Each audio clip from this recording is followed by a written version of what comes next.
As I said at the beginning of the year, we got a lot of new things rolling out, and yeah, I've been hard at work with those. We did kick off the Betwixt series. That was one part of the new content. We will be continuing those for sure.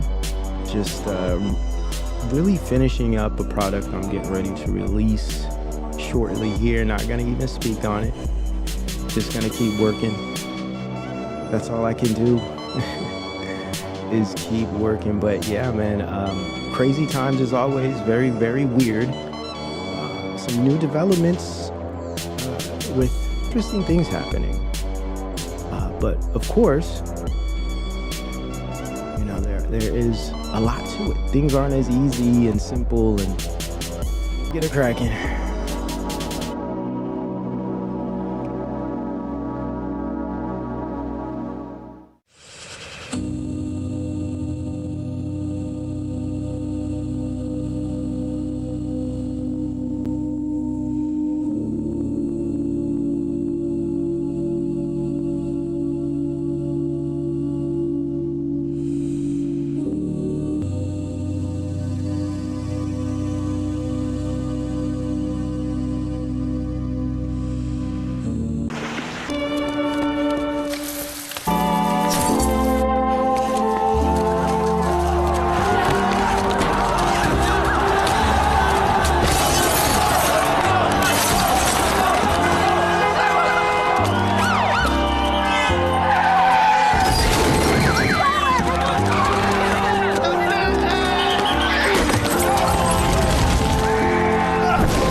the drill. Peace and blessings to you all. Shout out to the chat. Shout out to the minds. You know how we do over here, guys. We are back. Yes. Indeed. Hey. Let's get it.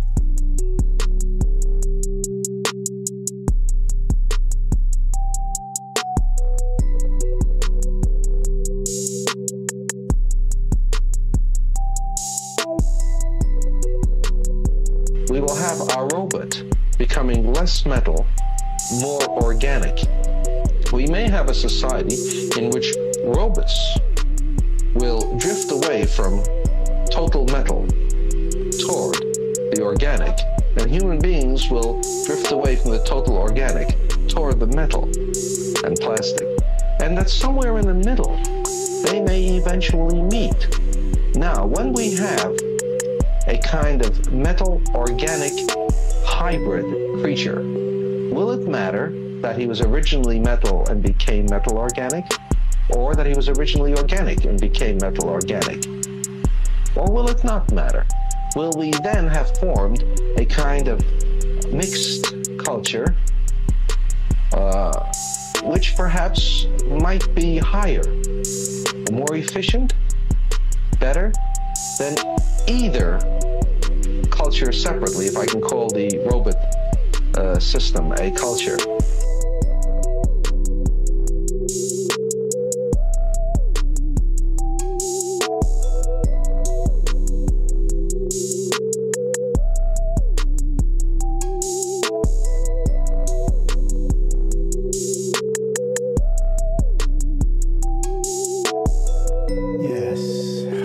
Guys, I'll give you a moment to fall on in as we get started here. Very, very weird times per usual. What's new? Not much is new, just kind of the same old rigmarole when it comes to what we've all been seeing on these screens. Personally, I've been off and far away from them. Been focusing on research and a bunch of other projects that I am getting ready to release shortly here. You know, we got a lot going on outside of the tubes, and it's exciting. It is definitely exciting, and I'm just thankful to still be around and have you guys with me. You know, it's been a while. It's been a long time. We were a decade in. And we're just going to keep moving up. You know, we're just going to keep developing and growing. It's always been my goal is to not just try my best, but develop along the way, right? Because life is about learning. Life is about development and understanding and depth and relationship. More than anything, life is about relationship. And whether that's with people, physical people, or the world around you, your relationships with people, your relationships with things. And indeed, we are going to get into some of that today, especially towards the end, where we get a little philosophical, if you will, about what is going on and where we're at here, right? Now, I know we do have a pretty diverse crowd here. All of us aren't believers. And you're all welcome here, by the way, and you know that. We're here to discuss the things of the world together. Come, let's reason together. That's kind of a foundation for this channel, even if we don't necessarily agree on everything. That's not the purpose. That's not the point. I could just share what I know, and hopefully it's edifying to believers and non-believers.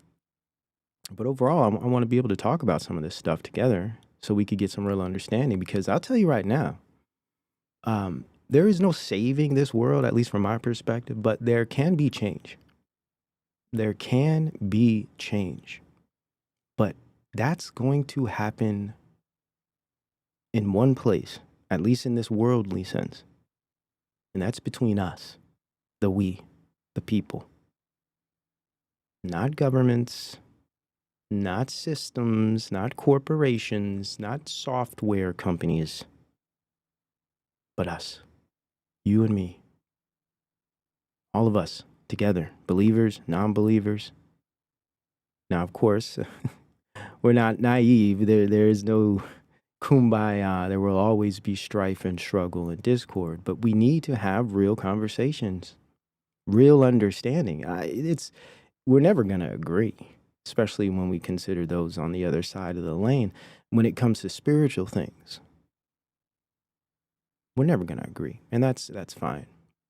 But we have to be able to talk, right? We got to be able to talk about some of these things and hash some of these things out. And I'm just trying to contribute to that conversation with what God has given me to my best ability. So I appreciate you all for being patient and supportive. Shout out to all the Patreons, locals, and everyone else who supports this channel and has been supporting for years. You guys make it happen, so I thank you. And the reason I have to say this, let me pull this down here so you guys could see my damn face. There we go. The reason we got to talk like this is I know everyone lives and comes from different places, you know, especially Americans, those of us who are American. It's a big place. It's a massive place with, as I've said many times, many different types of people, different types of beliefs. And some would say, and I tend to agree, that's what makes this place beautiful. Right? That's what makes this place worth seeking out, worth living in. Right? All of these great things we have here with the bumps and bruises. Let's not get it twisted. I'm not trying to romanticize the place. We understand we got some issues. More than a little. Right? But I guess for me, I try my best to understand that things are a lot more complex and nuanced. And sometimes you just have to step back or try to step out of the picture to get some real understanding, some real perspective. Because, you know, we get wrapped up in our own worlds, our own preoccupations. Sometimes we get wrapped up in our own, in some cases, very narrow way of seeing things. And I've tried my best, and I guess I've always been this type of person to always try to step outside the narrow. Though my belief system, my worldview, my faith is extremely narrow, right? That doesn't mean that I can't think about other things. I can't investigate other things. I can't try to understand other things. That's something that I've spent my life doing since I was a kid, trying to understand why things work the way they do, especially with people. I've always been fascinated with people and behavior and society and, you know, why does this group do this and that group does that? Or, you know, why can't these people get along? Or why does this system over here seem not to work? You know, so it makes a lot of sense why I'm doing this here in 2026 and been at it for a damn decade now. I guess this is what I was doing all that for all those years as a youngin', you know, to get here and try to figure it out with you guys. Either way, it's been interesting, and especially after COVID, right? Because that was a wake up call for a lot of us, man. And many of us were already awake, whatever that means. But you know what I mean. Many of us were way ahead of the grain prior to that, but that opened up the gates in a way that changed the world, if you will, right? But in a good way, I guess. A lot of people were more aware of things, but also it really it divided us in a way that was, I'd say, even deeper than what Barry did, you know, with the whole, you know, black-white chessboard thing. You know, that was crazy. That was crazy. And then Trump came in and kind of, as we've said in the past, that hot and cold, you know. It makes a whole lot of sense why they would come with Trump right after Obama. You can't get any more polar. And this isn't to say that, you know, there aren't redeemable qualities in people, in the world, and even in our own damn country, right? We take the small wins, we've said this. But I think it's time to be a little more thorough. At least I try to my best ability, for whatever that's worth, right? I'm not telling anyone how to think, what to think. I'm just giving you a perspective of how I think. And I would assume, especially if you're here, you're probably some type of researcher yourself. You have a lot of different resources and a lot of different avenues and angles that you take to find out things and to understand things. So I have no problem with this community here. I'm sure you guys are doing all types of things outside of hanging out with me, which is good, and that's what I would assume of you. So you guys, I don't have to tell you guys. You don't have to, listen to me. It's like, no, you come here for perspective, right? Maybe you just like me or something. Maybe you think I'm a nice guy. But I think most importantly, you come here for my perspective, my unique perspective, and that's cool. It's not any gospel, right? It's not like everyone has to think the way I think. I'm just, I can be passionate, and I'm very serious about what I do. But I just want to, put that out there, because right now it's crazy online. It's wild. I step on Twitter here and there, I don't even got the damn thing on my phone, man. I keep it to my desktop, stay away from that thing as much as possible. But when I do go on there, I have my little moments, my little research sprints I do. And I get on, I get the hell off, man. I get the hell out of there, because that place is a cesspool. Social media is a cesspool. It's a social engineering mind control apparatus that is destroying the thinking of American people in the world. And it's crazy how politics, I'd say 99% of politics, are on these applications, on these platforms. Platforms control the minds and the thinking of the populations, and you can't avoid this. You cannot step outside of that. People aren't dealing with politics outside of social media. Less than 1%, I'd argue. If we're talking about the general public, I don't mean like intellectuals and researchers and stuff like that. I mean the general public. Most of what people know, they get straight up from algorithms. So that alone tells me something.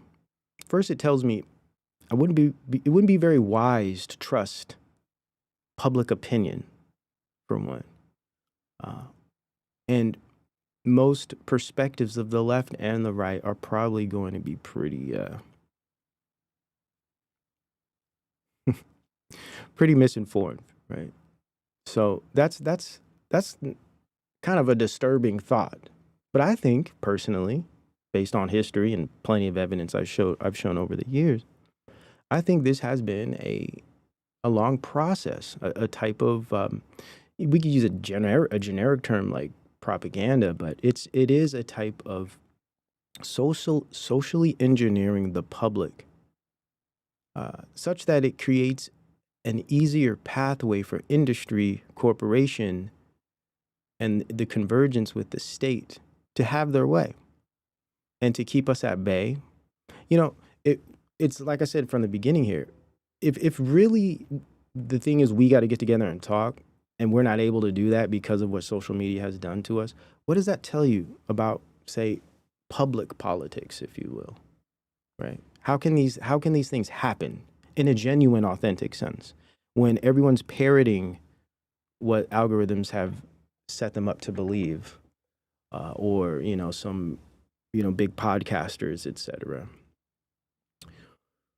It's dangerous when you think about it, but it makes sense, right? Because it keeps us unable to actually have influence politically in a real way, in an authentic way, in a present way. Everything is derivative. Everything is signaling. Everything is a type of reaction or expression of what the machines have prepared for us in information. Right. Now, I do understand there is always room for real things and authentic people, but I mean, generally speaking, let me show you something here. I saw this, I was like, man, is this real? Like, shout out to Axiom, man. We actually been working on a project. I'll be releasing that soon. Shout out to Axiom. We've been talking about this erosion of literacy, and I found this.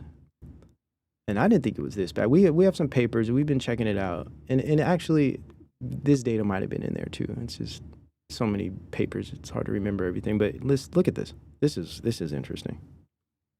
Look at this.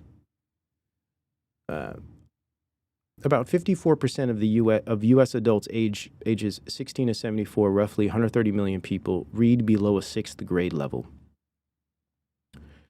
And whether this is, honestly, I think it's an understatement. Some people say, well, how do you know that's accurate? There's plenty of studies. Trust me, I'll be presenting these things to you. It's pretty alarming. I think that's an understatement. Now, it doesn't matter where the states are. I know y'all looking at the states, and that just has to do with the fact that those states are there's a higher population so there's more potential for people who can't read at such a level, right? I think that's a percentage thing. But either way, some people say, oh well, when it's cold, wherever it's colder, you got to think more. There's something to that too. You got to deal with adversity. That's the term I'm looking for. Honestly, if you can get out of the U.S., you should at least consider it. It won't be pretty there. That's funny. There's a lot of beautiful places to live outside of the United States for sure. But there's anyways, let's not get into that. I'm yammering over here. We're about to jump into this. Trust me, I'm just warming up here. Just trying to get some thoughts out quickly here. Appreciate the patience. But yeah, so, if half the population could hardly read, okay, and listen, your ability to read doesn't define your intelligence. I'm not trying to say that. There are people who struggle with reading but are amazingly intelligent in other ways, right? So that I'm not trying to make that out to be exactly what I'm saying, but it is an important thing to consider. And I think part of it isn't necessarily people are less intelligent, which is kind of the sentiment you're hearing, especially from the right wing. I think a lot of it has to do with the fact that people are just no longer actually reading or interested in reading, and thinking in like a deeper way generally. I think people generally are dealing with a lot of scrolling, a lot of, truncated sentences, to fit into a social media post, headline reading, I think that has a lot to do with it. I just think we are separated from these more traditional ways of learning and education and stuff like that. So with that being said, we're in a pickle, right? We're in a dangerous situation, I think, socially, where the general population is just not necessarily fit to make good decisions. And I believe, again, this is just my perspective, just my view of this. For those who might be new here, I don't have to say that to my audience. Yeah, distracted. There we go. Good to see you, by the way. None of your business. I think when we're in this situation is because it's advantageous to those who are in power, to those who are shaping the future, to those who are sculpting and developing the systems that are changing all of our lives right now. It's very advantageous to them when you have a type of population like this. And it's unfortunate. Literacy, yeah. I don't think democracy actually works. Let me just say that first off, right? Because I do use the term. But I use the term, if I were to use the term anti-democratic or something like that, it has to do with the fact that when I use the term, I use it to describe the influence of people, right? So I don't think democracy actually works unless you have the right kind of situation, the right kind of society, the right type of, the right degree of diversity, right? Sample size is important. You can't be too big, too diverse. We've talked about this. I don't think democracy works. I think it's it can be a dangerous idea, especially when you think of mob rule and you think of populism and how it's used to shift and steer and nudge democracies. And I personally believe algorithms, social media specifically, has played a big role in nudging and steering and shifting the dynamics of public opinion and quote unquote democratic views, right? And democratic cooperation, communication. I don't think these things are possible anymore because people are speaking past each other. People are actually competing with algorithms opposed to really trying to seek truth and understanding and really communicate with each other.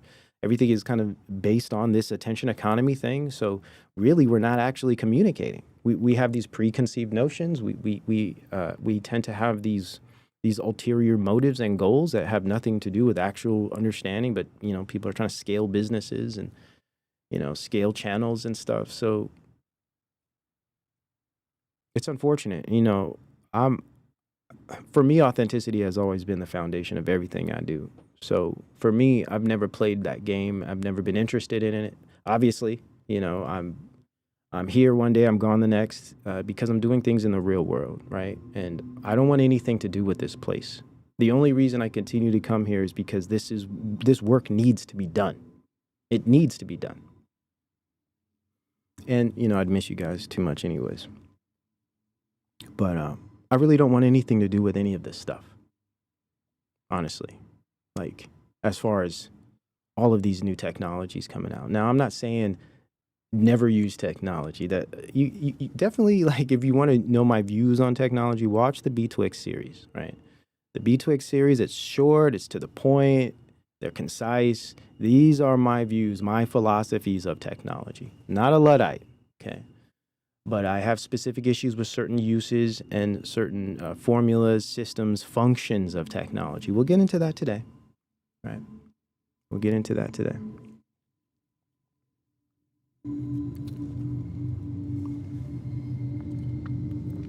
A damn train, man. Okay, so I know I'm taking my time here. Forgive me. Yeah, so it's really important that we understand the power and the influence of these technologies. Okay, that's what's no tea tonight today. This is just wowada, some good old wowada. Yeah, just straight H2O, H20. I don't know. Let me stop rambling, because I feel like I want to sit here and get all intimate with you guys, but that's not what I'm here to do today. So we'll maybe do that at the Patreon. Let's continue here, man.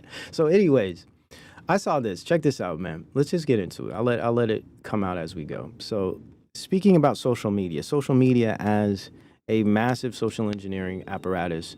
It's for the benefit of these systems that are being developed at the expense of human flourishing, and I'd say the Imago Dei. And this is a big purpose behind this work as well, is dealing with the fact that we as humans, as the creations of God, are being completely transformed, not just in our behavior, but even bodily, when we consider frequencies, when we consider certain types of network systems that are being propped up all around us in a ubiquitous fashion, such that we are being inundated with all types of waves and foreign entities, if you will, that we've never dealt with.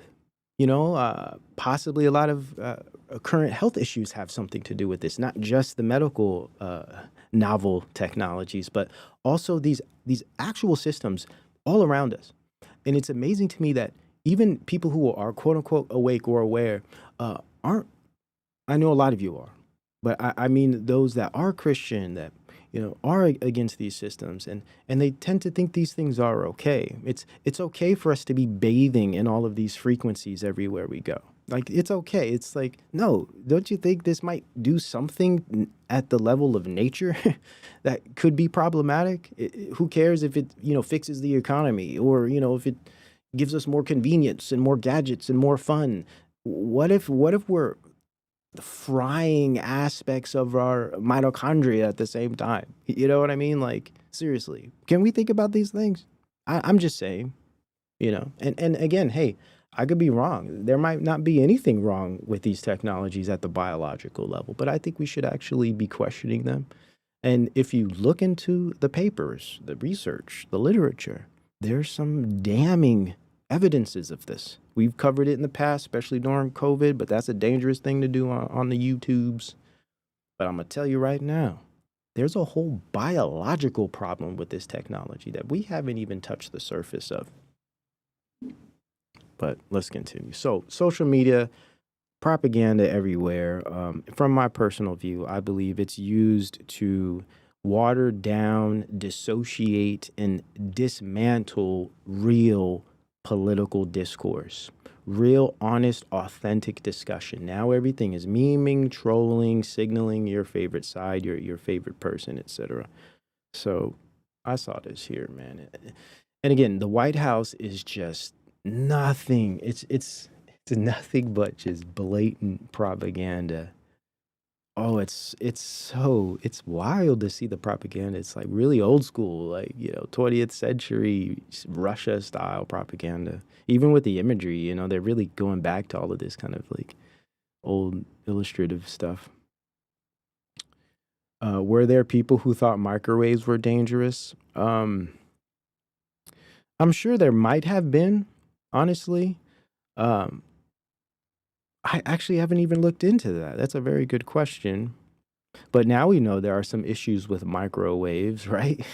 I haven't had a microwave in almost 20 years, but that's a great example, I mean, all technology isn't good technology. Very important to remember technology is non-neutral. Non-neutral. Anyhow, yeah, panicins. This didn't land. It didn't stick, right? This new speak term panicins to kind of shame Republicans calling out what they clearly see as a surveillance state being imposed on them. Very anti-American, by the way, anti-freedom, anti-liberty, right? So, panicins. Oh, it's like it just. I won't spend any time on this. I just had to bring it up because like I said, it didn't stick because it's so stupid, right? But it just shows you how juvenile the communication is from the White House. It's so juvenile, this kind of communication. It shows how they think about the people, the population, like children, straight children. Microwaves or microwave ovens. I'd say both, right? Yeah, microwaves, the waves are definitely dangerous. But microwave ovens, I would argue, are dangerous as well. And there's a lot of studies on that too, actually. So, and then I saw this. President Trump is considering building a 510-foot tall statue of George Washington for America's 250th birthday. Now, this is probably just some nonsense, people just posting stuff to get attention, so they could get engagement. I don't even know if this is legitimate, but just, I mean, we could compare this to the ballroom, he's building. It's like, why does any of this stuff matter? Because it's all about aesthetics, right? That's the last Betwixt episode. I talked about the importance of aesthetics and power, and how aesthetics or soft power culture are used not just to distract, but to appeal to the identity and to woo, in a sense, an audience or a population, the public body, with images and symbols and beauty. Beauty itself is a very, very manipulative thing. Not to say it's a bad thing, but it can be used for social engineering and manipulation. Here I said, in a time of the purely symbolic and superficial, the power of aesthetics subdues all potential for meaningful discourse and depth. The complexities of the social and the political are displaced by stupid slogans, platitudes, and even stupider statues. America has become a wardrobe.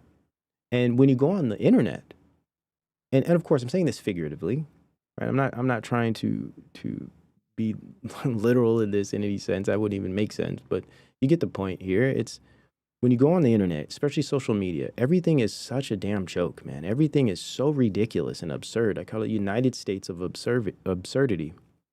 It's just absolutely absurd. It's hard to take anything serious, honestly. And that's the sad part, because we need to be taking things serious right now. It's a serious time, man. And you got this here, the panicins, right? The panicins. Oh man, you panicins. It's just so zany. But this is politics right now. This is the world of politics. Now, am I saying it would have been better if Kamala? Because that's what you always get, right? Well, at least Kamala's not there. Imagine if Kamala was in office. I'm just so sick of all of these. Just, anyways. It's oh man. So you got the panicans, right? This is the thing.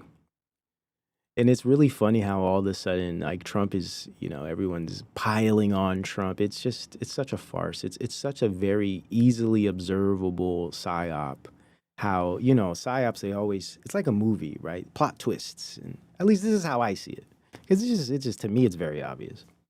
And now it's like, oh no, everyone's turning against Trump. Is he gonna save the day? And then there's this whole reactionary movement to the panicans that says, oh no, you guys are just panicans. Stop panicking. Trump's actually fixing everything. He's actually stopping globalism. It's just it's sad. I mean, if I'm gonna be serious about it, it's sad how just misinformed and just completely delusional people are. But we'll talk about why that's the case, and we'll go into some detail because everything isn't necessarily bad. It's just the most important things are bad. That's the problem. It's not like we're doomed and the world's gonna end and everything is gonna go to hell in a handbasket and there's nothing to live for. And all of that crap is crazy to me. Like I don't spend my time thinking like that. I focus on the things that matter. I think the most, at least to me, and I think the biggest issues are bad. We'll get into those today.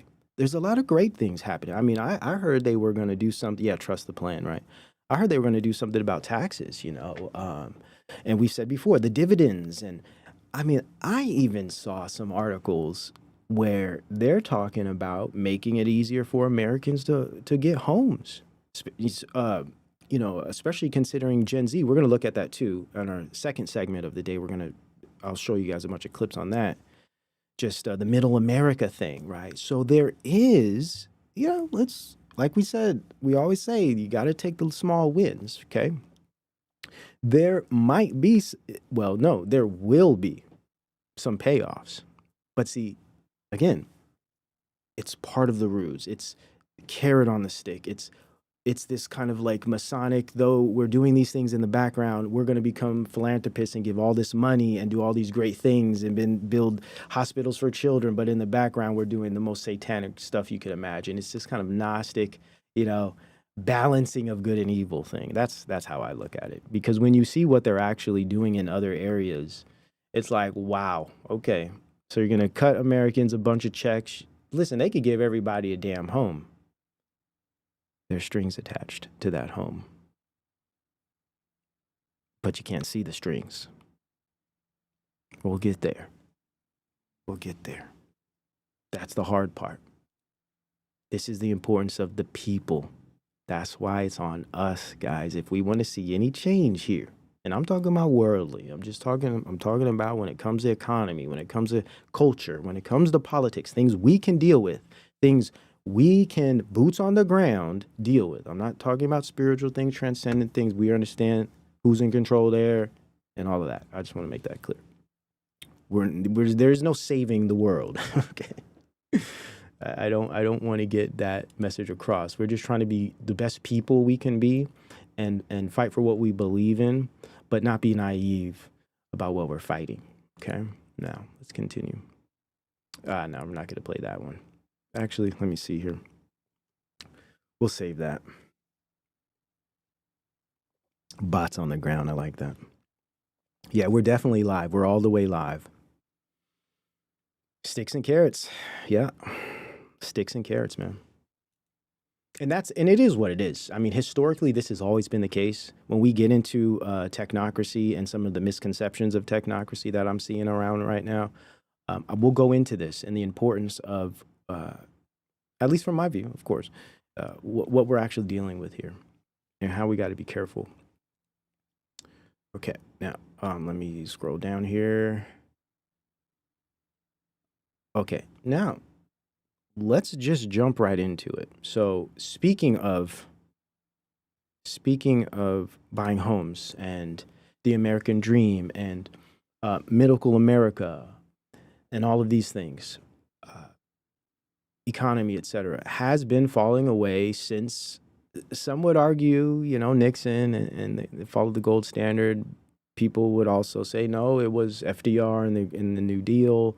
And I would say we need to go back to Woodrow Wilson. And some would argue even prior, right? But listen, whether it's Woodrow Wilson and the League of Nations that failed but eventually turned into the United Nations, or the New Deal that kind of brought in this new welfare state, or if it was Nixon and the gold standard, I'd say probably one of the biggest ones is, of course, Reagan, right? The Reaganomics and Thatcher. Reagan and Thatcher, I mean, sold America to corporations. I mean, everything has gone downhill since those two. I mean, if we're going to be completely honest, when we talk about globalism, right? This is raw, hard globalism here. Neoliberal supply side economics, marketism. This sold all Americans to this system. Okay, so that has been failing. It's now falling apart, obviously. And this has a lot to do with this transition. And this is something I want to describe here. Now, trickle-down economics, there we go, right? Horrible idea, destroyed America, destroyed families. Now, of course, this isn't to say it's all at fault or it's the only one at fault. We know there's the Frankfurt School kind of cultural revolution that played a cultural role. But see, neoliberal economics, which we could just basically call liberal economics. Liberal economics goes perfectly with liberal culture. We'll do a whole show on that at some point. As I told you last stream, I've been working on some research there. So this is yeah, you're absolutely right, LT. I mean, it depends on what we're talking about. If we're talking about a certain type of economy, it's a little sooner than that. But if we're talking about well, it depends on what we're talking about. There's a lot of different areas we can go with that. So, yeah, so liberal economics works perfectly with liberal culture because liberal economics needs expansion, needs constant growth, and sin is an accelerant, right? Sin gives corporations the ability to sell all types of flesh technologies and pleasure industries. We'll get to that more towards the end. So liberal economics, supply side, Reaganomics, trickle-down economics, all of these things, globalism, have sold out Americans and destroyed everything we thought this place was going to be. It can't last much longer, obviously. It's going downhill. COVID was a big part of this, I think, and we've talked about this in the past. COVID was a great opportunity to accelerate the destruction or the transition of the economy. And see now, so that's where I wanted to get at. So you guys remember deglobalization. I did a few shows on this. I think it was 2024. It was a bit early. People didn't really understand, like, I guess we didn't have enough signs at that time. And I was trying to present to you guys this liberal synthesis I'm talking about is the outcome of this type of deglobalization. So basically, deglobalization is we're shifting from the classic traditional globalist network system, or it's not a network system, by the way, just the global traditional, trade, et cetera. We're completely shifting. If you guys remember, I was talking about deglobalization, focusing on Elon Musk and how these oligarch billionaire technocrats are shifting everything. They're shifting. Well, they're attempting to shift the economy, supply chains, et cetera. Hence, COVID, right? The whole supply chain thing. It was huge, right? Because all those things are changing. All of the relationships with other countries, products and services are changing. Factories are changing.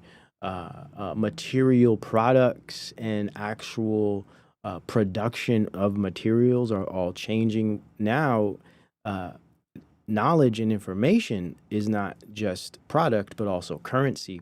So with this new product and currency, with this new mode, means of production and consumption, the whole economy is shifting and it's changing. and it's changing to fit this new multipolar network system, right? This new network, I call it network globalism. So globalism, hold on. Great, there we go. Okay, sound went out. So globalism in its classical sense has been dying, right? That's obvious. But let's talk about where it's going, because that's the interesting part, right? And it's not all bad either. And I want to be clear when I say this, there are some things that I think any of you would agree with, right? Because globalism is a horrible system. It's exploitative, especially when we think of the third world, and the global South, et cetera. It's imperialist. It's horrible, and it's always been bad. Maybe not for certain populations. So when we see that these things are changing, especially our relationship with certain powerful countries,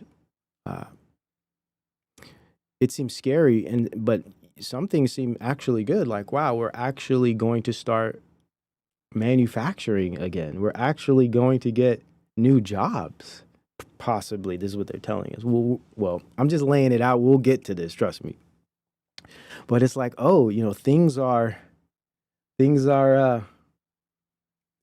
changing for the better, right? And some things are. I want to make that clear. Globalism is bad. We don't want it. Shouldn't be here. It's horrible. It's good that it's changing, but it's not changing for our benefit. And this is a problem. And there's a lot of analysts out there, And again, this is just my perspective. We're all going to see. Give it some time. We're all going to see, right? But I'm going to just put out mine. Everybody put out theirs. We're all throwing out. We're all speculating. Let's just be honest here. Can we sit back? Can we be honest for a minute? We're all speculating. All of us. And for anyone to sit back and think like for sure about any of this global political stuff, miss me. Right? We're all trying to figure this out. Again, nothing I'm saying is gospel, the only way to look at things. Right? We're all trying our best. Let's just be humble with that. Now, all right, man. I'm moving too slow today, it seems like, huh? I need to speed up here. Now, the world you are looking for no longer exists, and that's a good thing in some ways. Some of us look back, we're going to have a little nostalgia in a little bit. I'm sorry. Shout out to my Gen Xers and my millennials. I'm kind of on the cusp. I'm right in between. Right? We got to get a little nostalgic, and we will. Because it's I do miss the world that we had, I do miss what's that book? Mark Fisher's book. It's something like Lost Futures or something, it's like, it's true, man. It's like, I remember growing up, I won't spend too much time on this. I remember growing up and thinking about how the future was going to be, what I was going to do, and how it was going to work, and how things were going to operate or whatever. Me and Hulk were just talking about this. Shout out to Hulk. I think I saw you in there. And none of that happened, man. I never would have imagined that I would walk into restaurants and see everybody on these little machine things with their face like plugged in it. I never imagined that, relationships would form through mechanical devices. I never imagined that, people would stop going outside as much. I never imagined that, like, in-person live, in the presence of face-to-face interaction would become a faux pas or, awkward or weird. Zennials, yeah. Yeah. I guess that's technically what I am. All right. We're going to have a moment of mourning a little later. It's going to be fun, though. Maybe. All right. Let's continue here. Okay, wait. What did I just do there? All right. Sorry. Wrong button. Okay. So network state, deglobalization, and reindustrialization. Now, we did this in 2024. At least I brought these concepts out in 2024, but I'm returning to them because now we got some juicy evidence, right? We have some juicy evidence. We have some new developments that are definitely presenting these ideas for us. Hauntology, there we go, Axiom.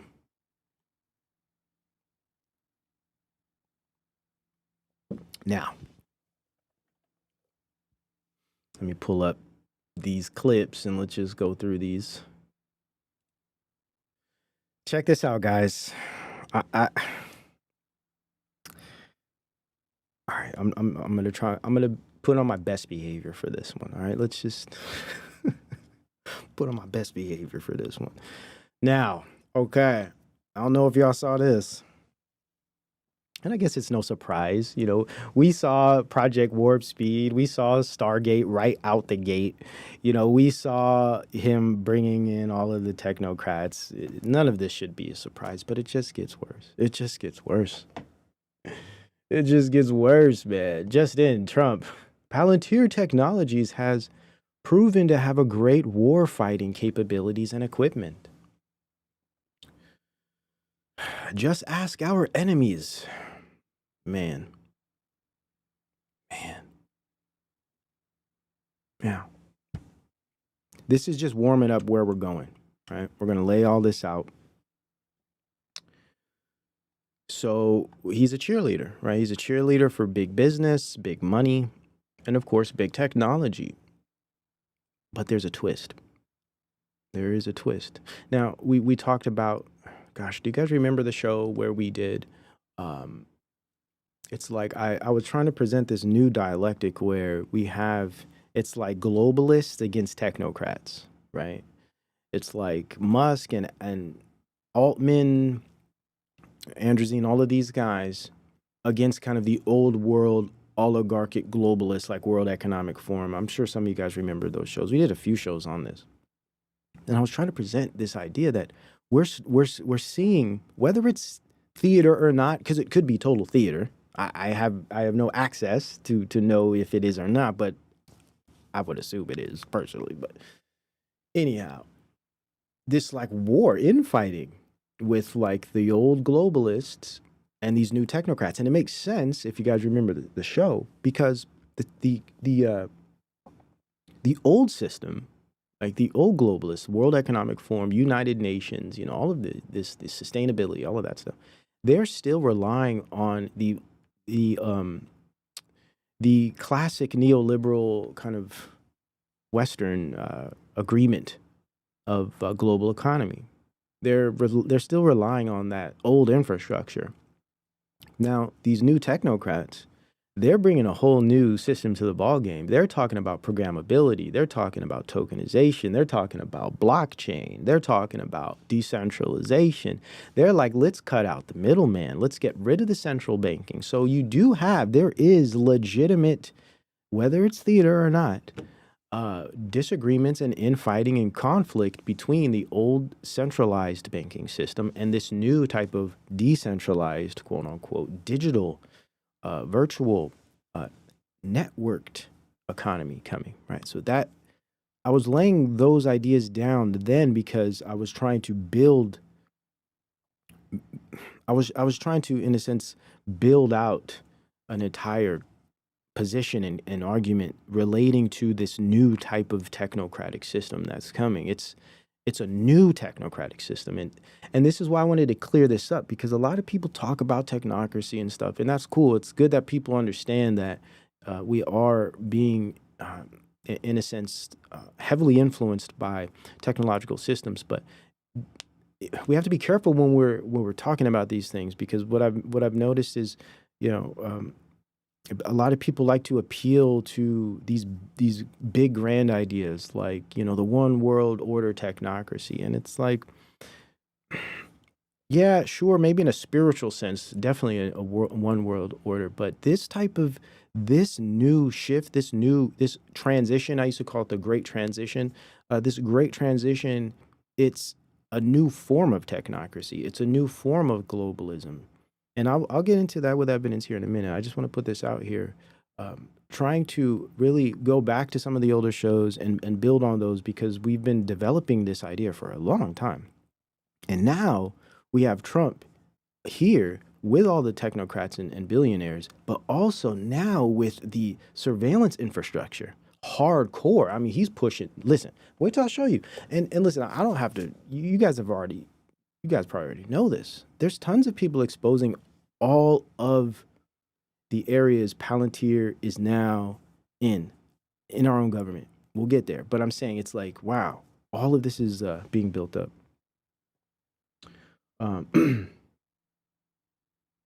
Okay, now let's continue.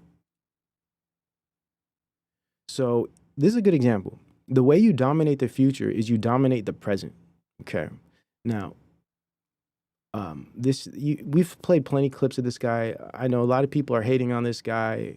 I'm not trying to attack anyone personally, man, because that's a dangerous thing to do, especially today.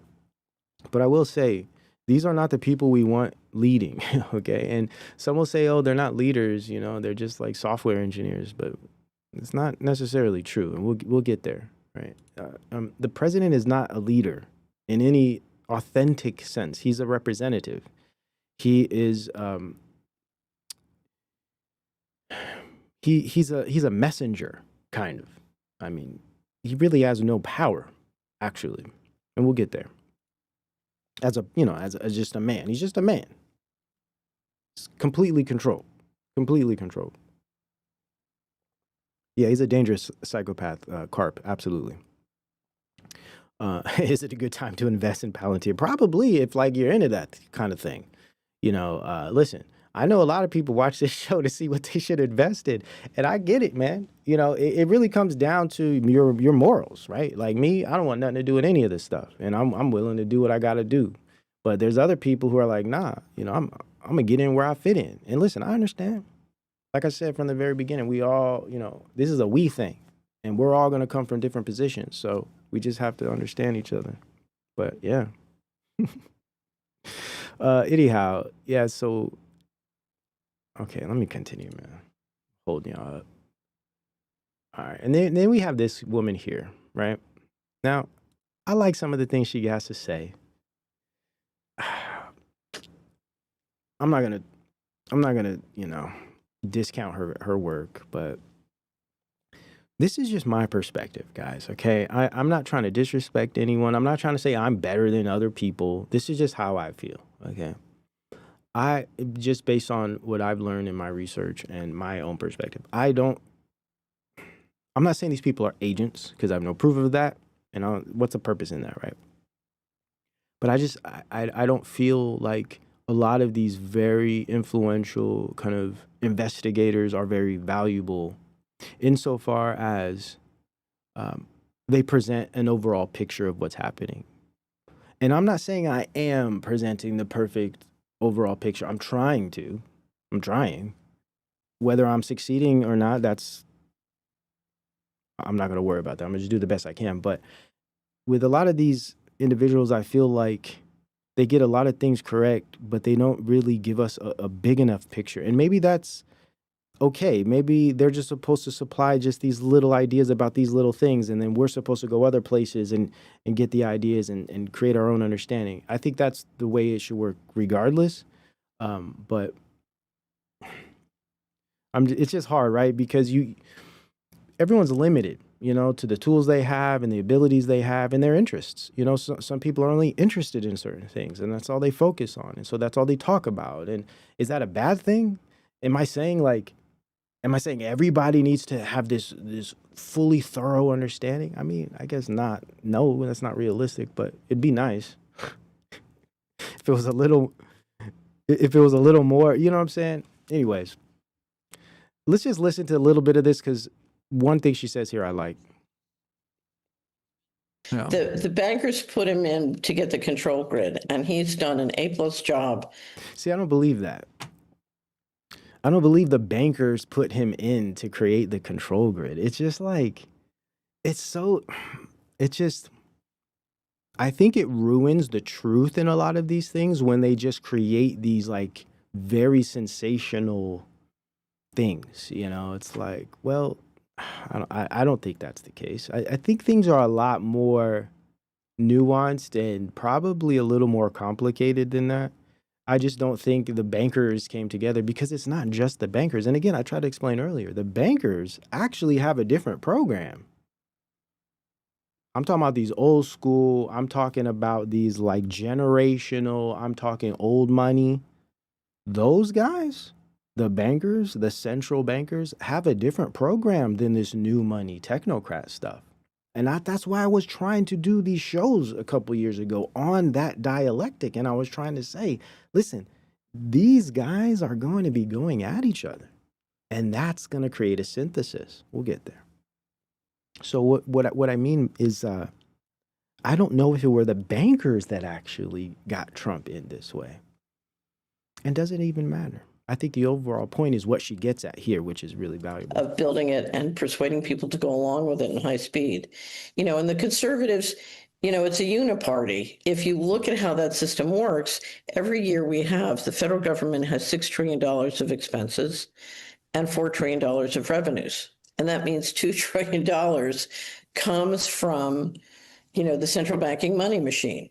And so that's what controls. And the question is, how do you market and sell to the population the things you want to do? And so I think Trump, and I said this in 2024, was chosen by the New York Fed member bankers to basically get the control grid. His job was to persuade. So again, that seems too simple for me. That could be the case. I'm not trying to say she's wrong. It's just I feel like there's more to it than that. But she's on to something here, and I agree with this idea that he was put in or should we say he was allowed? I'll say that. I'll say he was allowed because I feel like Trump is perfect. He's a perfect weapon, man. He's funny. He's just a damn character from the very beginning, man. Yeah, we'll rail against him, but at the same time, listen, I grew up loving Donald Trump. Donald Trump was the man when I was growing up, okay?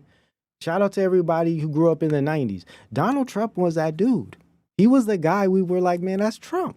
Like everyone had love for Trump. So there's always that side of me too, culturally, right?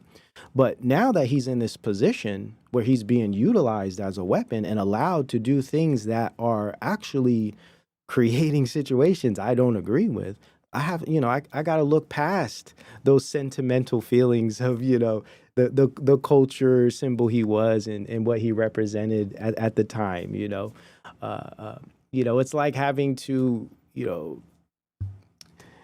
go against one of your favorite actors or athletes or something like that. It's just one of those things. But I think he was allowed. I think he was allowed to come in because he is very engaging and interesting and funny. And he's a character, man. He's just a character. He's a straight up character, and it works. It works very well. He's a total culture power, that guy.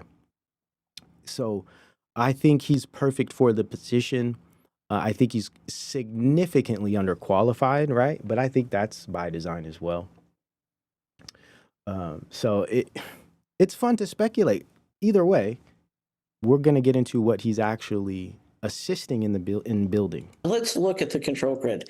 There are three general baskets of what you need to do. The first is programmable money. The second is digital ID. To do programmable money, you require digital ID. And then the third is you need the hardware and the software infrastructure to do the social credit system and surveillance that you need to do those two things. Yeah. And so you need all the data centers is the big one. But this is key, okay? For me, I'm looking, like I said, there's some good things that are going to happen as this transition occurs. I think, listen, guys, hey, call me an optimist. And I've said this in the past. I know I could be pessimistic. But listen, there's going to be some goodies. I think they have to give us goodies. For this to succeed, what they got coming, and we're going to go into it, what they have coming, what they're building, better have some damn goodies. Better have some sugar sprinkled all over it. Because if people really understood the consequences of these types of systems, they would want nothing to do with it, right? So I do think we will get some goodies, man. I'm talking some dividends. They might, and listen, I'm not against it. Let's get rid of the tax system. Let's get some homes for us so we could buy homes and we could like have families again and all of that. That's great. But there's strings attached, man. There's strings attached. That's the part that's frustrating because I'm like, you know what? If we had some honest people, again, let me be idealistic for a second. If we had some honest people in office that were, really trying to do good for the people, we can make some great moves, man. We have like brilliant minds. We got all types of talented people. We have power and all these things. We could do great things. But what do we choose to do? We choose to exploit man in his flesh, right? It always comes down to that. It always comes down to man in his damn flesh. That's the part that gets to me. It's like, you know what? We could do great things. We could. We really could. Yeah. Idealistic. I know. Let me get back to this, man. All right. So that's what the thing. He's helping build the infrastructure, guys. So I said in the beginning, I said, there's some good things, but I'm trying to focus on the biggest issues. And unfortunately, the biggest issues are bad, right? And one of those big issues that is very bad is all of these data centers blowing up everywhere. We're going to get there eventually. I'm moving slow. I know. Please forgive me. Please forgive me. It took me a while to get this show together. I got a lot of stuff to go through. So thank you for rocking with me. Let's listen a little bit more of her. Again, I do believe she is an unlimited hangout for sure, but some things she says is on point. You also need a surveillance infrastructure and enforcement infrastructure to back it. So how do you persuade conservatives and people in the heartland to embrace building that infrastructure? There we go. This is where she's correct. This is where I'm like, yes, say that. How do you get conservatives to back this? And we're gonna get deeper into this concept a little bit later, but I just wanted to preface it here with this. Structure. The way you do it is you say, oh, we have election fraud, or oh, we have an immigration problem, and so we need a digital ID to identify who everybody is so we can't have fraud. Now, remember, and guess who else is involved with that? Palantir. But let's continue. Remember, we had borders and elections before digital technology. So it's a bunch of hooey, but I heard that in a minute. It's a bunch of hooey. works. And, we need to put together a private army called ICE with detention centers all over the country who are free to enforce without constitutional protections in violation of the law to get these hardened criminal immigrants out. But in fact, it's not to get the hardened immigrants out. It's because we know that's not the case because they flush in people in for other reasons. It's all a op, man. And that's the part that hurts. That's the part that hurts because there's a lot of conservatives that are concerned for the right reasons, right? Like they have legitimate grievances, but they're being exploited. That's the part that hurts the most, man. To manage the control grid and do what you have to do when people get antsy once they see how it's working and how it comes together. Yeah. She's on point with that one there. Again, a lot of stuff I spit out, but spit the bones and all that, you know what I'm saying? Let's continue here. Now, this one really got under my skin here. This one got under my skin. David, please. Thank you, sir. As I think all of you know here, we have an AI boom going on. We also have a construction boom going on. Just the leading companies in the U.S. are investing $650 billion this year building out this infrastructure. That's a 2% tailwind to GDP, and that is leading to job increases for... GDP does not give better life, okay? Does GDP, efficiency, growth and development economically is good for business of industries and oligarchs, not everyday people. Now, they are talking like they're going to change some of that. I'm really looking forward to that. But again, are some strings attached. We'll get there. construction workers and huge wage increases for construction workers like the fellows we got right up here. So this is a very important boom to sustain. And thanks to your leadership, Mr. President, we're doing that. And we're protecting residential ratepayers, making sure that their electricity prices will not go up. That's the combination we need. And I just want to contrast it, if I may, with the approach of Democrats like Bernie Sanders. Their approach is just to ban. They just want to ban the data centers. Now, oh man, this gets under my skin so much. Okay. Because it's just good dialectics, man, and it's powerful. This is what they're doing right now. And I'm sure I'm repeating myself. Those of you that have been watching for a while, you're going to be like, hey, I remember this show. Might have been 2022 or something. A while back, I was talking about how you watch how the left are going to be because this is how it always was. The left were the Luddites. The left, the liberals, were the ones against big tech corporations, right? That's kind of switched up a little bit recently here. But I was saying how they're going to create a dialectic where technology is conservative, right? Technology is about, because when we think about conservatism, republicanism, we think about military, global affairs, and of course, economics. Now technology is the driver of those things. Right? It's essentially communication technologies, ICT, digital technologies, networking systems, software, artificial intelligence. So now that they've aligned these converging technologies with conservatism, now it's a right-wing thing. We'll get to this in a minute. These technologies have been right-wing coded, okay? Now, the problem with this is it creates a great dialectic. So now anything against very anti-pro-mask situation, very convid-like, right? So now you have, they're saying Bernie Sanders, they just want to get rid of all the data centers. So now critiquing or wanting to halt or de-accelerate these technologies is a liberal or a leftist thing. You see how this is working? It'll be something CNN and the Atlantic and the New Yorker, or what, New York Post, all of these, outlets. Don't pay attention to any of that stuff. I mean, anyways, it's just mind control. Both sides. It doesn't matter if it's Fox News or the other hand. So it's like now it's going to be this thing where it's a leftist thing. It's a communist thing. It's a liberal thing. It's a progressive thing to be, very critical about technology, because it is a critical theory. Something that I do here. It's critical media theory, right? It is an actual academic field.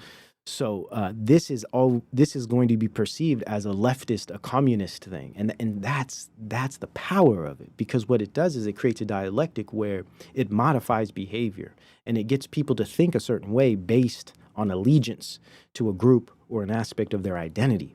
So now, if you're a Republican, if you're conservative, and now Christian, these technologies are now you can't speak against them, or at least you can't critically analyze them to the degree that certain things have to be stopped, right? That becomes a leftist talking point. That becomes a liberal or a communist position, right? Because see, that's what the sustainability goals want. That's what World Economic Forum wants, or whatever. Yeah, we love our team sports, right? We really do. Yeah, we do. The draft is this weekend, right? Or no, this week. It started yesterday. And I love sports too. I love football, right? Not really NFL. I'm more of a college ball guy, but I played sports my whole life, many sports, multiple sports player my whole life. So it's part of being American too, right? From, junior peewee to varsity, right? That's life. That's how I grew up. So we have it entrenched in our identities and our culture, right? Sports. So it makes sense. The whole politics, sports kind of mirroring, if you will. Sports, entertainment, politics, entertainment. Marshall McLuhan describes it perfectly. So now Bernie Sanders wants to stop the data centers altogether. If you stop the data centers, then you stop the forward progress of America. You see how that works? Listen, I said this last show. Technocracy is going to be it's going to be the right-wing conservative Christian I won't say savior because that's not the right term. Especially Christians would never say that, but some of these conservatives are saying that. Our guide to the future is technology. This is why Trump is pushing the golden age of technology, right? So they're very clever when they want to get an idea across. They use different sides from my view, this is my perspective. They use different sides of the political world to push a certain idea. So we saw what happened with COVID. How did they push COVID? How did they push the jabs? How did they push all of this social distancing and all that? They used the progressives. They used the left to drive that thing, right? They combine that with this kind of blanket themed legacy media that was pushing all of these narratives, and they used the left to do that. Now we're seeing the polar opposite of that with this technology, but with the right. Now the right is driving this in. It's so interesting to me. They do it every time. And this type of propaganda is very easy to see because it never changes. It's always kind of the same method or model or formula. Very, very easy to see. So they want to stop the economic growth. They want to stop the wage increases for blue collars. See? You see the lies? We're going to get into these. Lies. Lies. First off, this hasn't happened yet. There's no referent for what's going to be the outcome of these technologies. They're already promising these things. That's propaganda. That's one way to really see propaganda. When they're making promises about things that they can't even predict, things they have zero knowledge of. He's saying, see, they want to stop economic growth. They want to stop growth in blue collar jobs. We'll get to those blue collar jobs in a moment here. To sustain.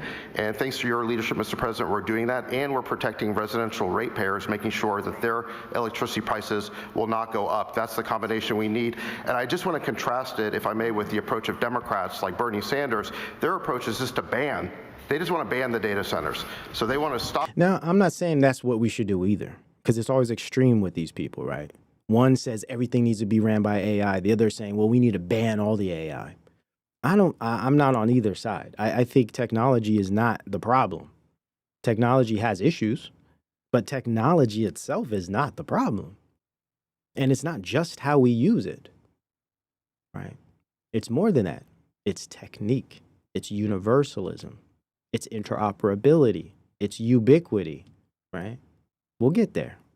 We'll get there. See, these are the, in my personal view, these are the real issues at hand. Not just technology, not even technocracy. Technocracy isn't even possible. And again, technocracy is just an old idea. You know, it was a movement in like the 30s or something. It's a good buzz term, a buzzword, and it's a good way to describe an expert-ran technological system of governance, right? But it's so much more than that. So much more, especially when we consider the philosophy behind these things. And that's what I focus on.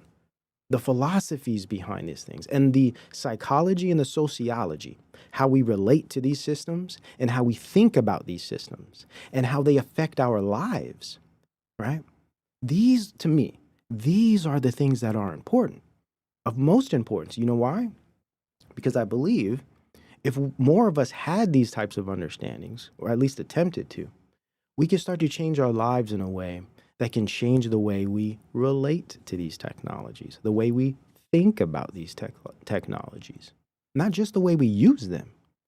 But once you understand you are creating a relationship with these different types of technologies, you start to think about them differently. And it's very important that these types of, though they're not popular, though they may be a little heady, they're very important to consider. Stop the economic growth. They want to stop the wage increases for blue collars. They want to stop the construction. They want to just stop progress. That's not the answer. There's a much better answer. See? Oh, guys, do you see they want to stop progress. Oh, this is so good. It's so good. You have found it, sir. And I just want to vouch for the fact that in let me continue. One of our very first meetings, you did say that you wanted to make our AI companies into energy companies. So that was. So now there's the energy thing. Now, we have a lot of issues with the economy, with our energy production, so many issues. The whole global system, horrible. It's just crap, right? It should have gone a long time ago, and it's going. That's the kicker. Everyone says that today. That's this, but this is the kicker, right? It's going. It is going. It's changing. This is all sales points. These are sales pitches. This is why they film this stuff. This is for us to see. This is to shape our perspective on how, the government is going to fix the world through their technologies. And to stop that is to stop progress. Now, what is this about? Today, President Trump obtained a pledge from America's leading tech companies that new data centers would not increase electricity prices for residential consumers. These companies, including Amazon, Google, Meta, Microsoft, OpenAI, Oracle, xAI, Technocapital Platform Network Systems, signed the Ratepayer Protection Pledge, under which they agreed to cover the costs of all new power generation required for their data centers, ensuring such costs are not passed on to American households. So they're gonna do us a solid, guys. They're gonna just fix all of these things, Now, it's great for us to fix our economy and for us to fix our, our grid and all that. These are great things. But there's purpose behind it. It's not to make America great again in the way people think, at least from my view, because these things are going to require stuff a lot of Americans aren't going to be happy about. So we'll go into that here in a minute. Yeah, promises, nonstop. So it's like, yeah, sure, they're going to fix the grid. Sure, they're going to fix our economy. Yeah, they're going to make things easier for Americans. But at what cost? Part of that cost is having massive, toxic, I would argue, and I'd say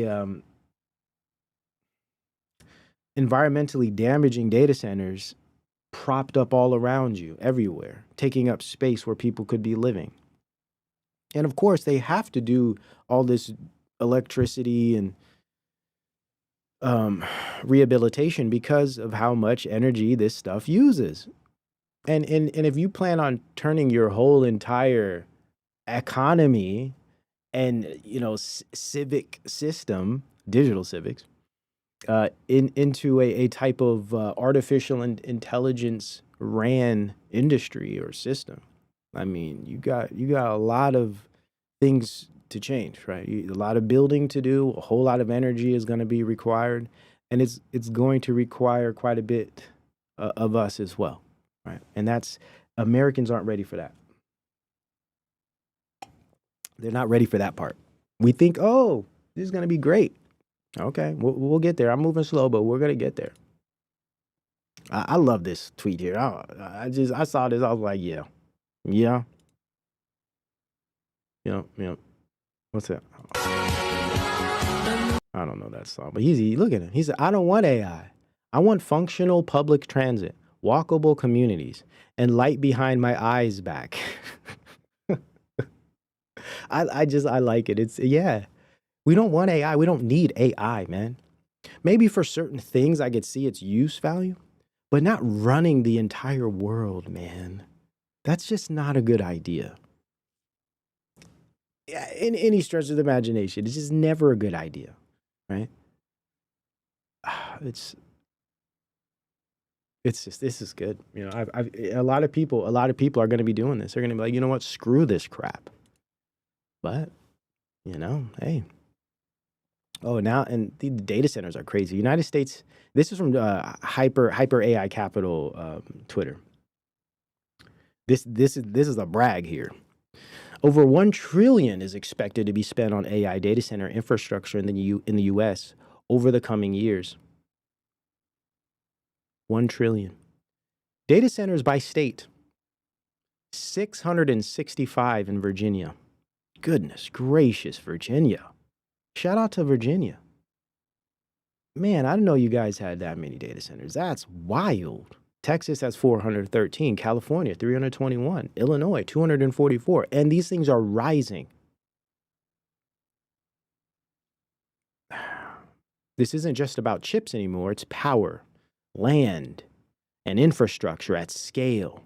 These numbers are as of 2025. Data center build out is already likely even larger. You better believe it is.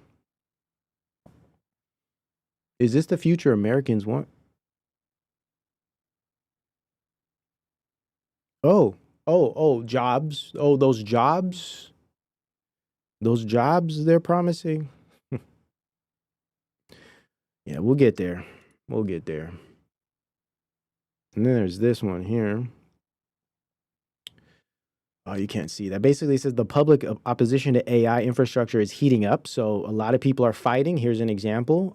Monterey Park in California. Been there many times. To pass an ordinance permanently banning data centers. Okay, so when I talk about people, when I talk about the we can do something about this, guys.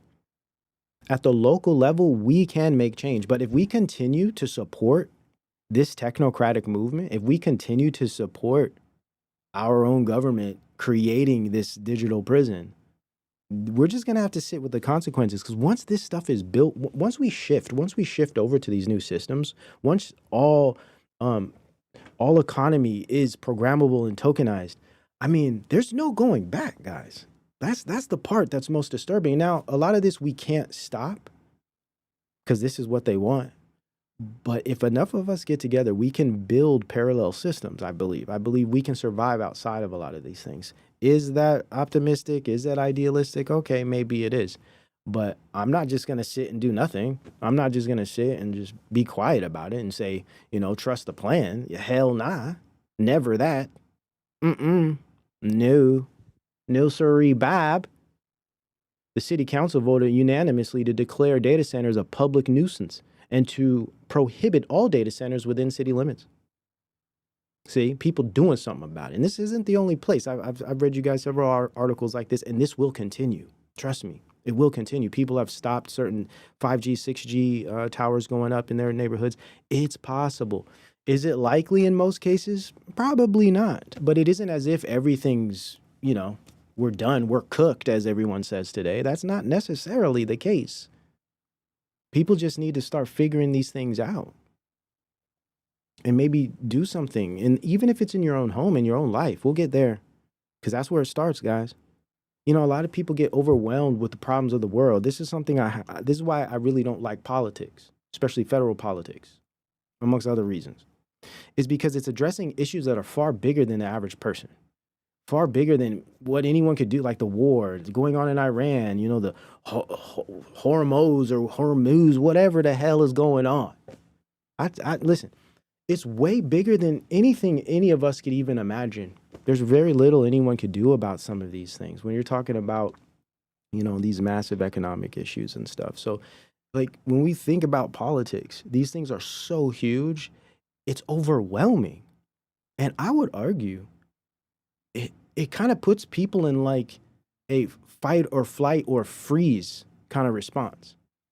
There's no way to really deal with it.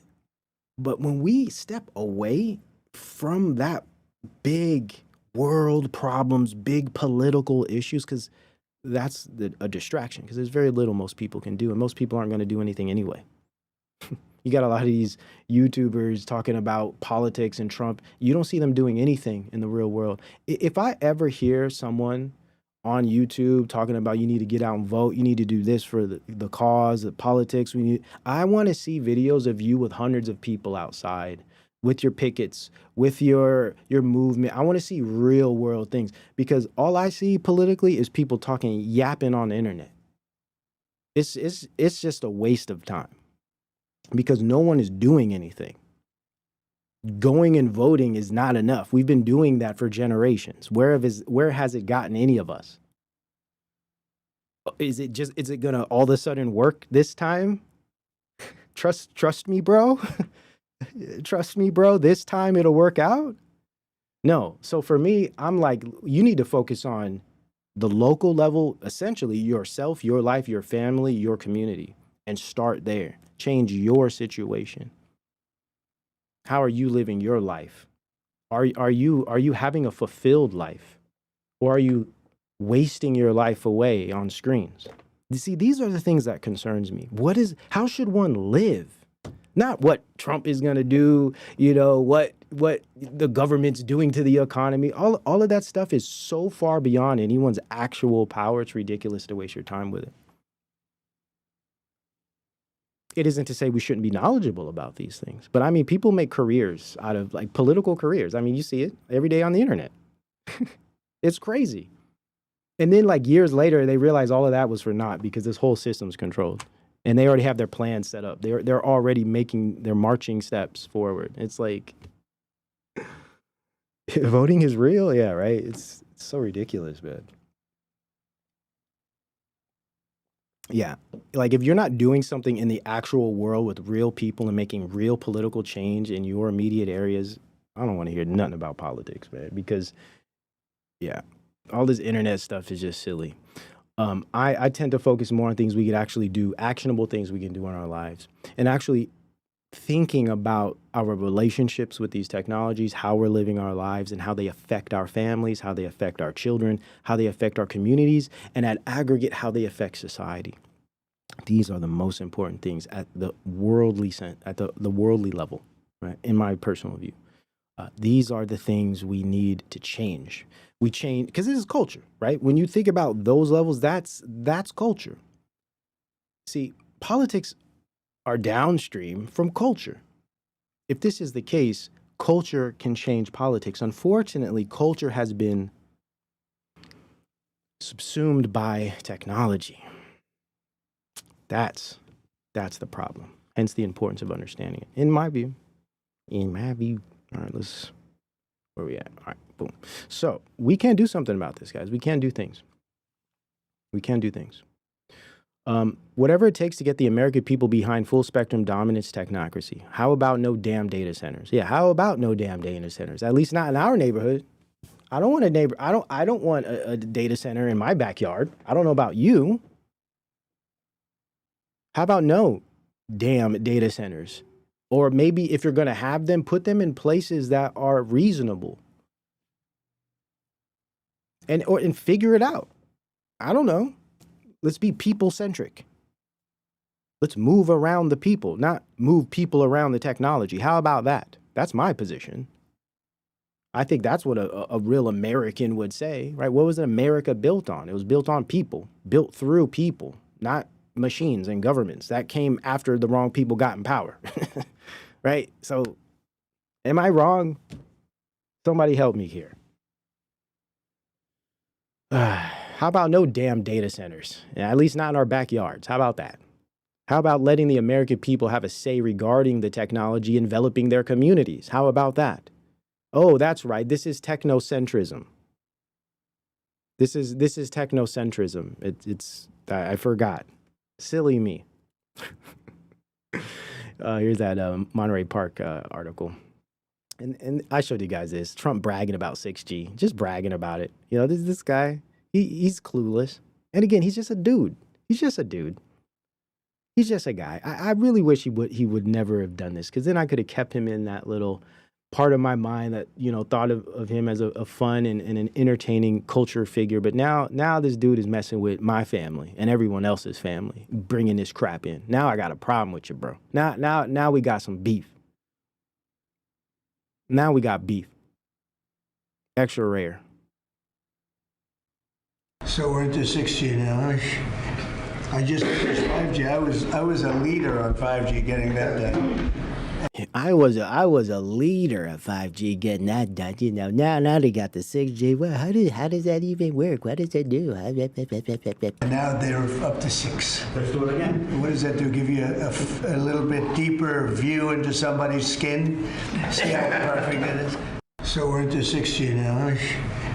I just finished 5G. I was a leader on 5G getting that done. And now they're up to. He's just clueless, this guy. And again, he is subject to these new systems and those behind them. He's subject to it. He's not deciding to do anything. And that's the part that is just frightening to me when I realize that people aren't being real about that. It's like, he doesn't actually make any decisions, don't you? You know that, right?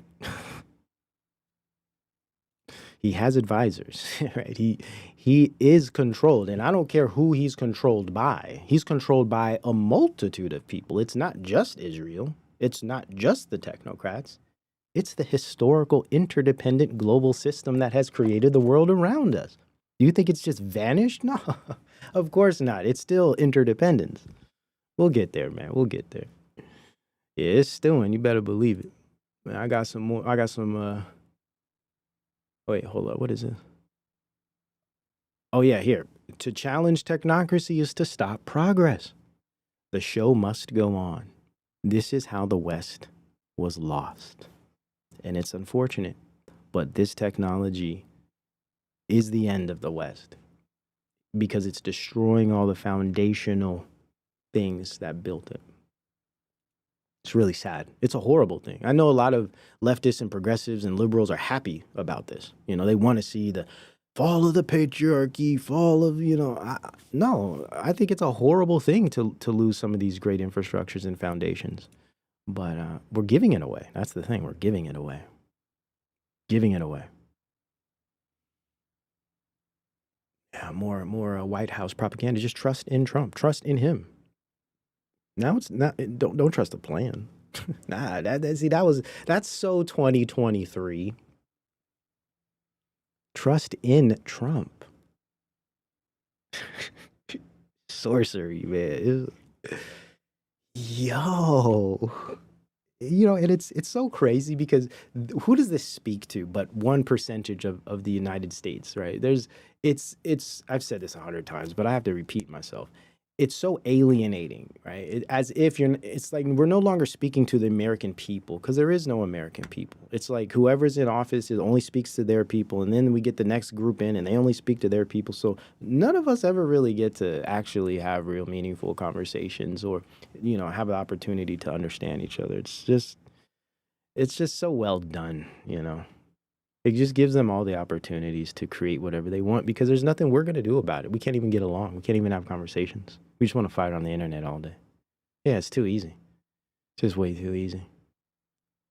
And you guys remember that. Must I remind you? I mean, this says it all. Look at this table, man. Look at this table. Just nothing, all of them. This is America. America. And this is our future, guys. These guys are building our future. Not us, not the we. We have no decisions. We're not making up. We have no influence on this. We're not deciding any of these things, right? I don't know. And there's this guy talking about China. We'll get back to that one. And then we got this, right? We got to remember this. The police will be on their best behavior because we're constantly watching and recording everything that's going on. How is that okay? How is that okay? How is this okay?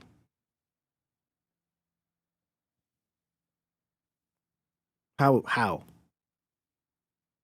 Recording everything that's going on. Since when did Americans accept such a thing?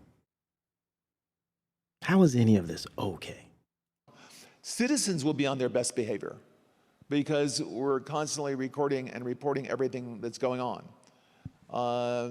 And it's unimpeachable. The cars have cameras on them. I think we have a squad car here someplace. But those kind of applications using AI, if we can use AI, and we're using AI to monitor the video. So if that altercation that occurred in Memphis, the chief of police would be immediately notified. It's not people that are looking at those cameras. It's You see, man, just completely removing people, guys. People aren't even looking at the damn cameras. We got the algorithms. There's sensors and all of the things they're supposed to be looking for. Now, sure, they're not completely removing humans out of this system. Humans aren't being removed out of the loop. There's still humans in the loop, but those humans in the loop are compromised by the private platform network corporations that pay them. It's AI that's looking at the camera. No. You can't do this. It would be like a shooting. That's going to be an event that's immediately, an alarm's going to go off. It's going to be, and we're going to have supervision. In other words, every police. Yeah, he said we're gonna have supervision, and we're gonna be able to see the brand of your trousers. We're gonna be able to see your tidy whities, man.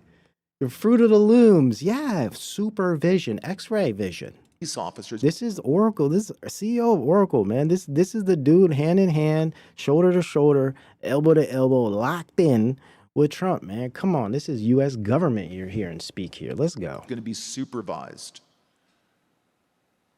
at all times. What? Wait, what did you say? Run that back, bro. What? Every police officer is going to be supervised at all times. Sales point, sure. Every police officer, we gotta stay fair and balanced and honest. Yeah, every American is going to be supervised as well, and that's already the case now. It's not like it's not already happening. Yeah, scary Larry Ellison. There we go. Sorry, I'm just assuming you guys know these, but there's all kind of people coming in and checking out the show, so forgive me for not. Yeah, no, not my looms. Okay, what's this one here? Let's look at this one. Oh, this is okay. And now here's Gates, right? Gates also at the table with Trump. Also, I played a clip of this in one of my recent videos. It's very obvious. Listen, Trump is all about the corporate world. He's not about boots on the ground, foundational people of this country. Even though he could say all of those things, look at what he's doing. And some people will say, oh, well, see, he's going against the globalists. This was the whole rhetoric from the very beginning of this in 2021. All of the prior to that, all of the conservatives, he's a maverick. He's an outsider. He's not industry, or at least he's not a politician. He's going against the globalists. Remember, he's what was it? He's taken out the deep state. You guys remember all of this? It came right back. Now he's ending globalism now, guys. So, but when you see, oh wait, you're doing nothing but giving contracts to like all of your cronies and all of these technocrats. We'll get there. We'll get there. I'm gonna break it all down for you, man. So the AI is entering into the health system, but not just into the health system, it's all the way down to the level of the patient. So now they want it in the health system as well. These guys, it's universalism. This is the issue. Technology is less the issue than universalism is, and technique. Again, watch the Betwixt episodes. Though I go way more into more concise detail with these things definitionally. So the real issue at hand, I think it's a distraction to get so hung up on specific types of technologies. I think it's more important when we consider, the way these technologies operate in the world and where we find them, and how you will not find anywhere that they don't exist. So the patient is able to talk in their local language and describe what's going on. And so in order to make this a reality, to see what works, what doesn't work, we're thrilled that OpenAI and the Gates Foundation are committing an initiative called Horizon 1000, where we'll go into 1,000 primary healthcare clinics in Africa. Of course. And the goal is to make the work there much higher quality. I can't. I'm sorry. I can't, dude. Someone says, oh, Trump knows, RFK Jr. knows, neither have done a damn thing about it. Would be so easy for Trump to stop it. No, he doesn't have power like that. POTUS controls military in U.S. No, he doesn't. Airspace would just take executive order to stop any stratospheric spraying. Trump is either not in charge or Trump is in on it. Maybe both. We have no evidence, but I wouldn't be surprised if both, but he's definitely not in charge. Presidents aren't in charge. Like that is like a 6th grade history perspective. It's like, no, that's not ever the case. It's so much more complicated than that. He has a position in a government that is subject to many systems above it. They rely on certain industries and certain systems just to function. How could they be in control? It just doesn't make any logical sense. It's just completely ridiculous. And I wanted to bring up the whole sky thing and chemtrails just as another example of how our own governments allow things to happen without any transparency or telling us what is going on. And it just happens, and everything is just allowed, just like they just build these toxic and, biologically damaging towers, 5G, 6G, etc. Data centers all around us. It's just we're all subject to these systems, and I think chemtrails is a good example, because I remember growing up as a kid, I never saw the sky look like that, man. Just the other day, I'm outside and I'm like, damn, they're making grid patterns. It's disturbing stuff, and this isn't my area of research, so call me ignorant. I don't know a whole lot about the science behind the chemtrails. I know some people say it's this, some people say it's that. I don't know what the hell it is, man. But I'm gonna tell you one thing: it doesn't look good, and the way it's so secretive, and the way, like, I don't know. Again, I'm ignorant. I don't know enough about it, but I do understand that I never saw these things growing up. So why all of a sudden do we have this in the air? Like, is that a dumb question? I don't know, but I'm asking. This might be a wild take, but I care less about the gun control laws coming down the pipe in Virginia than I do what's happening in our own skies. Because with gun control, I have to choose, I get the choice to comply or not. What they're spraying on me and my children every day, I have no choice in that. Our politicians need to be talking about this every single day. This is the most important topic on the table, and nobody's talking about it. It's a very important topic, I'd say, for sure. I mean, what the hell is going on? What is it, man? What is it? And the way it just kind of goes under the radar, it's like, shh, no one talk about it. That's just really disturbing. This one here says Trump could stop this. So why isn't he? Unless he supports it. No, I don't think he supports it like that. I'm not trying to say Trump is, in the back room, like, yeah, I got those little guys. I don't think he's like that. But he can't stop it either. That's the thing. It's not like he can stop anything. He is part of the system. It's systemic is the issue. It's systemic. It's interoperability. It's interdependence. When you talk about an economy, right? An economy relies on so many different things to function, to even exist. Not just behavior, but also technology, infrastructure, historical development over time, economic constitution, culture, environment, right? Availability of resources, diversity of community in that environment. What else? The types of thought processes, level of intelligence, and cultural behaviors of that population. At aggregate, all of these things together create a functioning economy. And also you have to think about politics and the policy and, the history of the region. And there's just so many things, right? There's so many things that go into this stuff. Same thing with politics. So to think that some one dude controls everything or some one dude could just stop something is crazy. It's just like, it's not dealing with the complexity of it all. And what's interesting is this technology is going to handle complexity like nothing else in history. That's the scary part. Hence, Comp's computer, right?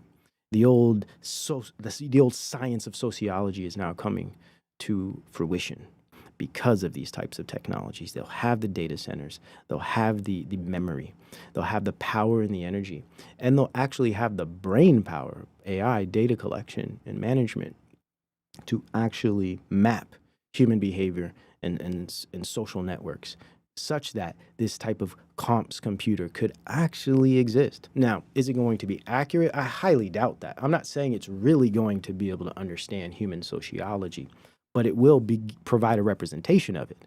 And that's going to be sold to the American people as gospel, just like the graphs and the bell curves during COVID. Now, USDA pound. Oh, here we go. Did you guys see this, though? Oh, man. Did you see this?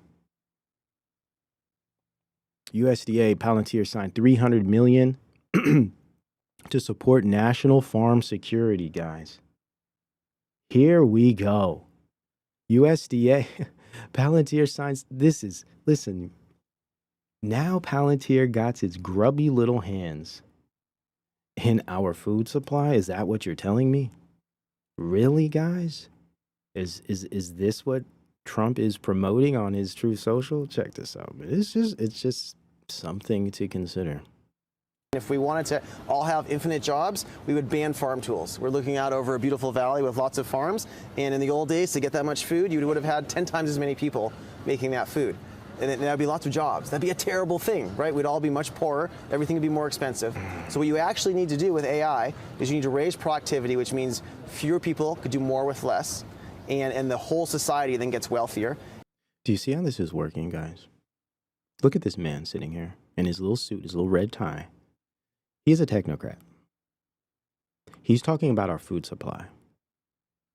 Donald Trump is on social media bragging about how awesome his company is. I'll show you some things here in a minute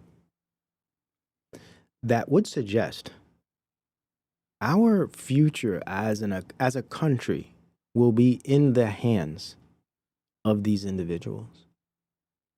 How is this okay? You know, I'm all for, destroying globalism. I'm all for, making America great. I'm all for getting back to Christian values and family and tradition and, home owning and community building. And that's what I'm all about.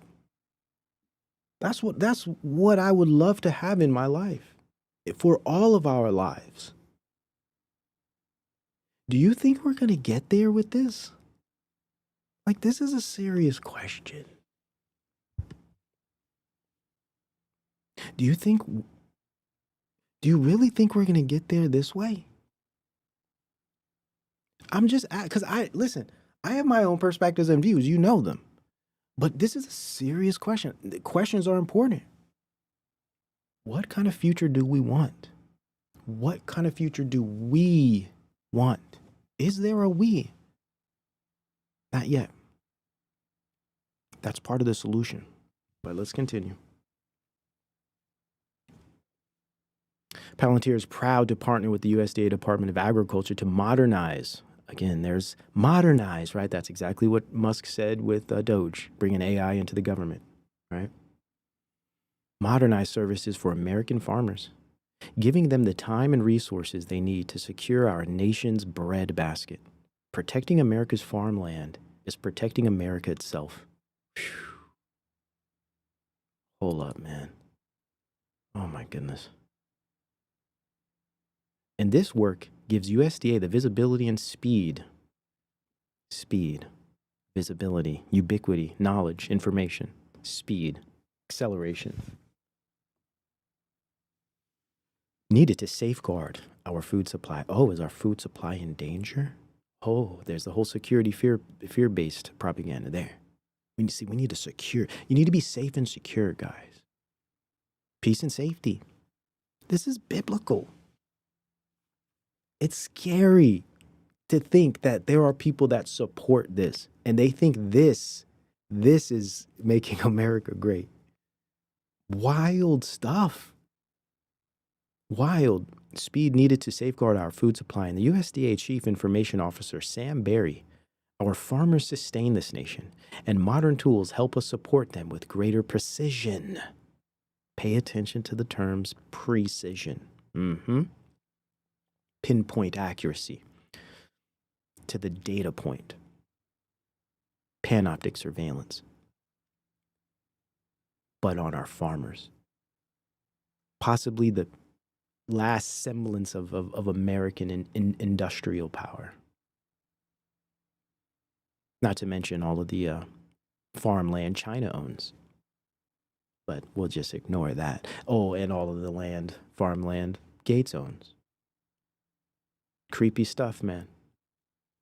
Creepy stuff. When you look outside of the propaganda people talk about on social media, when you look outside of what, the news people, when you look outside Tucker and, all of these propagandists, when you really look at the issues happening on the ground and the technologies, it starts to look a bit disturbing because it's such a different picture than what we see on the internet, on social media, politically. It's just such a different picture. Protecting the food, right? It's a big club and we ain't in it. You better believe it. And the modern tools to help support them with greater precision. I look forward to working with Palantir as we continue serving the American farming community, which serves all of us every single day.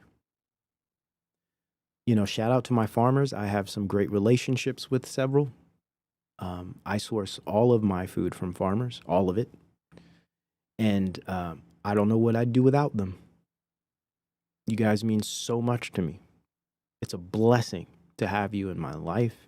It's a blessing that you exist to feed American people, to feed our children.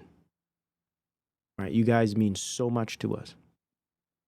Those of us who have relationships with farmers. So important. It would be devastating for that to change for me, right? It'd be devastating. Now, what's scary is once these systems, once these industries get involved with the logics, with the resources, and the functioning of our very natural, independent food supplies, food industries, farmers, it's out of our hands at that point. We start to become dependent, codependent, whether that be on their technologies, on their information, on their networks, on their architectures. Do we want that? For one. Two, do we I'm about to say something I can't say on the damn internet. Do we friggin' want it? Do we even want this stuff? No, not want. Do we need it? Do we need any of this? Especially some of our farmers who've been doing this for generations, hand down to the children to grow up and continue it on. And we've been doing this. Do we need any of this? No, we don't, man. We've been doing fine on our own. And this is a big issue I have with a lot of this technology that wants to pretend like it's trying to help America out. It's invading all of our most independent economies. And it could possibly, we're not there yet. Thank God we're not there yet. But it could come to the point where we no longer even have any. And all of our hands are tied? Nah, man. I'm not going for it. I'm not going to shut up about it. That's for sure. Now, I could do everything I can in my life, which I am doing. I'm living this. I live the low-tech life. I live the natural life. I live the, farm to table. I do it all. I'll just sit up here, be talking. I live it. But I'm just one dude. What are we going to do? That's the question. What are we going to do? And it ain't that deep. It's not like we got to have some revolution or some crazy crap, man. We'll get there. 300 million Palantir USDA deal. One farmer, 1 mile is straight up dangerous. This is from Our Country, Our Choice. A single centralized digital dossier on every American farmer, their finances, land, crops, and operations, all handed over to Peter Thiel's surveillance empire. Sole source crony contract with almost no competition, massive risk of data breaches and foreign hacking of our food supply. Perfect infrastructure for future government control over American farms. They call it efficiency. We call it digital tyranny in the making. Taxpayers are literally funding their own surveillance. And while they claim it's voluntary, once it's fully built in 2028, subsidies, crop insurance, and disaster aid will almost certainly push farmers into the system. De facto mandatory surveillance of American agriculture. This is how you lose control of your own food supply.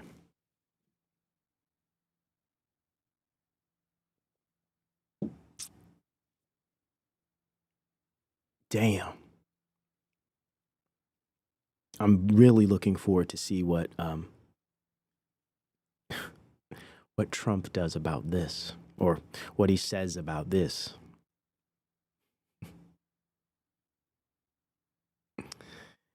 Oh, man. These people. Damn shame. We're not there yet, though. So I'm still optimistic. We're not there yet. We're not there yet. We still got some time. We really do. Thankfully, a lot of people are speaking out, too. too many are getting wrapped up in the politics stuff. That's the scary part. Too many people are getting wrapped up in all of the rigmarole and all the conflict and all the controversy and all of the, culture war stuff. They're so distracted by all of that. We're not getting to the real issues, the core issues, man. I'm talking about food supply. I'm talking about resources. I'm talking about environments. I'm talking about just being able to communicate with each other. I'm grassroots, man. I'm feet on the ground. The important things. How do we even talk about policy before we figure out how to even get along? I don't know. Doesn't make any sense.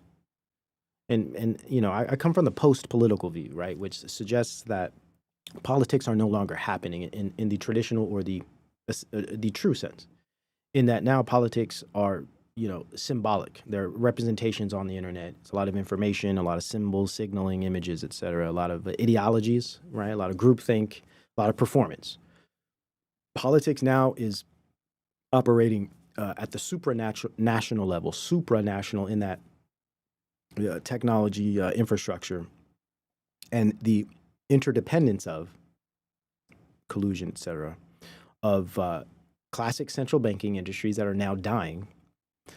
Of course, technocrats, this kind of new money, this like a new age digital economics, kind of like the continuing of supply side neoliberalism, but now is turning into a type of tokenized national marketism. It's like this. It's almost Hamiltonian, if you will. Like what is it? Mercantilism. It's this very interesting. We'll get there. I'm doing a bunch of reading. I got to get through some reading, but it's really interesting how this new economy is coming together. We'll talk a little bit about it here in a minute. So you have the technocrats, you have the bankers, and then you have the states, the governments, right? And then, of course, you have the people. And there's other groups as well. But these are some of the interdependence of these things, right? So this is what we're dealing with. So when you have this interdependence, whether it's banking industry, state governments, military, big tech, I guess we could add in the entertainment industry with them because that's the propaganda wing. So when you have these interdependence, when you have this interdependence going on, that's what really shapes political direction. It has to do with GDP, right? Where's the money going? What industries are moving markets the way they want them to move? It's not like people have any real decisions or influence on these things, at least not at the level of voting, right? Because we don't have real representation. I think anyone in their honest mind would admit that, right? We don't have a democracy, and I'm not calling for a democracy because I think that'd be scary today. I showed you that percentage, less than half the country can read at sixth grade level. And I think we've been engineered through learned helplessness and, distraction and media entertainment and, adult all these things that have kind of screwed us up, right? So we don't want a democracy at this point, man. And I'm not trying to, I might sound like one of these guys. I know this is how Teal talks. This is how the whole Dark Enlightenment talks. They're very Platonian in this kind of republic. We'll get there too. But it's true. We aren't fit. We're not moral. We're clearly not informed. We're not fit to even run a democracy, let alone uphold our Constitution. We're damn near idiocracy at this point. And I'm just being real. I don't mean to be mean. It's not our fault, at least not completely. Demo crazy, facts. So, it is what it is. Let's spade a spade type of thing. But that doesn't mean we can't do something. That doesn't mean we should give up and we should just lay down. I ain't never laying down. I'm throwing bows. I'm throwing knees. I'm ducking and diving. Listen. I'm swinging for the rafters. Trust me. This is post-political. Basic idea was that we could never win an election on getting certain things because we were in such a small minority. But maybe you could actually unilaterally change the world without having to constantly convince people and beg people and plead with people who are never going to agree with you. How so, Peter? How so? How could you pull off such a feat? Let me run that back. This is post-politics. Transcending politics. Post-politics in that politics are no longer happening because we are now inundated and surrounded by and influenced by machines and systems and networks and data that nudge and steer and shift the political world. We just react to it. Having to constantly convince people and beg people and plead with people who are never going to agree with you through a technological means. And this is where I think Let me run that back. but maybe you could actually unilaterally change the world. You could unilaterally is the key term. That's not democratic. That's not liberty and freedom. Hence the importance of populism. That's why Trump and this populist movement is so important, because this supersedes real democratic deliberation. This supersedes real people getting together and talking about what they believe in. Because now we're just looking at the big, cool, funny guy who's saying a lot of mean things that makes us laugh. And he's sticking it to the man and he's fighting the globalists. It's like a comic book, right? So at the end of the day, what they say is, we're not going to convince these people. These people can't have real debates. These people don't even know. They don't even read. They can't read.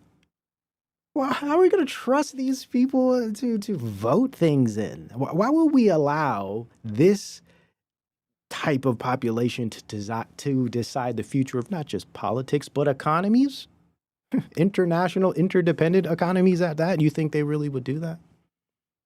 How does that make sense? It just doesn't make any logical sense. Like, you have to be very naively optimistic to think that's the way things are working out here. Anyhow, so unilaterally, so they're like, you know what? We're not going to have fair discussion. We're not going to even care what people say or what people think or what people need, because people can't get along. People don't make sense. So what we're going to do is unilaterally, we're going to control how things work through technology. The longer clip of this is in my most recent video I posted about normative narcissism, where I talk about Thiel's connection to clavicular. It's a longer clip of this, so you can see a little bit more of it. But it's dark, man. Like, he's straight up telling you right now, and this is old, this is 2010. He's telling you straight up, listen, we don't need you guys. We don't give a damn about what the hell you think, how you want the future to be. We're just going to unilaterally fix everything for you. And one way we're going to make you feel okay about it is we're going to give you all kind of distractions and fun little experiences so you won't know any better. On getting certain things because we were in such a small minority. But maybe you could actually unilaterally change the world without having to constantly convince people and beg people and plead with people who are never going to agree with you through a technological means. And this is where I think technology is this incredible alternative to politics. Ooh. What the hell? He says, you know what, man, straight up. Technology is it's a better alternative to politics. He said alternative to politics, as if there is even a thing. Should there be an alternative to politics? I thought politics were, how you make rules and you make sure people have rights and, proper fair laws and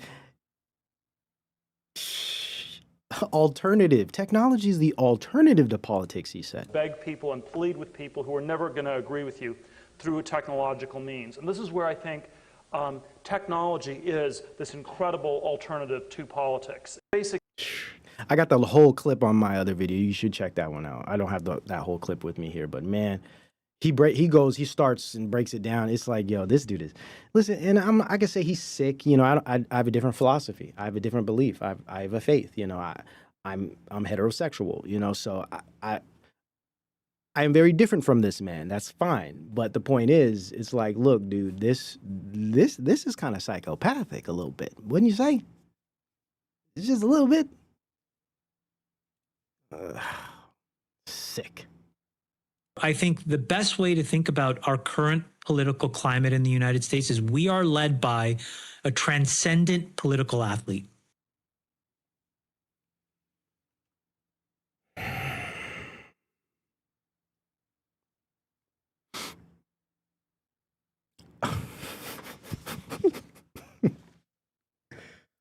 First off, transcendent. Okay, I'll let that slide. transcendent political athlete. Because he be doing mental gymnastics on the population. Maybe that's the athleticism. Let me stop, man. He's talking about Trump. Transcendent how? Donald Trump is. By the way, you know who this is, Chamath Howard, technocrat. Yeah, they love him. They have to. He's setting the tone. He's opening the doors. The table been set. He's pulling out chairs and pushing them in after they sit down. The most effective and capable political athlete we have ever seen. Why? He understands how to connect at the one-on-one level. He understands retail politics. True. Better than, frankly, anybody. I'll agree. And you can just see this if you go to a rally, the way that he can connect with individual people. Now, I have to be honest about something here. That's not necessarily true, because let's look at the percentage, or let's look at the type of people he is connecting with. It's not very diverse, by the way. Okay, so I won't give him that much credit. I don't think he has much, like, I don't know, man. I won't agree with that, but he's definitely a great businessman. He's funny. He's a comedian. He's an entertainer. He's a great actor, but he's not an athlete in any. And I know he's being figurative with that, but still, it's like this. I just wanted to show you this as an example, amongst many others that I've shown you, that the techno class, the knowledge classes, are all cheerleaders for him, and that's for a very, very important reason. Okay, we won't spend too much time on it. It's just more bootlicking. And then we won't spend much time on this. I want to show you the clip quickly here. You guys saw this, right? This is old. This is bizarre. This is bizarre. You got MAGA folks coming out saying, no, but this is a good thing. Look, this is it's not what you think. This is creepy as hell. Like, come on, man. Like, really, guys? The thing is, we've been sold through cultural futurism that this is a good thing. This is the direction we want to go, right? Automating everything, having robots, Robosexualism is not far away, man. Yeah. You never know. Your neighbor might be a robosexual. Wait for it. It's just creepy, man. It's creepy as hell. For whatever this is, it's just more propaganda, if you ask me. Oh, you guys see this? Man, listen, let me just play. Good afternoon. This legal judgment is a significant and important victory for public safety. It confirms that the Met is right and acting lawfully. Let me preface it. So London police wins court case which allowed them to use digital AI facial recognition technology everywhere. Everyone knows where this is leading, where this is heading. Digital ID, social credit score, personal carbon allowance, tracker, mandatory jabs, total government state control. Go out and buy a burqa right now. Yeah, that's probably all true. But I'm looking at it more simply. It's more like this is the introduction to mainly the end of real privacy and what I call personhood, right? I've been doing a lot of background work on this whole thing.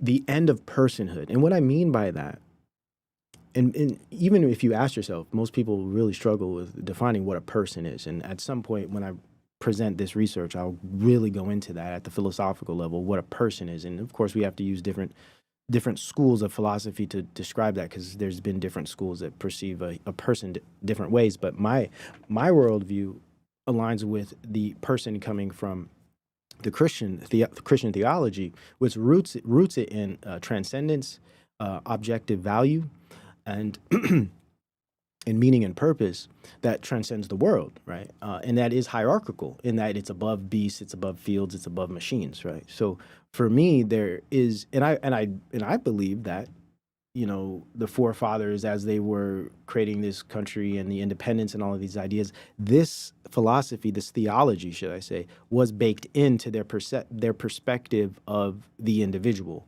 right? When there's a really good book on how the individual was made or something. I can't remember the name. It's a good one. I'll be bringing that up at some point too. But anyhow, yeah. So it's the end of personhood. It's like a person. It's not. It's like it's yourself. It's your identity.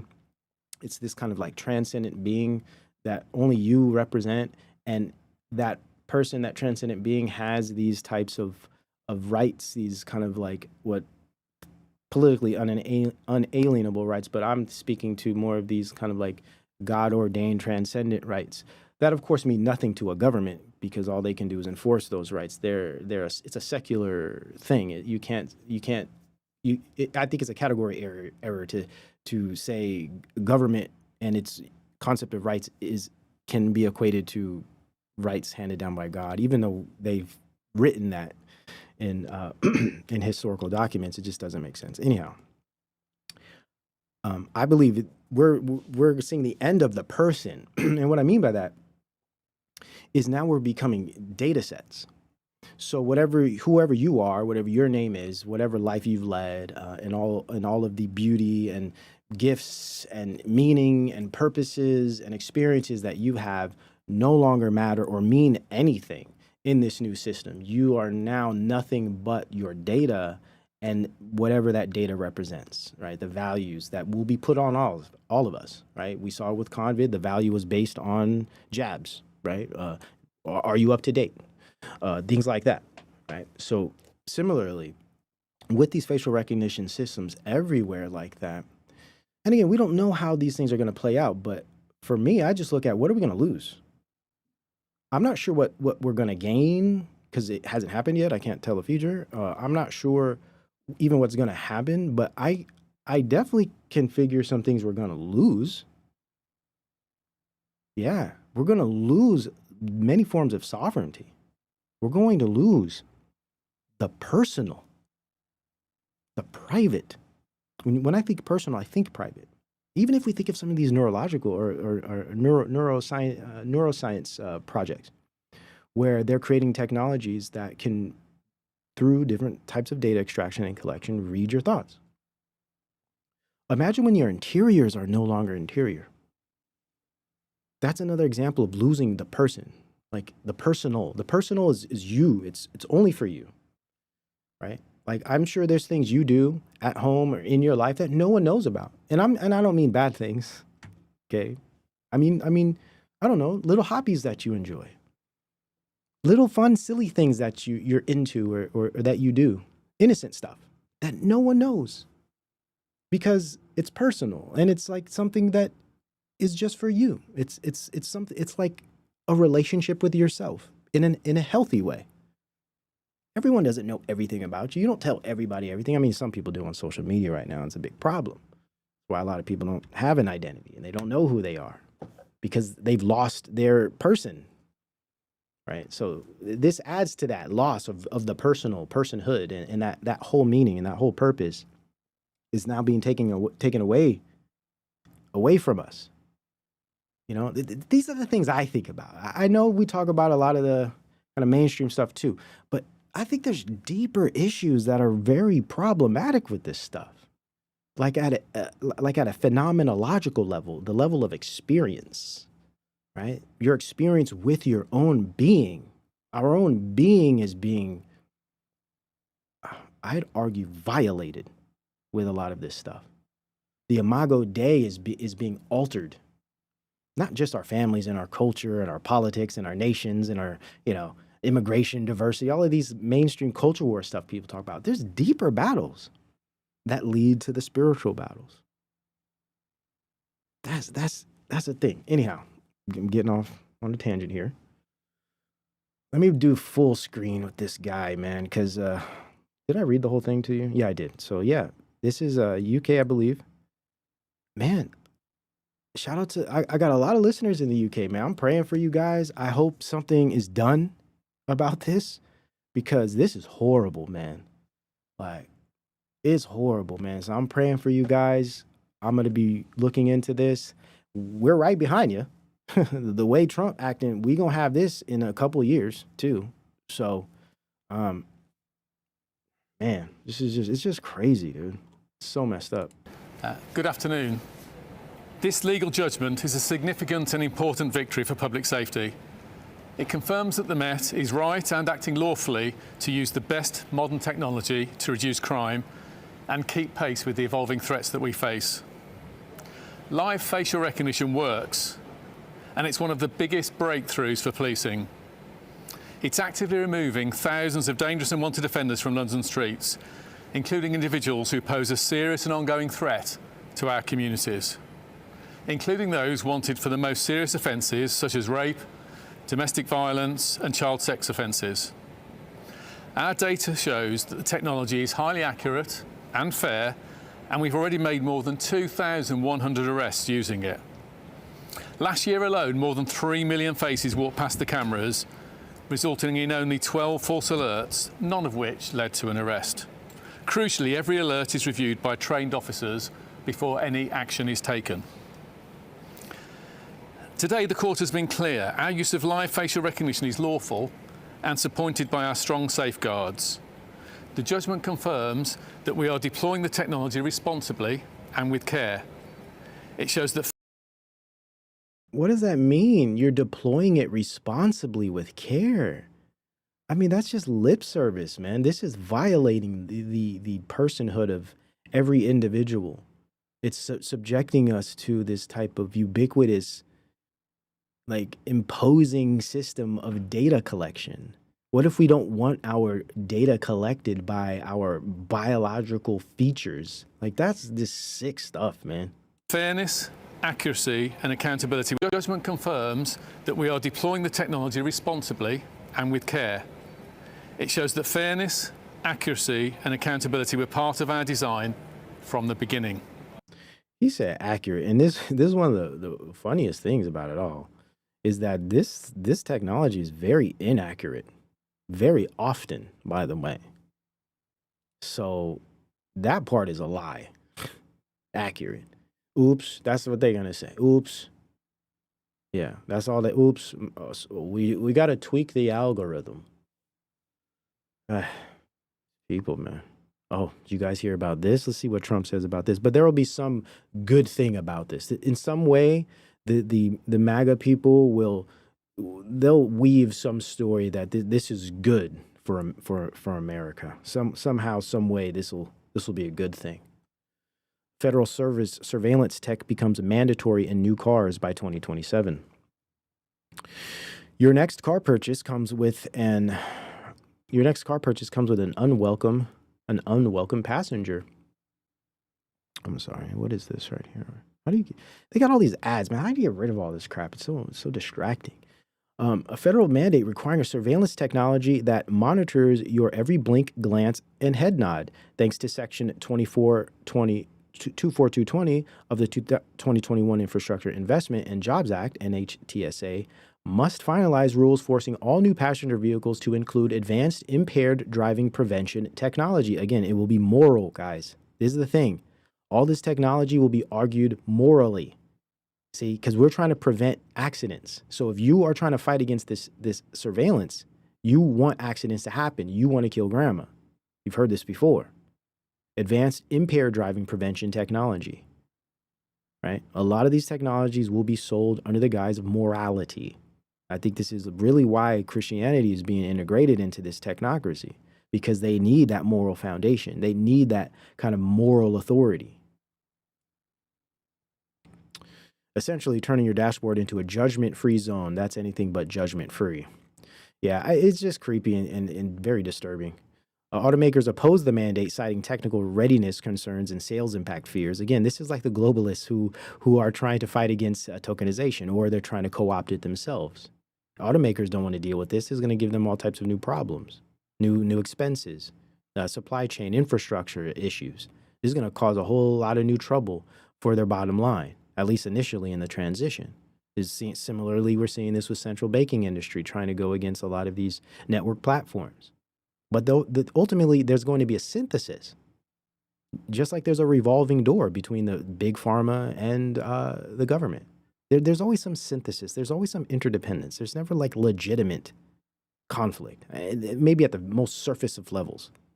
Car manufacturers argue that the technology remains unreliable. Boom. Unreliable, warning of false positives that could strand drivers.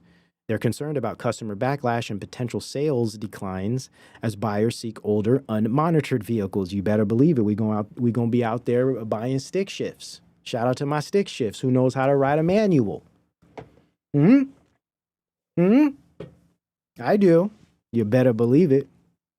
Let's go. Yeah, so you see what I'm saying? This is it. This is it.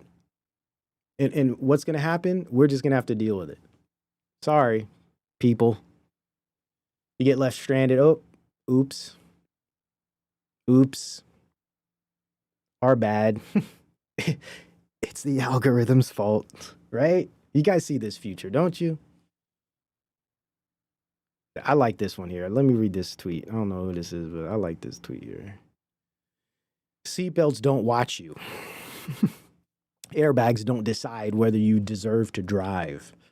Section 24220 does something no vehicle safety regulation has ever done. It points infrared cameras at your face, tracks your eyes and pupil dilation in real time, and lets software make a probabilistic guess about impairment with no officer, no breath test, no due process, and no clear way to override a false positive. Interesting. The Supreme Court ruled in Carpenter that even historical cell tower pings require a warrant because of what they reveal about private life. Oof. See where this goes? Yet, talk about the personal, right? The removal, the eradication of the personal and the person. Yet, Congress has mandated something far more invasive as a precondition for starting your car, calling continuous biometric surveillance a safety feature. Moralism. Doesn't make it one. Doesn't make it one just because you call it a safety feature, right? Just because your automated taxis say that they will save more lives, it doesn't necessarily mean they will. And whatever they end up doing bad could be probably far worse. We just haven't found out yet, right? Wait and see, I guess. This monitors your body before anything has gone wrong, and the government cannot constitutionally force you to surrender your right to privacy as the price of exercising your right to move freely. Do you see what's happening, man? Damn, isn't all of this so anti-freedom, anti-liberty, anti-American? Think about it. Now, okay, let's say they give us some jobs. We start to manufacture. We'll get there because it's not what they say. But let's just hypothetically, we have all these new manufacturing jobs. Guess what? They're giving stipends and dividends and all of these things for home buyers, first-time home buyers. Yeah, we got homes, we got new jobs, we got walkable communities now. But that's only because these data centers, software companies, network platforms are funding it all. But they're also making sure all of these assets are embedded with surveillance technologies that completely take away any semblance of, say, privacy or personhood experiences you might have. You now just become a purely transparent set of data for these systems, but you will get the nice car, you will get the walkable community, you will get the nice little home with the little front yard that's shaped like a square. And yeah, you might get a new job too, right? But there's going to be all of these other strings attached. Is that what we want? I'm just asking, because what I want personally doesn't really mean much because I'm just one person. So I have to talk to the world. I have to talk to as many people as possible about this to make any dent. We need people. We don't believe you need more people. Yeah, we need more people. Is this the world we want to live in? Is this making America great again? I don't give a damn about factories and industries coming back here if this is how we're going to be living. If everything we do has a damn computer in it that's owned by some private company that's not even has no loyalty to the country itself. These international, interdependent, globalist network platforms that are selling their goods and goodies all over the world don't care about me and my family and my personal beliefs about personhood and privacy. They don't give a damn about that. Trade-offs. Yeah. There will be trade-offs in this. Are they worth it? Is this what we want? And I know there's no we yet. Yet. I am still optimistic, and I still believe something is going to bring us together, and we're going to figure this out. I pray. I'm praying for it. It'd be nice. Is this what we want? I don't know. It's not what I want. But I'm just one person. Here's another example of this, right? So when I said capitalism, especially techno-capitalism of this degree, where we have technologies and symbols and images that can be placed anywhere and make money and extract data and turn it into money, right? When techno-capital has created such a situation where money just falls from trees because there's just so much data to make money off of, nothing, morals, values, culture, none of that stuff matters. Doesn't mean anything. It's subject to what works for the market. This is a perfect example of this. So this is like an AI prostitute company that has plastered what looks to be like a 100-foot tall, if not more, big old flat screen of some virtual candy. Look at this. Imagine your child, imagine a young teenage boy walking by this, pulling out his phone. Is your Christianity going to stop that? Yeah. Is your conservative, traditional values going to stop that? Possibly it could. If enough people got together and said, we don't want this crap in our neighborhood, in our community. We don't want this crap. That's where we need to be. That's where we need to be. But not just with prawn, not just with, transvestite reading time, not just with blue hair Bobby walking in the girl's bathroom, not that surface culture war stuff. Those, especially the books they be putting in these schools, that stuff is crazy. Aside from those things, those things do have meaning, okay? I'm not trying to discount them. But there's other things too. And my position is like the technology is something we all need to be railing against.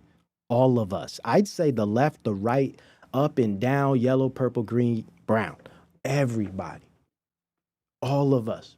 We'll deal with the worldview stuff after the fact. Yeah, we're going to put them up. We're going to have a few bouts. That'll come when it needs to come. When we got to have those arguments, we'll have those arguments. First, let's get these people the hell out of here, man. Let's get all of this crap out of here. And then we'll talk about culture. Then we'll talk about what we believe in. And then we can sit down and reason with each other because we don't have surveillance systems looking at everything, collecting all this information on us, dictating what we're going to do, where we can go, what we can access, how we can live. You feel me? Am I making sense here? Am I making sense here? See, this is Technocapital. This is Technocapital, okay? It imposes on us a world that we do not agree with, a world we don't want. We can change that. First, we have to make a we. AI as savior, huh? The area of recklessness is the spending of governments around the world who are all... Yes, you're right. The people running the show are not Christians. That's a fact. The problem is they're trying to make this big propaganda movement as if Christians are now starting to run the show. As lovely as that would be, I mean, real good Christians, not like these, false light Christians.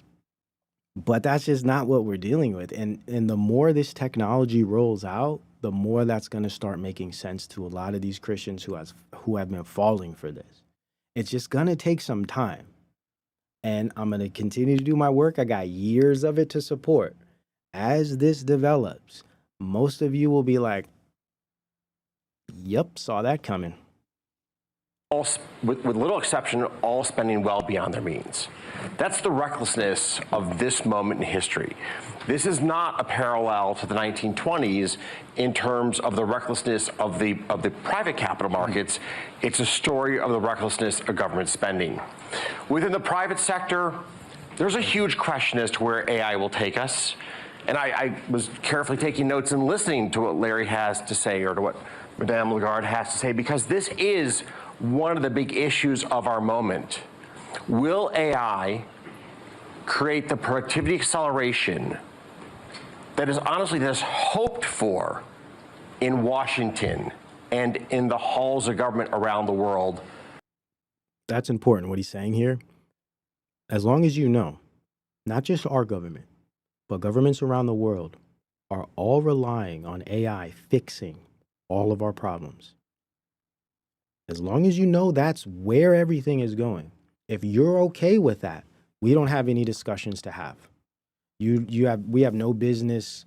Listen, I'm not going to convince you otherwise, and I'm not trying to convince you. I'm just presenting what I have to offer. Okay, but if you think that's okay, have at it. Have at it. I don't think that's okay. I don't think that's good for America. I don't think that's good for anyone in the world. And I think the only reason we're going this route is because we've given up on what God's created. And we're so far gone, whether that be through learned helplessness or distraction or just, lack of identity. We're so far gone that it's to the point now where those systems and people and oligarchs and groups in control can now say, let us just handle all of this. You guys sit back, we're going to throw you some toys, and we'll fix everything with our new technologies. This is where we're being led. Do you want that type of future? That's the question. It doesn't have to be this way. That's key. That's key. It doesn't have to be this way. But if we keep trusting the plan and just say, you know what, let's just give them a shot. This is great. This is a good thing. All right. As a way to overcome the profligate spending that we're currently engaged in. Like the world needs a savior. Ooh. And the hope is that AI is the savior that we need for productivity. Yeah. That came out his mouth. That came right out his mouth. Yes, it did. Damn. Hope is that AI is the savior that we need for productivity. And the challenge with this is it may or may not be. We just don't know yet.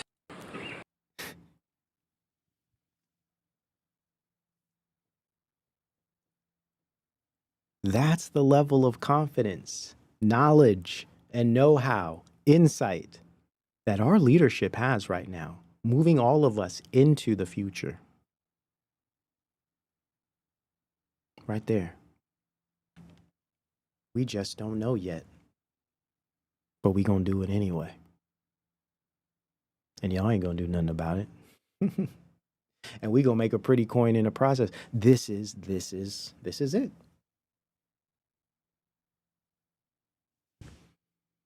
Yet, exactly. This is it, man.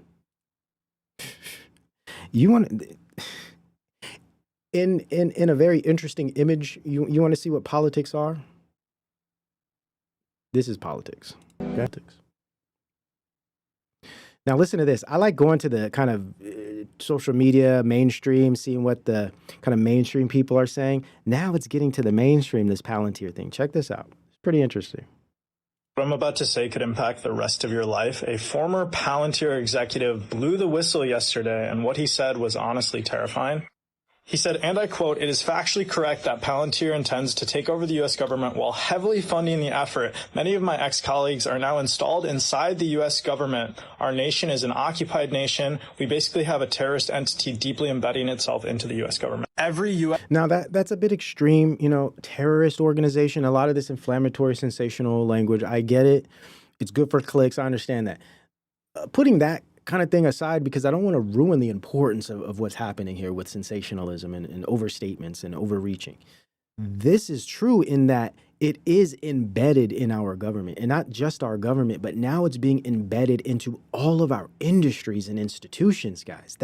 It's going from healthcare to now our food supply. Who voted for this, right? Who voted for Palantir, a software company, to inject itself into all of our living environments? Who voted for it? Again, this is why I use this concept post-political, is because we are beyond real political deliberation. Now I'm not saying it's like completely controlled or it's like automated government, but it's the mixture of universalism and technique. So universalism is the concept Alul used to describe the ubiquity of the technologies themselves, how they're everywhere, embedded everywhere, AI everywhere. You're using AI anytime you open up the internet or a phone or any type of technology, any type of application, any type of software is now on board, has now been embedded with AI. Universalism, right? Surveillance as an example. Cameras and data extracting devices and technologies, they call it ambient intelligence, are everywhere, right? Embedded everywhere, and it's only getting more embedded. So this is this concept of universalism. So it's that's why a lot of people make the straw man argument about technological determinism. I did a short segment on technological determinism a while back. I'll be bringing that up in a Betwixt episode soon, because it's important to differentiate. Even people like Alul, who are misconstrued as I believe misrepresented as a determinist, but it's not determinism in the true sense of the word. It appears as determinism. Right? Just by the way it operates. It appears as if it's operating on its own, but it's not. It's not operating on its own. It's just so embedded. It's so universal in its presence that it starts to look like it's moving on its own. But no, it's just everyone's using it. Everyone's kind of operating with it and behaving the same way. So it appears to have this power over everyone. It doesn't. Technology doesn't have this type of deterministic power over people, their behaviors, their economies, and their governments and institutions. It's not deterministic in that sense. But when it is embedded in all of these areas, when it becomes part of the infrastructure of all of these areas, where it becomes a type of dependent tool, then it starts to gain at least influence on our behaviors, because technology, the way it operates, it does something to you. It guides you somewhere. For instance, if you're using algorithms to, do any type of thing, it is guiding you. So you're only dealing with what it presents to you. So with that being said alone, it is, whether you realize it or not, it is determining your experience. It's determining what knowledge you interact with. It's determining what reality you see. So in that sense, there is a deterministic element to it. But especially in the lot of philosophy of technology area, there's a big argument between like determinism and all this stuff. So, it's a straw man for people to throw this term around. Now, there are some real determinists, right, that believe, like Kevin Kelly, right, kind of have this idea of like the technium, and like the technology has its own voice and it has its own, will and agency, and it has its own goals, if you will. I don't believe any of that, but it is important to differentiate with these things, because a lot of our arguments and our positions are strawmanned all the time by people who just don't understand how this stuff works. And actually, it's not that they don't understand. It's like they're not willing to actually do the research. They're just mostly getting all their information from AI anyways. So, I guess I'm not surprised. U.S. citizen is now being surveilled by this one company that creates software that does only two things: mass surveillance and mass slaughter. Yes, I can prove it. I mean, it's true. Palantir is the largest surveillance, weapons, and software company on the planet, netting just under $400 billion, and it was founded in 2004 by Alex Karp and Peter Thiel. But as soon as this company was founded, it was dumped into by the CIA, millions of dollars. Now, this is a massive red flag because typically when governments do mass surveillance on citizens, they need to do large court hearings, oversight, have public records of this. But if it's a private company partnering with the government behind closed doors, they don't have to do any of that. They can just secretly hush, collect all the data, do whatever they want, and they can label it as a trade secret. This is exactly why hundreds of billions of dollars are funneled into private security companies. It's not just for war, it's for control. Now, what does this $100 billion software actually look like and do? All right, we don't have to go into that detail, but I like looking at seeing what the popular ideas are going around about this stuff, because it's important that people are realizing, hey, this isn't okay. You know, even if all of their information isn't necessarily correct, even if it's some of it's a bit sensational, that does ruin the effect of real research. It does. But I mean, it's still important to see, to check the temperature, you know, of the social environment, especially online, because there can be some good coming out of these things. It's not like it's all bad, though it's mostly unhealthy and social engineering. But we still can use it for, I'd say, behavioral analysis and like sociology research for sure. That's at least what I use it for. So yeah, man, it's pretty wild to see how this company, and it's just one of them. Trust me, over the months, man, we'll be going through a whole bunch of different companies that are involved in this as well. And it's not just kooky tech billionaires. It's actual complete systems of interdependent companies, software and hardware, right? It's a lot of moving parts, and sometimes we get distracted by jumping too much on Peter Thiel or jumping too much on Karp, and you know, I try my best not to do that, jumping on them as personal people, because it's way bigger than them. I mean, they're just faces, right? Not to say that they don't have influence, because they do. But yeah, check this out. I haven't fact checked this, by the way. I literally just pulled this. If it's true, it's pretty ironic. So this is Woodrow Wilson, allegedly. The government, which was designed for the people, yes, has got into the hands of the bosses and their employers, the special interests. An invisible empire has been set up above the forms of democracy. So he's already calling out the post-political, already. And this is what post-politics essentially is. When there are a type of special interest system or group that is actually influencing the policy decisions, economic directions, infrastructural development, right? And disregarding the people in those decisions.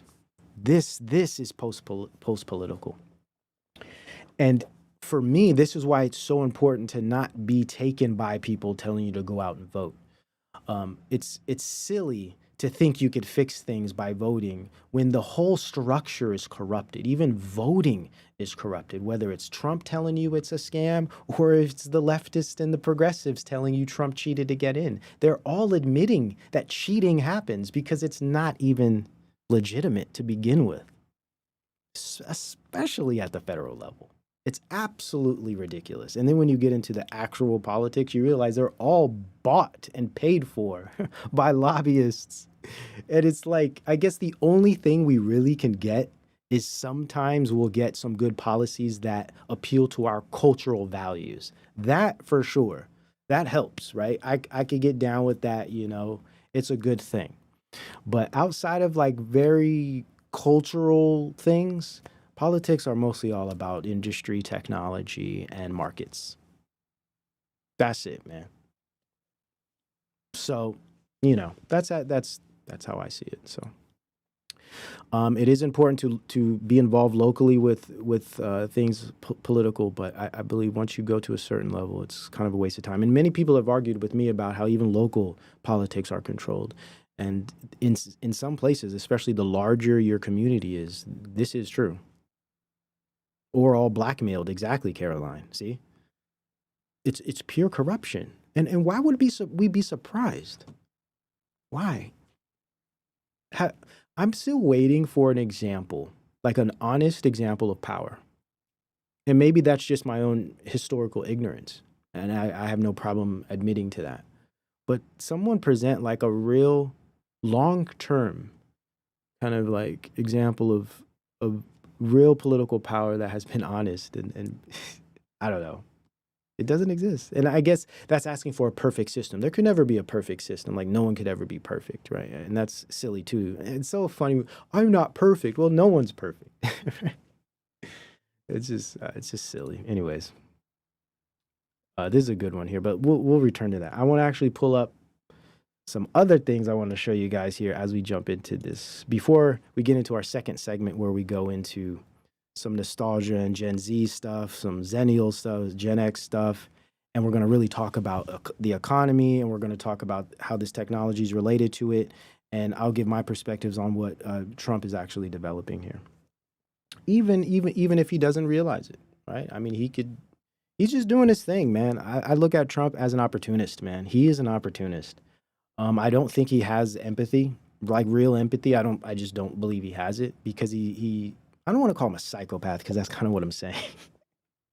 I'm not saying he's a psychopath, but I just think he is definitely a narcissist in that he's just self-absorbed and he does things for performative kind of payoffs. I don't think he really cares about people. But again, that's my own personal perspective, and that doesn't mean anything, right? He doesn't matter as a person anyways. I'm just stating it. Doesn't matter, though. Okay, so network state deglobalization. So let's get into this quickly here. Deglobalization and reindustrialization. This is so important. And this is kind of like what we'll see Palantir doing shortly here. And I like this. I found this. This is the Aaron show or something. I just found this meme. It says, they told us we were winning while they locked the cage from inside. Traded the republic for a surveillance state and called it patriotism. Ugh, it's just so spot on. It's so spot on. Because I'll show you exactly why I agree with this. Even if we are shifting back to some degrees of nationalistic systems, because we are.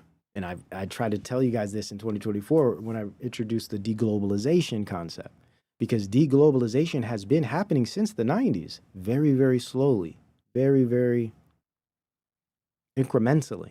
But now we're starting to see a cascade due to the technological revolution. So network state deglobalization and reindustrialization. Let's return to these ideas because they're important for the moment we're in. And let's get into it. So Morocco, right? Morocco. Let's go back to farms and horses. Some people would like that. I don't know if I'd be completely against that. I mean, I do like elements of urban life. I do like being close to cities. I do appreciate aspects of the urban experience. Again, that's what I mentioned in the beginning, right? We're all from different areas. We all grew up different ways. I'm from California, Bay Area, so I grew up with a lot of different types of people, a lot of like interesting cultures, and just very rich with diversity. So for me, I am well-rounded in that sense. I have an understanding of a lot of different types of people that live different types of ways and have different types of beliefs and different types of representations. I've lived most of my life in these environments. So for me, I'm very adaptable. I could adapt to anything. I could get along with most people. I could have a conversation with almost anyone and feel very comfortable just based on practice alone, right? It's being exposed to so many different types of people for so many years and working all types of odd and interesting jobs. You meet a lot of real cool people on like kind of odd jobs. I've had some really kind of peculiar jobs over the years, things that you don't hear about all the time. And so it's like, it's cool. And I don't have a problem with diversity. Everyone's not like me. Now, I have a big problem with some of the culture that comes with that stuff, especially a lot of the hyper progressive stuff. That's why I had to get the hell out of California, or at least out of the area I was in, because like the Bay Area has just turned, especially, man, like after 2018, it was just like crazy, right? especially if you're trying to raise kids, right? If you're a Christian, if you're more traditional, it's not cool, right? So if you're young, if you're single, that kind of stuff, all right, the urban life, fine. But once you get a family, you usually want to get out of that. You usually want to go to more conservative areas. At least this is my view. I know everyone's not going to agree with me, but you usually want to go to a more conservative place, simpler, slower, more traditional place. It's good for kids, right? So it really depends on where you're from and where you're at and what you want in life. I wouldn't want to live like in the mountains because I would miss other aspects of society. But if I was forced to do that, say every place turned into a smart city, I'd have no problem with it. I'd completely adapt. I'd shack up. We'd build a nice home, and we'd have all of our things. I'd have some animals, a garden. I'd do it all because I have that now. So it's like, I would have no problem with that if I was pushed in the corner, right? But if I can choose, I'd like to have access to things. I like to move around, right? I like to travel. I like to experience different things to different people. Everyone's not like that. Some people just want to stay in their little area and they never want to go anywhere. And that's fine. That's fine. Hence the we, right? We got to get to the we because that's hard. We're so different, right? We have different goals. We have different visions of the future. We got to start talking about our visions of the future. I think we do, because if we don't, these guys over here, they're going to have those conversations for us, and they'll make those decisions for us. I've been to other countries, and we can be a little proud of being American people, but I think we're pretty laid back. Yeah, and I agree with you. And I don't mean to disrespect people from other areas to say, oh, we're the best. I'm not trying to play that role because I know most countries hate us for being like that anyway. We're so self-centered and like kind of arrogant. But I'll only say things close to that because of, for me, and it's something I think is great about us. Some people will disagree with the diversity thing, but I think the fact that our country from its beginning has always been so diverse with the different types of immigrants, I think that's what has made America so interesting. And actually, if we want to take sociological research, it proves this is the case, especially if we look into the work of Ogburn as an example, who's a big influence of mine, very, very big influence of my sociological research. And he makes great arguments about how, like, considering innovation, for an example, and why certain technologies are created in certain areas. And even Thomas Sowell kind of borrows a lot of these concepts too in some of his work. But the idea that, technology as an example or innovation is usually rooted in a high diversity of types of people, types of minds, and liberalism, essentially. It's the fact that there is a liberal, and some would even argue a free market, with different diversity and the diversity of thought, right? Because the ability to have diversity of thought opens up the door wider for the potential of creativity, for the potential of innovation. And then we think of course, and then there's resources, right? So what resources the area has, and that's not just in actual space and environment and materials and goods, but also resources in that of people, human resources. What types of people, what are the degree of their intelligence and their belief systems, their openness. And intelligence is also important too, because if we consider, like, say, Silicon Valley, there's a specific reason Silicon Valley happened in California. And a lot of it has to do with what we're describing here, at least what I'm describing here, this concept of diversity being a strength. And I'm not necessarily saying that in that of race, even though that's part of it too. It's more diversity in a lot of different things, from freedom and liberty of belief systems, and just having the ability to kind of think creatively and to think in a way that's not kind of bogged down by heavy traditionalism. And there's a lot of history to prove this too, even with the scientific revolution as an example, right? So some would argue, well, we won't go too deep into that, but yeah, I do think America, one thing that makes America great is we've had so many influences. And I believe that's why we have created so many things. I believe that's why we've innovated so many things, because we've had so many different influences from the Germans, from the Dutch, from the French, from the Spanish. I mean, we've had all of these different types of people coming together, and then other immigrants later in years from the Japanese, et cetera. And we've all designed things together and fed off of each other and stole things from others and, built really amazing things. And I think that's only possible when you have an area with enough openness, not just to thought and culture, but openness and availability of materials, which America has had a lot of resources, right? And then some would argue, well, that's because of war, that's because of pillage, and that's because of imperialism. Yeah, partly true. Yeah, a lot of us have benefited from the death of others. I mean, this is history.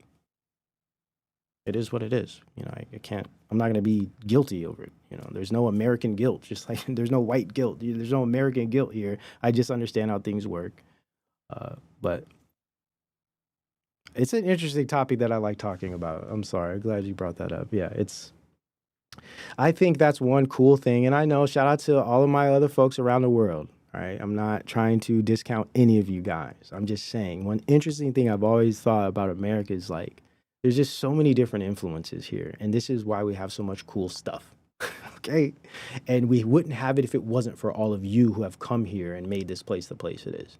And, you know, some would argue, well, the cool stuff has been nothing but trouble, whether that be media and the culture that came of it. Yeah, maybe you're right.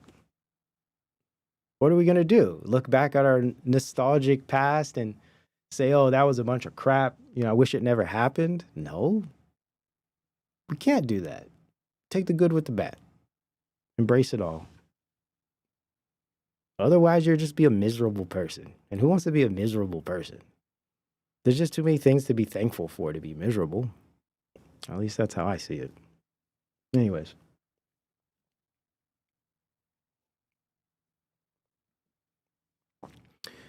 Okay.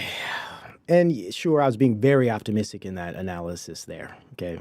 I turned off my my critical lens for that one, because I have both, right? I could be very optimistic and, you know, positive and supportive, but I can also be very critical, because we have to be, right? There's two sides to this thing. Okay, so America, right? Democratic Republic minus the democratic, but with Plato's Republic as a cybernetic network state. Now, this might not make any sense. Let me explain. So we're not a democracy, right? We are this kind of democratic, what is it? Constitutional democratic republic, however it's said, right? We're kind of all of these things. We're a new creation. We're an experiment. Very interesting one that's failed, right? It's failed. It'd be great to try to maintain some of the good things. And I think that's what we're trying to do, especially as Christians. I just think we're doing it the wrong way through politics. I think it has to happen from culture, right? I believe if we're really going to have the world we want to have, we have to create it as people, as believers, and even if we disagree in our faiths, through culture. We have to separate ourselves from the systems of power, from the systems of the state and government and technologies. And we have to figure out a way to survive in the world, but not of the world. This is my view. I believe joining the state, should I say joining the tech state, is not the way to go. Because the tech state doesn't have the people's best interest in mind. I think we only could have our own best interests in mind. Now, of course, we're going to have to be interdependent. Sure, we're not going to be living off the grid as Luddites. That's not what I mean. But we do have to be able to hearken back to a simpler time and try to bring that back into the lives we live today. And part of that is by negating a lot of what is being produced here, not supporting a lot of what is being produced here, moving in the opposite direction, set apart from a lot of what is being produced here, and creating our own systems of reliability, independence, etc. I think this is the only real actionable thing we can do, because I'm going to tell you right now, marching your little butt down there to go fill out some bubbles on a piece of paper to mail out to the government is not going to change anything. History proves it. Do as you will.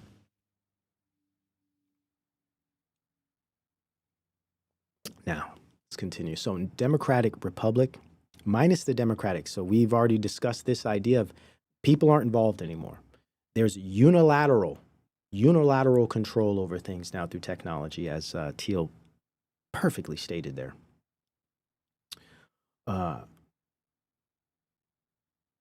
Let's see. So with Plato's Republic, so the reason I say Plato's Republic, speaking kind of to this idea, Yarvin and all these guys talk about. It's like, you know what? We need to go to monarchy because democracy's crazy and will never work.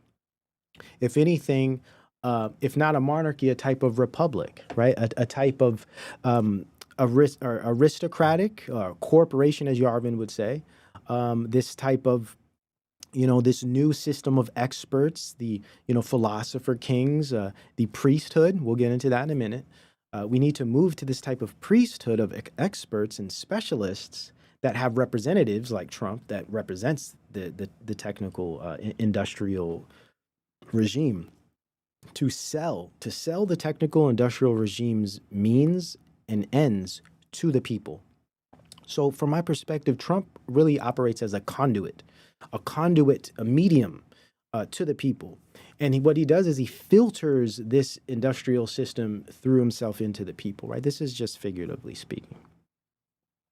And it works because of his allure and his intrigue and he's funny.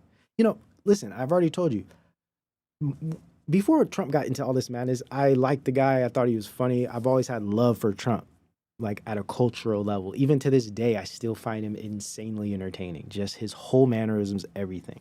But if we're going to be real about what he's actually involved in, it ain't fun and games. It's no joke. Okay, so you got to separate these things sometimes.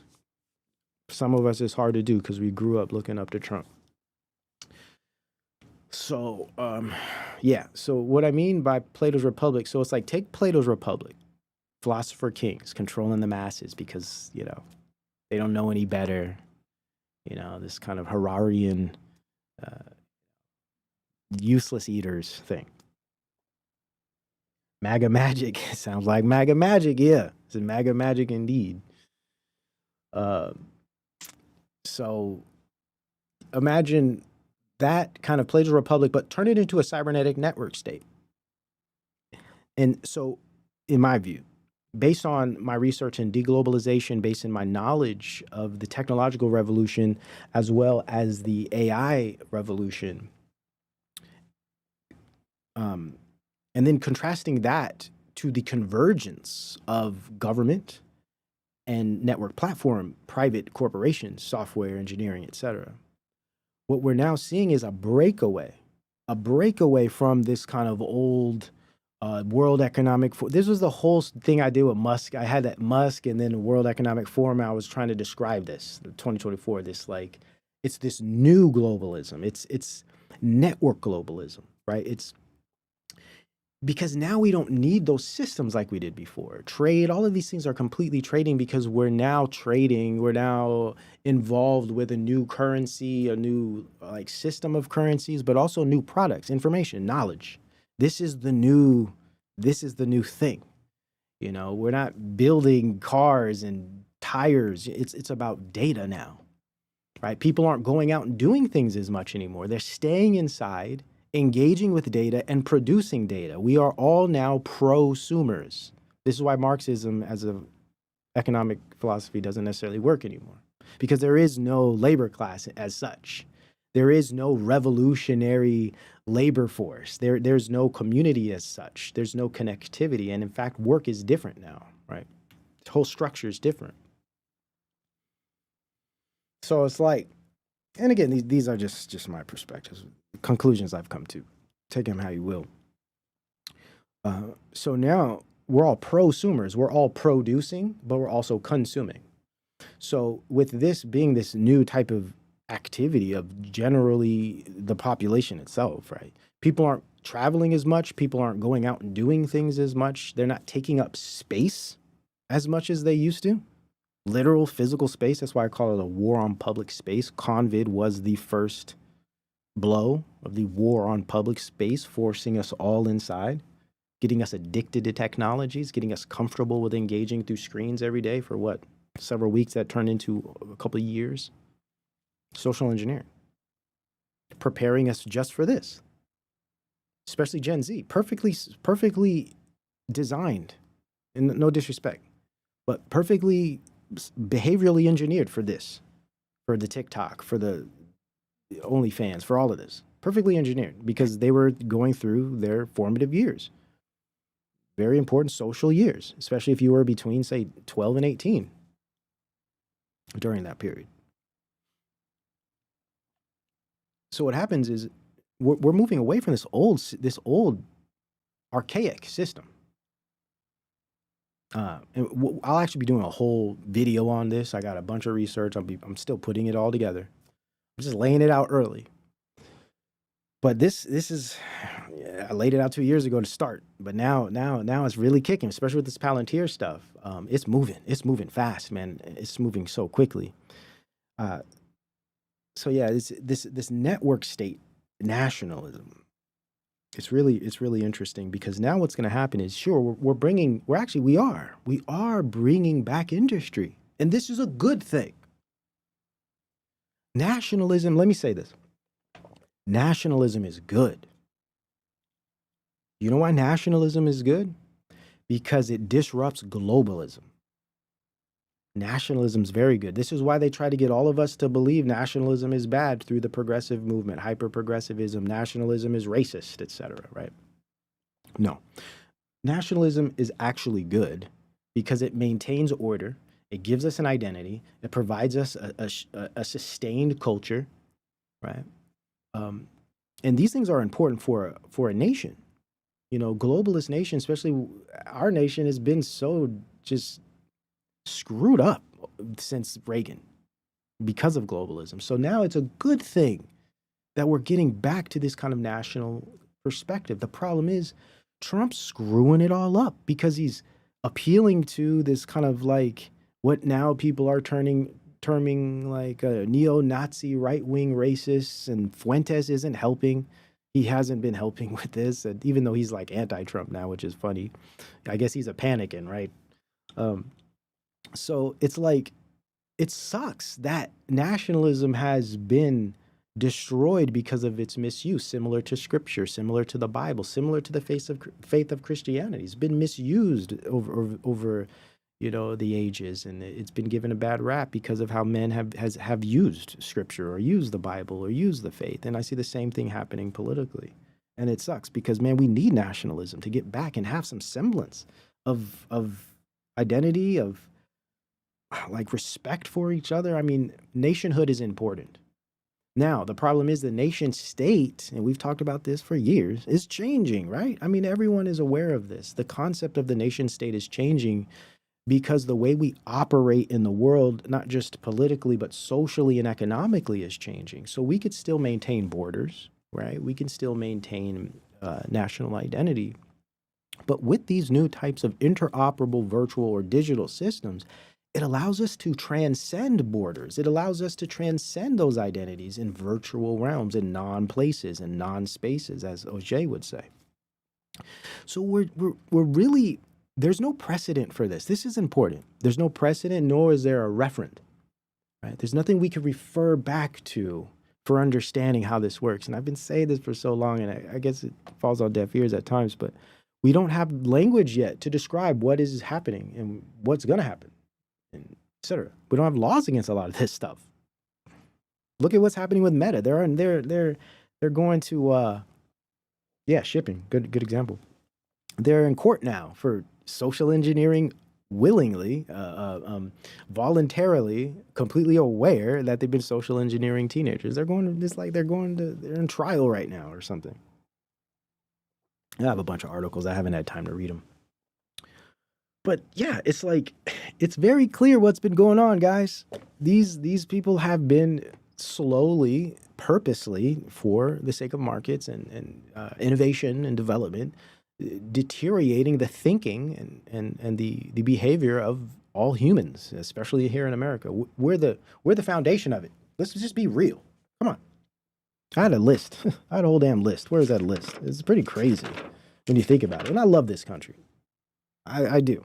And I don't mean politically, I don't mean governmentally, just as a place that I grew up in and experienced my life and met a lot of great people that gave me tools and taught me things, whether that be my elementary school teachers or my neighbors or family members or friends that I've met in sports.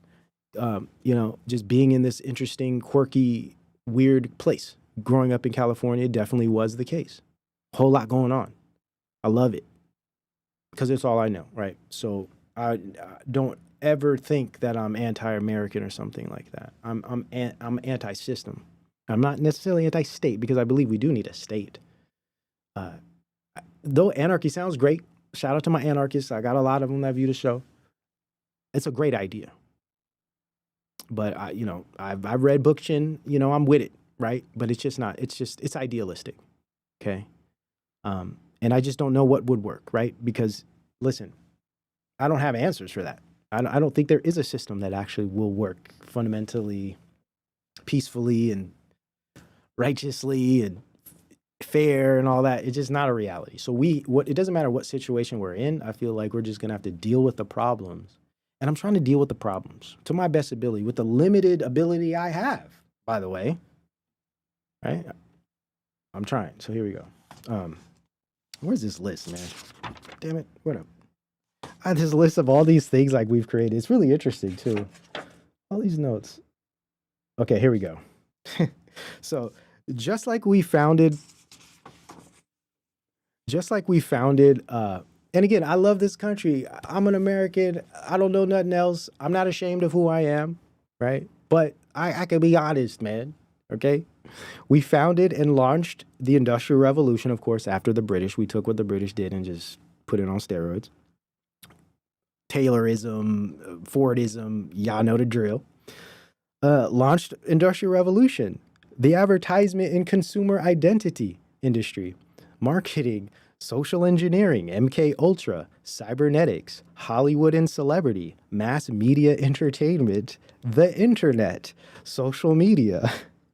And now we introduce to you the cybernetic network state. It makes perfect sense, man. And there's nothing to be ashamed of because what can we do about that? It's not my fault MK Ultra started here. It's not my fault the Macy's conferences were here. What can I do about, social engineering? And I do understand Tavistock. I get it, right? It's not a surprise. Like, this is Silicon Valley in this country. So, yeah, man. Have you been to Silicon Valley? I didn't work in Silicon Valley, but I worked near, and so I'd be there. It's an interesting place, man. These people, man, like these types, these like Silicon Valley types, they're like different. They're just different. They see the world different. They see humanity differently. They see the future differently. I don't like what they see. But they got a lot of power and a lot of influence. And we're seeing that power and influence present itself to us all. And our own government is not just allowing it, but actually fulfilling its goals. Yeah, they have. Speaking easy, good to see you, by the way. Silicon Valley has moved to Austin, Texas. Austin, Texas is like the baby brother now of Silicon Valley. For real, yeah. Yeah, definitely. So Democratic Republic minus the Democratic. So no people involved. It's like Plato's Republic, but a cybernetic network state. Network state nationalism. What is that? Okay, so network state, let's talk about deglobalization, because that's what we're slowly seeing develop right now, especially with we've left the UN, right? We're detaching ourselves from WHO, and we're breaking ties with all of these different countries. A good example, a really good example, is to look at the different approaches to technology, especially AI, between the UK and America. Night and day. We're gun-ho accelerationists. They're like, you know what? Let's decel this. Let's slow this down. Though I agree with some of the deaccelerization, look at what they're doing with the facial recognition, right? So it's just like, eh. But yeah, that's a good example to see like what the UK is doing and what we're doing. Totally different. We're going full steam ahead. We're the innovators. We're Silicon Valley. We got the juice, right? We got the juice now. Or we been had the juice. We made the juice. We squeezed the juice. We're Silicon Valley. So we're taking it to the next level. UK is like, they're just dipping their toe in the water. They still got their shirt on. we're like at the bottom, of the sea, pulling coins out of the dirt. Okay, we ain't tripping. Fearless. Not a good thing. You can drown, by the way.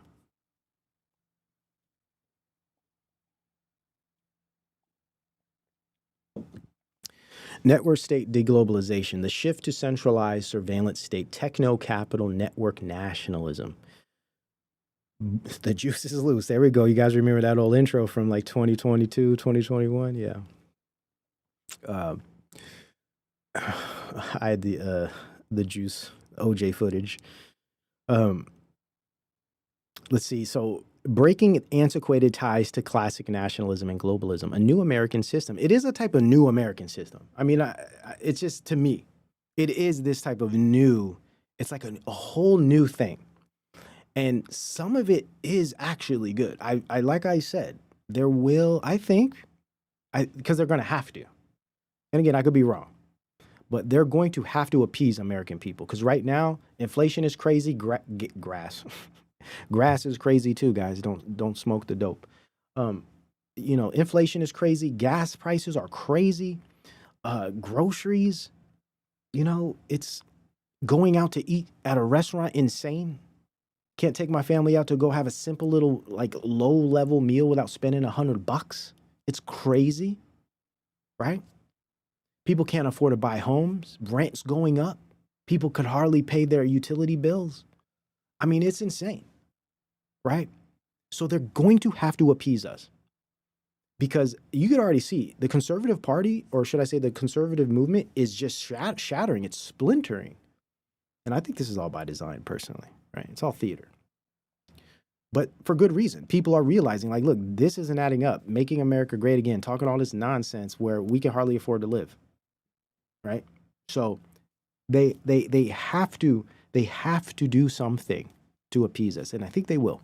That's going to come with dividends. I think they're going to break us off some checks. I think we're going to get some money rolling in. Listen, there's consequences for this, by the way, but money's going to be rolling in. They might even hook us up with some ability to own homes. I don't know. We'll see. I'm optimistic about those things for sure, because I understand they have to do something, because Americans are pissed. You got Americans going to China talking about how great China is now. That's the part that's really interesting. That's how bad it's getting. Now that's propaganda too, by the way. I think they got these streamers going out to China and say, "Oh, I wish I lived in China." I get it. But anyways, so it is like a new system that's coming, right? So 20th century globalism, quote unquote, no longer fits the international political economy in the information age. This is so key, and this is something I've been trying to explain to certain people, a lot of people that are really moved by Trump being kind of this new dark horse, right? This new wild card, if you will, and then you got a lot of people that are wrapped up with these kind of older ideas of, like, what we used to hear back in the early truther days, about this like one world government technocracy, and know that's it's just changing, and it's hard to really explain it, but it's changing. It's a completely different system. It's like, let's make it easy. It's like going from analog to digital. Do you guys remember? I think it was 2000. No, it wasn't the 2000s. It was in the 90s. Was it Do you guys remember when we went from what was that? It's like our TVs or something. We switched to a new type of television thing. It was such a big deal. I'm drawing a blank now. Someone will remember. But remember when we switched over to like a new type of digital technological media infrastructure? Something like that. That's just a, I don't know, way to look at it. So, no longer fits the international political economy. Yeah, so the political economy in the information age is it's networked. It's different. And we're just going to briefly go over this. I won't spend a whole lot of time on it. 97, there we go. Analog to digital, there we go. 97, yeah. I was in high school. Yep, I remember. It was a big deal.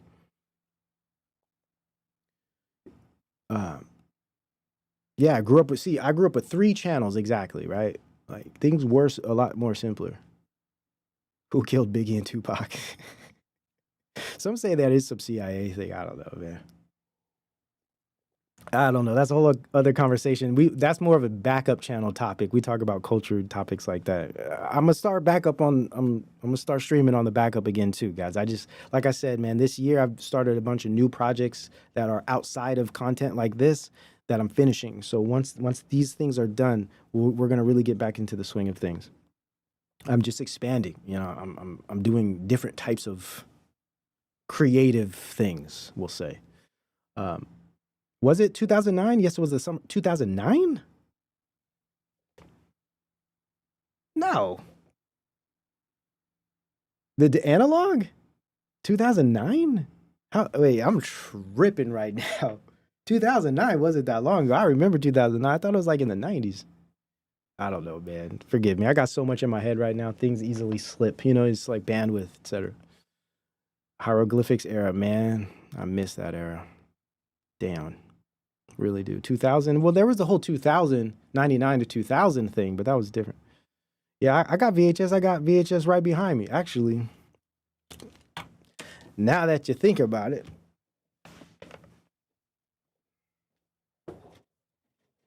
Let's watch something, shall we? I think I got Legend in here right now. Classic. Classic. You guys remember that one? Such a strange but cool film. Let's see. It says 2009. Analog was dying in the early 2000s. Okay, maybe it was 2009. Damn. Maybe it was. I'm tripping. So maybe the 90s, I was thinking of the 2000 to 2001 transition. Yeah. Yeah, see, I got the VHS, I got the Duo, you know, it's the TV with the VHS connected to it. You just pop that bad boy in. Little 9-incher, it's nice. Yeah, I love that little thing, man. That's my homie right there. I'm still building out my VHS collection. It ain't much to brag about at the moment, but I'm working on it. You know, they be selling VHS tapes now for like $5 at like vintage shops and stuff. Goodwills. Actually, no, the Goodwills sell them for like $1 or $2. That's where you get them. It's crazy. $5, $7 for a damn VHS that might not even work. Box all broken and scratched up. Let me turn this down.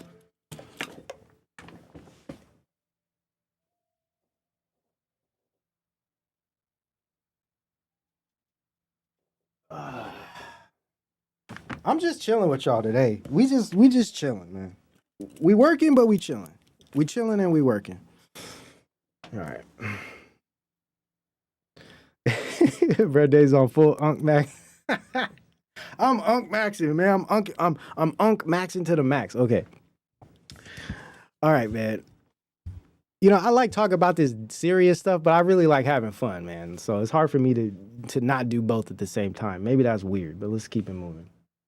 Now, okay, so network political economy via multipolar network statism. So this is what we're seeing with the whole China, Russia. We're all going to have our own little system. I'll be presenting plenty of data on this soon, right? Shout out to Shawana. Good to see you, sis. And Goldbrook, Hanga Kong in the building, Bari in the building. Of course, Axiom in the building. Good to see you guys, man. It's great to see you guys. Speak Uneasy as always. Send me some more mixes, Speak Uneasy. I'll be, what was that? That one remix you sent me, Be a Father to Your Child, I think it was. Be a Father to Your Child. Yeah. I'll be banging that. Okay, let's see. A new network, digital, global political economy and market system of data extraction and human capital surveillance. This is what we're dealing with, guys. Like this new Making America Great Again, though some things will be great. Cool. Like we might get some things fixed here. Hopefully, I'm praying. Like, please fix these groceries. Give us $3 gas again. Let's get rid of these damn taxes, man. You know, especially property tax and all of this madness. Let's throw this crap out the window, right? I'm on board. But at the same time, With that is coming a type of market and data extraction system, human capital surveillance. Not cool, bro. I don't want anything to do with that. That's not what I'm asking for. I don't want that.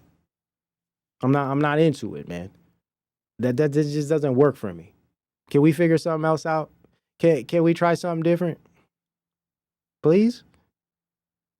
Please? Where did I go to university? I went to California, UC, California, UC, University of California, Berkeley. I am a golden bear. Yes, I am. I am a golden bear. And it didn't turn me out either, by the way. Though I was somewhat of a leftist at the time, it didn't turn me out. I was turned off by it. And actually, when I was there, it wasn't as crazy, right? It wasn't as crazy as it's been over the past 10 years. It was a lot more conservative. You would be surprised when I was there. But I still was a leftist, if I'm gonna be real. Not like the leftists today. I was more like anti-establishment left, old school, like Gen X style. Not this crap we see in today. Like, I didn't believe in none of this crazy stuff. I was still socially conservative. I was raised that way. So I just gotta preface that, man. I don't want people to get misconstrued. But yeah, I am a golden bear. Shout out to Cal, my alma mater. I went to grad school, but I dropped out. We don't gotta go into it. I just wasn't having any of it. I'm not built for the academy. I'm too much of a rebel, I guess. I'm not built for the academy. Couldn't do it, guys. Okay, now, network state deglobalization and reindustrialization, the shift to centralized surveillance state techno-capital network nationalism, breaking antiquated ties to classic nationalism and globalism. What does this mean? 21st century reindustrialization, as an example, will not be reopening steel mills or bringing new American material industries. This is key. It is rebuilding manufacturing around digital platforms, data, and networked infrastructures. This is so important. So earlier when I showed you the data centers that they were building, I had mentioned jobs. I was like, yeah, what kind of jobs? The jobs that are coming here, at least so far from my research, and unless some new, and I hope they come. Listen, I hope this happens. Unless some new industries pop up that, like, blue collar industries, I'm all for that because that's how I was raised. That's where I come from, right? Straight up, multiple job, blue collar family. All my family.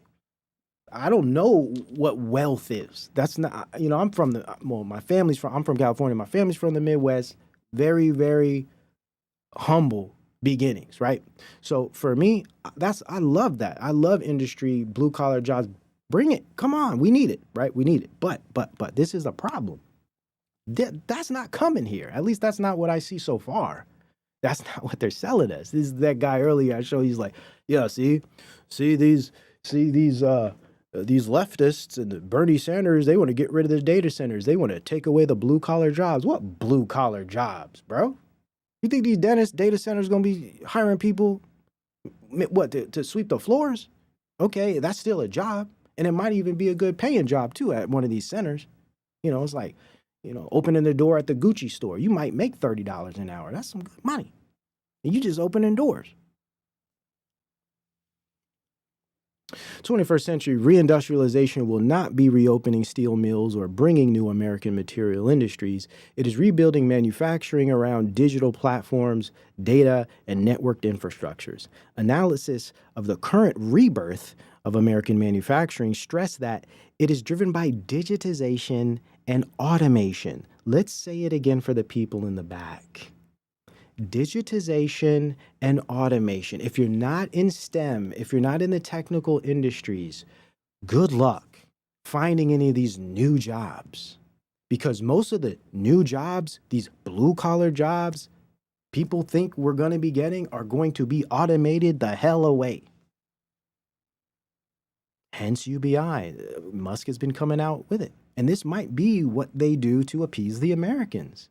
Guess what, guys? We're going to send you all $3,000 a month. A lot of us could live off of that. depending on where you at. We're going to send you all $3,000 a month. No problem. You know, you know how many people will shut their trap and just get to business and not even like, you know what I'm saying? It's very easy to quiet the population. They're going to do it. I think so. Maybe not, but I think so.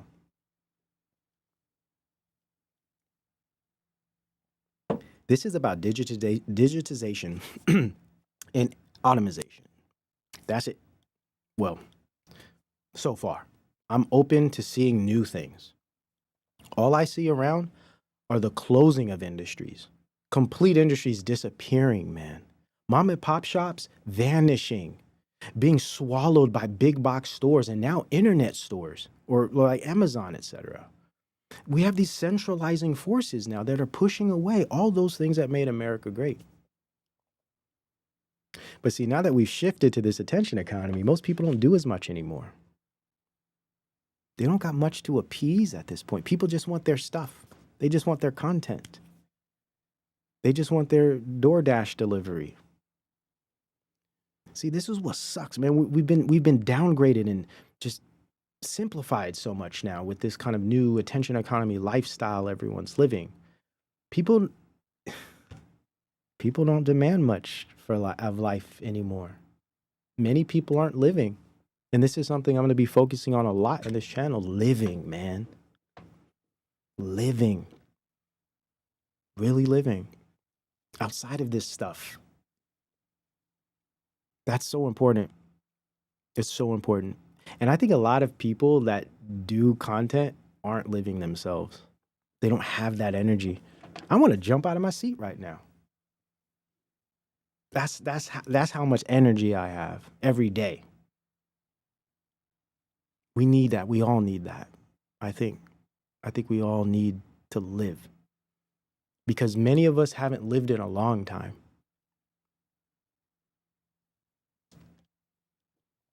AI-driven operations, real-time data integration, and defense-integrated production, rather than a return of mass mid-skill factory jobs. Let me say that again. Living intentionally. There we go, Shawana. That's the precise term. Living intentionally, being present, feeling life, embodiment, and joy in the process of that. It's a blessing to have all of these things God has given us, just based in our being alone. I'm not talking about what you own. I'm not talking about where you live. I'm talking about the fact that you can even get up and go to the kitchen and get a glass of water. Now, some might say, oh, well, you know, low standards, right? No, it's about gratitude, man. It's about gratitude. You start simple. You live simple. You're a lot happier. Now, so digitization and automation, AI-driven operations, real-time data integration, and defense-integrated production, rather than a return of mass mid-skill factory jobs, which is what we need. We need a return of mass mid-skill factory jobs. Or just industries. They don't necessarily have to be factory.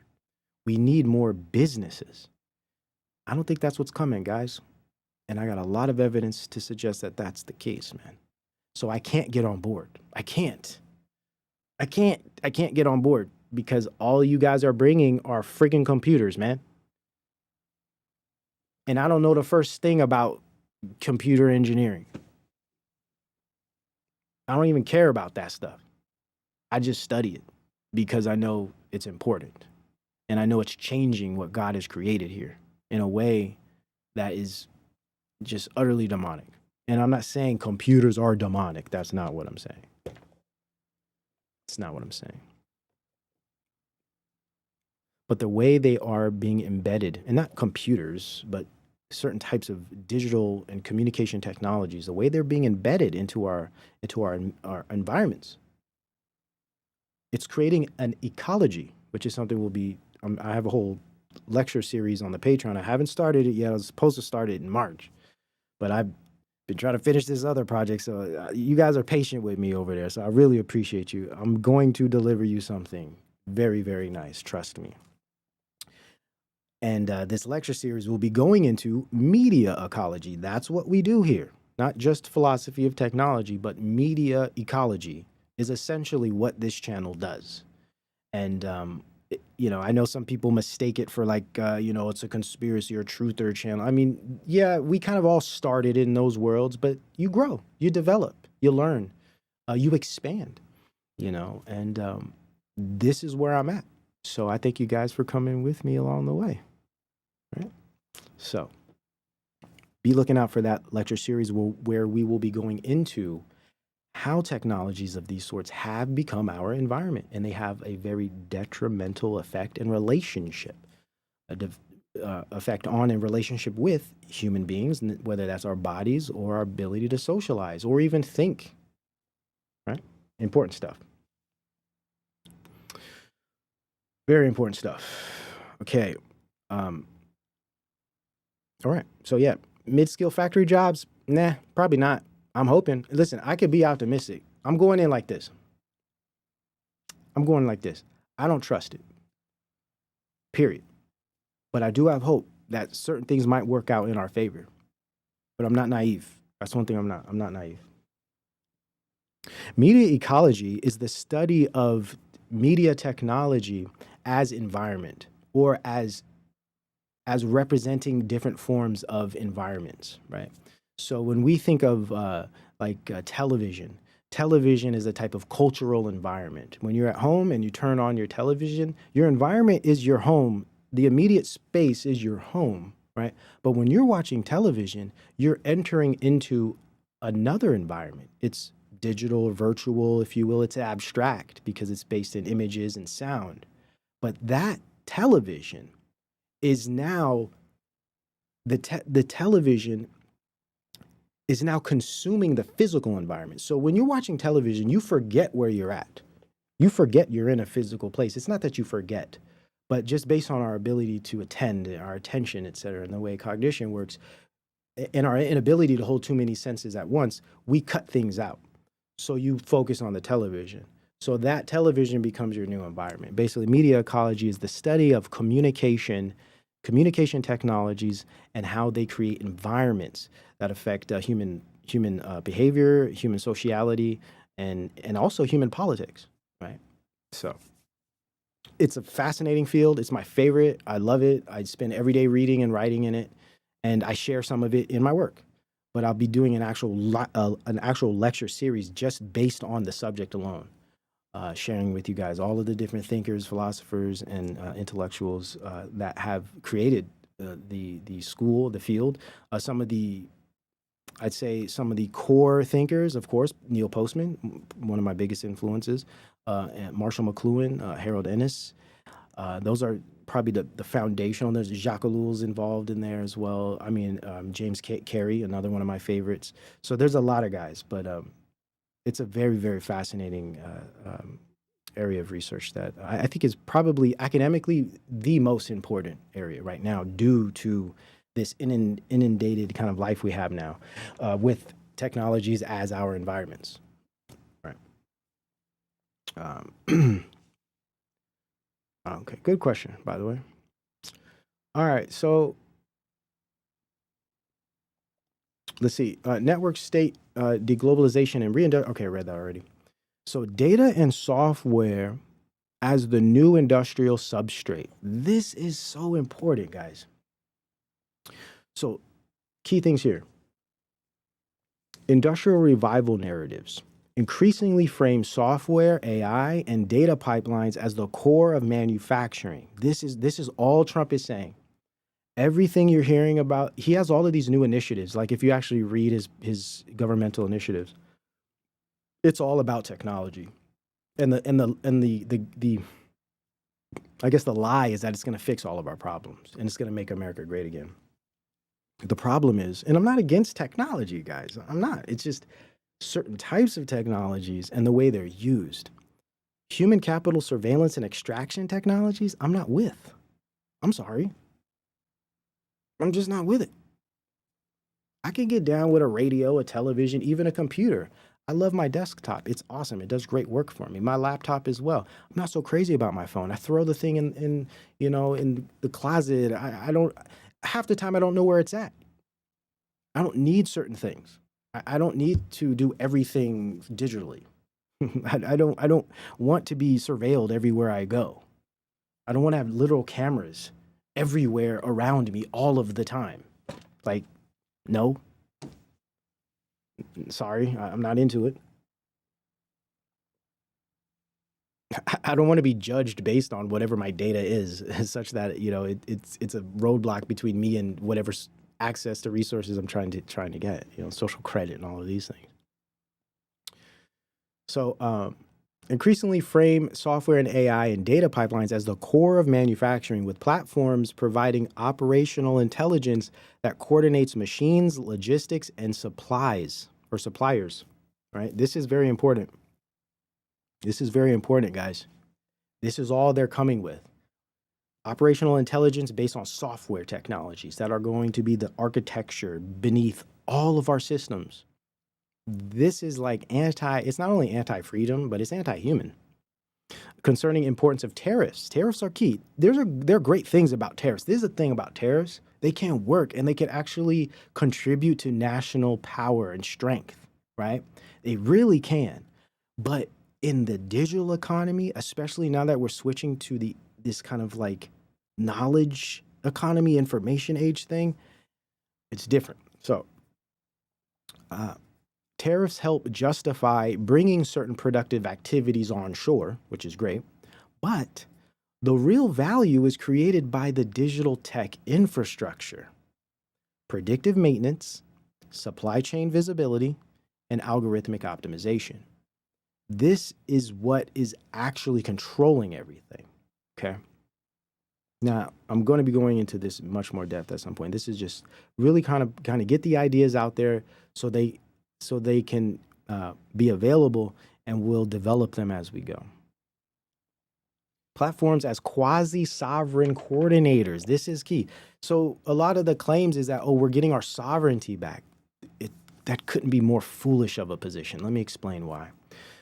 So digital platforms, right, that be industrial software suites, logistics platforms, and before I continue here, a while back, I had made the point that one thing I don't like about a lot of political content online is it works from this position that thinks everything works through purely, or that things can be understood purely through politics or history.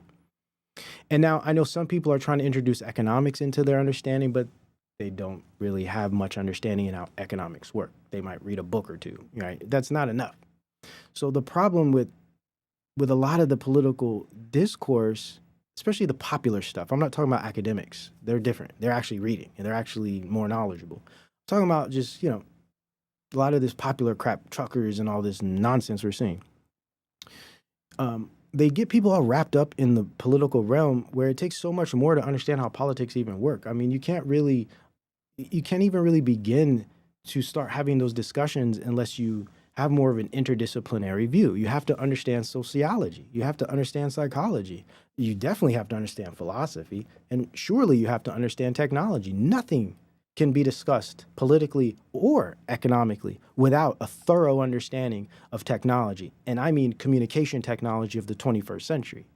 No communication in any thorough sense that's valuable can be had. A lot outside of that, it's a lot of opinion, a lot of surface kind of ideas and overused concepts that really don't mean anything anymore. And that's the part that frustrates me the most, And it's like, maybe I'm expecting too much out of the attention economy. That's probably my fault, right? But it's like, are we really trying to figure this stuff out? Or, are we just playing? Is it people just playing around? This is play. I don't know. I don't know. Let's continue. And I'm not saying like I'm some academic or something, but I spend all my days reading in all of these disciplines. I mean, constantly I'm reading in each one of these disciplines, trying to give myself at least the grounds to understand some of this stuff in a way that I can actually tie things together, right? I'm just like, I can't understand I can't understand economics without understanding psychology. I mean, economics is psychology if you really do your research. Now, let's continue. So digital platforms, industrial software suites, logistics platforms, e-commerce, and B2B networks act as coordinators of value chains, bundling data, standards, and interfaces. They form the infrastructure of all functions, all workings, all flows, right? Technological and political, social as well. Our communication is coordinated by way of digital platforms. Industrial policy. In this environment, becomes partly about which platforms and ecosystems your national industry is embedded in.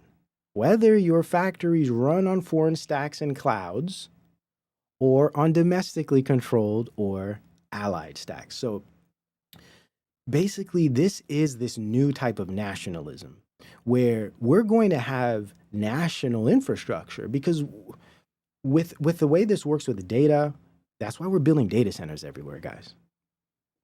Okay, I showed you the list, 600 plus in Virginia alone. All of our states are now being filled with data centers.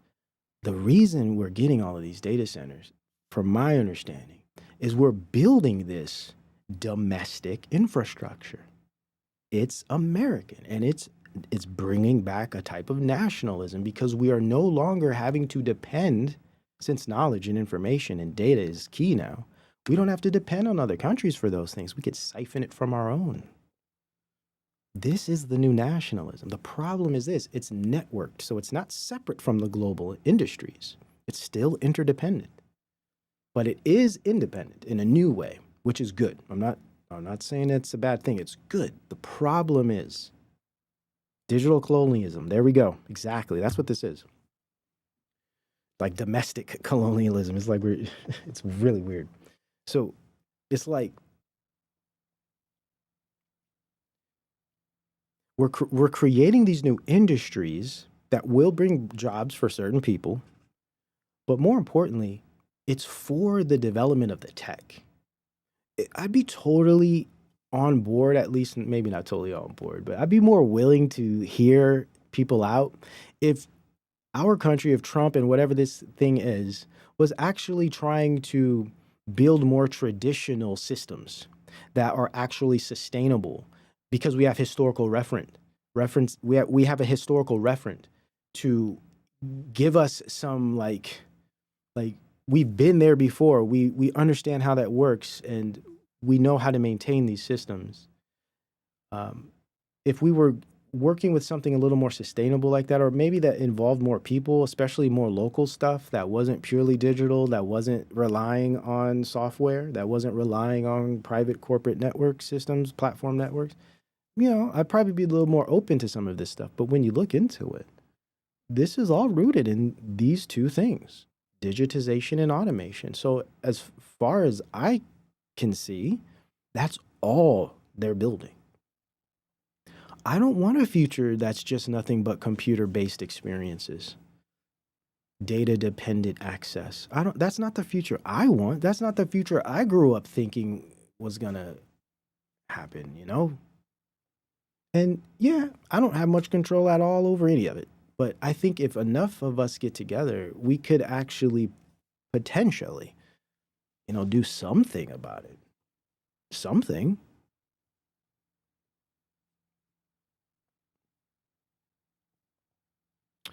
The new industrial base is heavily automated and integrated with military-industrial R&D ecosystems. It is a national project of strategic autonomy. This is so important, right? So this is why we have the war going on heavy right now. We've been having wars from Ukraine forward. This is why we have Hegseth pushing military and the war machine so hard. This is why the White House is going crazy on Twitter, trying to get everybody thinking war is cool and all of this crazy crap. Because like the internet, ARPANET, etc., like computers themselves, go back to the ENIAC, war develops the most innovative technologies we've ever had historically, and it's always been the case. So it's not surprising at all that in the middle of a massive digital transition into a fully automated AI cybernetic system of social and economic experiences, that we would have a massive war going on. It just makes perfect sense, right? So it's a national project of strategic autonomy more than a jobs program for traditional factory workers. So I want a jobs program for traditional factory workers. That's what I want. Now, I hear a lot of Gen Zers are going back to trades. I think this is cool. I think a lot of trades will be here forever. Always be important, especially at the local level. Like if you serve a local community doing like plumbing as an example, you know, a generic one, but still an example. You could have a very fulfilling career doing that. You know, I think we just have to start thinking smaller scale. I think once things get really hairy, you know, we might have to start depending on our communities again to survive and make businesses. Small mom and pop businesses might become a thing again. And that's what I'm hoping for as an option to this. Hey, maybe I don't get a job at this super giant data center because I'm not qualified for whatever reason. And what if I can't get hired at any of these new jobs coming? What am I going to do? Maybe I could build something in my own community like we used to. There's a lot of options. There's a lot of alternatives to this, but they require people, cooperation, and a real we that I personally believe social media has destroyed. We've been so divided and separated by this type of communication that we can't even get there anymore. And I think this is good for them, for the system, for what they're building. They love this because now we're just codependent. We're just little babies running around. We can't communicate. We're just like babbling. So now they're just going to throw us toys. If we allow it. I'm telling you, that's how I feel. You know, you got a lot of the truth community telling everybody, oh no, the world's going to end. There's going to be a giant collapse. I don't believe in any of that. I've told you years ago, I don't think there's going to be a massive economic collapse. For one, there doesn't have to be. We're going to accept it incrementally. And the global central banking industry of, you know, traditional economic systems of neoliberalism do not want a collapse. Because you know what? That's going to be great for the tech class, because they're just going to put everything on blockchain. They're just like starting fresh, reset. So, you know, there's that. And again, they could easily pull another convid and whatever. I just don't think it's necessary. And of course, I could be wrong. I just don't think it's necessary. I think they got everyone where they want them. Trump's doing a great job dividing, but also building this new type of fervor and support for technocracy. And you know, technocracy is such an overused term. I like it because it's simple and everyone understands what it means. But technocracy, you know, a lot of technocracies have existed. You know, a lot of different forms of it, even in our own government. I like Postman's view on it, where he breaks it down into tool-using societies, technocracies, and technopolies. So we've been based on Postman, and I talk about this in my Betwixt series, in part 1, where I begin with Postman's work. And he describes we've been in a technocracy, and his whole point was we're now moving to technopoly. And technopoly is precisely what Trump's assisting with. I'm not saying he's doing it, because he's not doing anything. But technopoly is where all systems are embedded with these types of automated technologies, and all becomes efficiency and data and metrics and controlled computationally. Technocracy is more where an expert class works with the government and has a lot of pull, but still there's a strong cultural movement. There's still tradition. There's still what I'm trying to work to promote, a type of alternative, breakaway, parallel cultural movement of people that don't want to live like robots and transhumanists and all of this weird crap. So the technocracy has been going on. It's if we're going to be honest, right? And I'm not even talking about the 1930s movement. I mean, we were a technocracy before that. We were already becoming a technocracy in the Gilded Age, especially with the scientific revolution. You know, really, it started with Fordism and Taylorism. That's when technocracy really began, and the rise of bureaucracy and a lot of history that's not important right now. But yeah, so I like his breakdown of it, and it's just one of many that I think are useful. So there's the tool using, which is more classic, more traditional, more rural. And then there's technocracy. A good example of a technocracy would be what we saw with the opening of the Industrial Revolution, especially the growth of steam and electricity in America, and into post-World War II Macy's conferences and the cybernetic research and studies, right? So that's kind of like when technocracy was really becoming more of a thing, and especially after the internet, we've for the most part have been extremely technocratic. But technocracy is not even the problem, is my point. We're going into a technopoly, if I'm going to borrow Postman's concept. We're going beyond technocracy. Technocracy was, all right, we're used to that. We're going to technopoly. Full spectrum dominance. This is where your bodily movements, possibly your biological functions, are being recorded, monitored, managed in real time. That's beyond technocracy. That's where we're headed. Do you want that? I don't want that. I don't. That's not what I want. The new industrial base is heavily automated and integrated with military industrial R&D ecosystems. It is a national project of strategic autonomy, more than a jobs program for traditional factory workers, which I wish we were getting traditional factory worker, at least traditional businesses of the sort. But no, everything is changing. Economy, everything's changing. They're trying to convince us that it's, not the case. But tariffs can push capital and production home, but many of the new plants are designed from the start to minimize labor. This is so key. Automation. Tariffs can push capital and production home. What kind of production? What kind of capital? Digital capital, technocapital, virtual digital production. Tariffs can push capital and production home, but many of the new plants are designed from the start to minimize labor through lean production, automation, sensors, cloud integration, and robotics. Just wait till we see all these new data centers and there's just robots working them.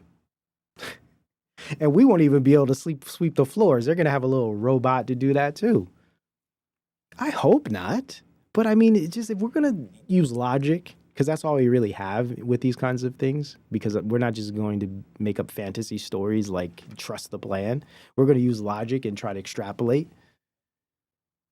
Listen, man, it's pretty straightforward. This is network state nationalism. This isn't traditional nationalism. This isn't like 19th, 20th century nationalism. No, not at all.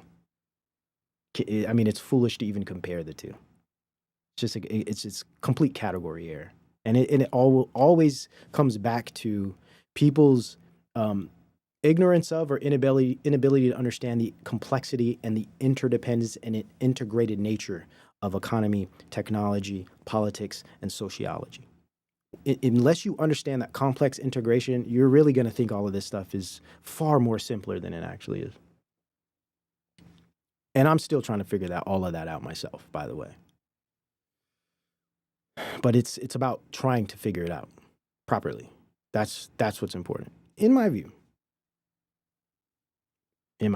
So, partial sovereignty at best. Even ambitious technology sovereignty projects, because that's what Trump is selling this as, right? Bringing America's sovereignty back. And there's a lot of these really big, there's this one called Promethean something. Everyone's talking about it, like a lot on the right. I mean, it's such propaganda. It's crazy how propaganda. You know what it is? It's just the whole LaRouche. If you guys old school truthers, y'all know, it's the whole LaRouche movement coming back, like the anti-British crown, anti-Israel kind of like LaRouche thing. It's so crazy how all of this old stuff is coming back, and they're like all pro-Trump. It's interesting. I find it fascinating, like psychologically and sociologically. I find it fascinating, like the sociology of knowledge, especially political knowledge online. I really like studying as like just case study. It's so interesting. But yeah, it's really blowing up, and that's like so that's those are like it's just funny to me. But anyways, it's just like it's so old. It's like okay, stuff's been disproved. But anyways, even ambitious technology sovereignty projects acknowledge that in an interconnected world, total sovereignty is unlikely, right? In an this is key. In an interconnected world, total sovereignty is unlikely. The realistic goal is to be more sovereign in key areas, right? So it's not sovereignty for Americans or for people or for humans, by the way. This is key. It's sovereignty for chips, cloud, AI, communication infrastructure, while still relying. This is why globalism isn't going away. It's just changing, right? Because it's not only a historical precedent, but it's architecture, right? Through different types of relationships. And I'm not just talking about trade. I'm not talking about like ships and supply chains, material, physical. Okay. We're not only talking about that type of infrastructure, while still relying on global networks for components, markets. We just can't deny that markets have been running for generations, and capital, whether that be debt or different types of capital arrangements we have with other countries, are not going away. That's still part of globalism. Now, a big part of globalism is changing, and that's the dependence, right? Our dependence on a lot of those old systems is gonna go away because we're not gonna need them anymore. We doing everything at home. We got our own systems, y'all. We got our own technologies, man. We making our own data. We're siphoning and exploiting and extracting from our own domestic population. You get it? That's how it works. Miracle. Indeed, current geopolitical economy activity is nuanced, very important, and is creating real political and economic space for reindustrialization. It is. And this is the good thing. But what industries are they bringing? Purely technological. But what actually gets built in that space is not a simple national factory belt, which would be nice. It would be nice to get back to that, good American ingenuity. But no, it is an techno-industrial cybernetic ecosystem. That's it. That's what they're building. That's what Stargate is. That's what all these Isn't it funny how they're talking about we're bringing jobs back and all you see are data centers? Where are these new industries that are non-technological, that are non-software based, that aren't digitally based? Where are those things at? I'm waiting.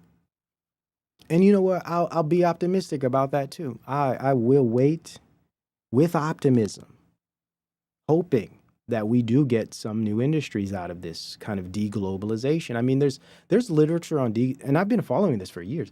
There's literature on the steps of deglobalization since the 90s. It was a very popular term in the early 90s. It didn't really mean much at the time, but academics at that time knew what was developing just based on the failure of neoliberal economics, of Reaganomics and the Thatcherism. They knew this couldn't sustain itself. All economists knew that.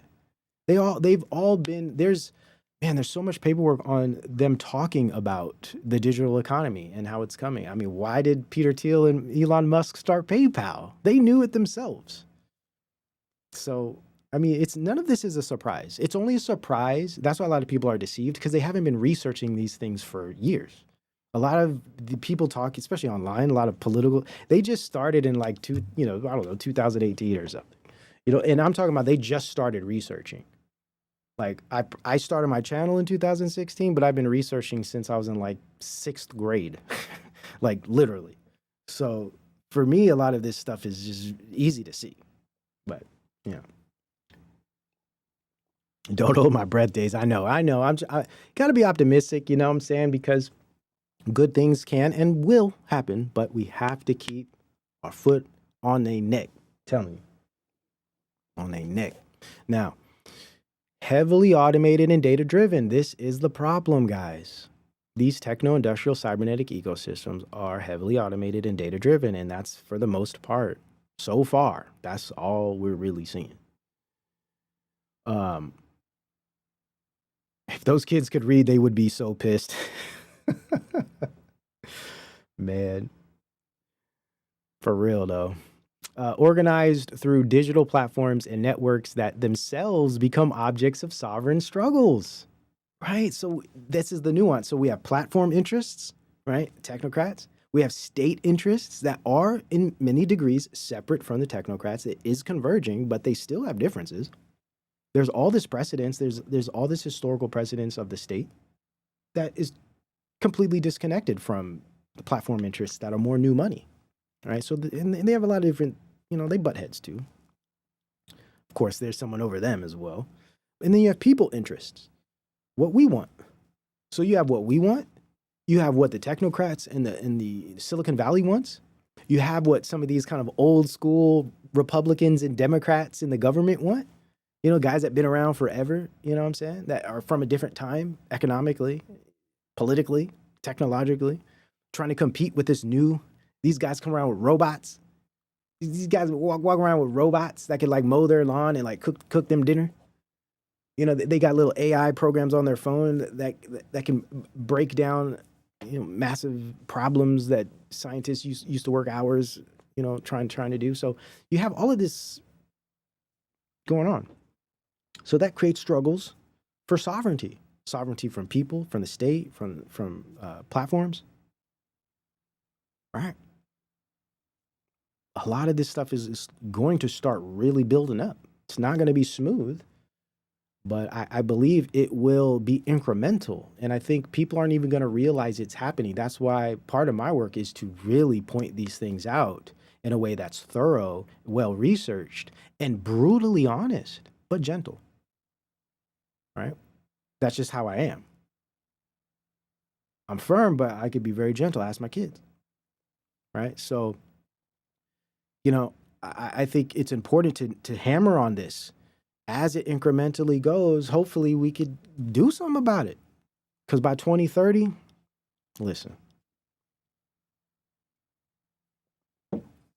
might be too late. Still interdependent with global suppliers, standards, and capital, even as states try to carve out zones of control. Right? Still interdependent with global suppliers. Right? Standards and capital, even as states try to carve out zones of control.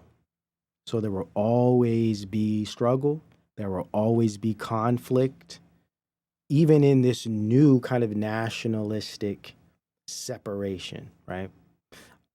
Trust me, I got a lot lined up for this as it develops over time, because it will. It's all happening now, especially with Palantir's new move. Man, this thing is picking up. So I'll be able to really dive into this research. But today I just want to present it to you so it's there. So when we get back into it, you'll remember, like those of you who have remembered when I was talking about deglobalization 2 years ago. So y'all remember that. So it'll all build on itself, right? So what is network nationalism building via deglobalization efforts? What is it building? One simple example is that it's less about protecting jobs or bringing jobs, and more about rerouting value chains into national platform sovereign groupings. So it's more about rerouting, whether that be trade or different organizational relationships with other countries, markets, products, and services, rerouting all of that traditional stuff into chains, new chains that are nationalistic in that it happens here. Homegrown, domestic, but it's platform sovereign groupings. What I mean is Facebook or Meta, Google, Microsoft, OpenAI, all of these companies, Palantir, Oracle, they're the sovereign groups.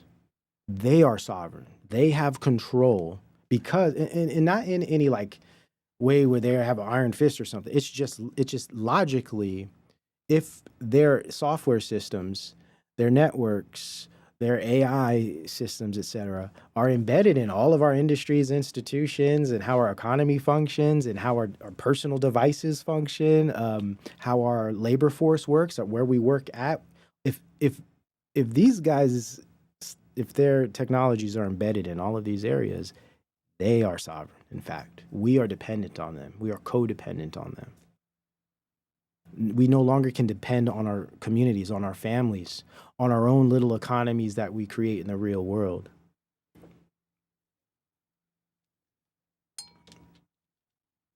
Not cool. Turning the physical economy into an extension of your chosen digital and geopolitical infrastructure. So that's what it is. You get to choose which digital and geopolitical infrastructure you're part of. Are you part of the American system?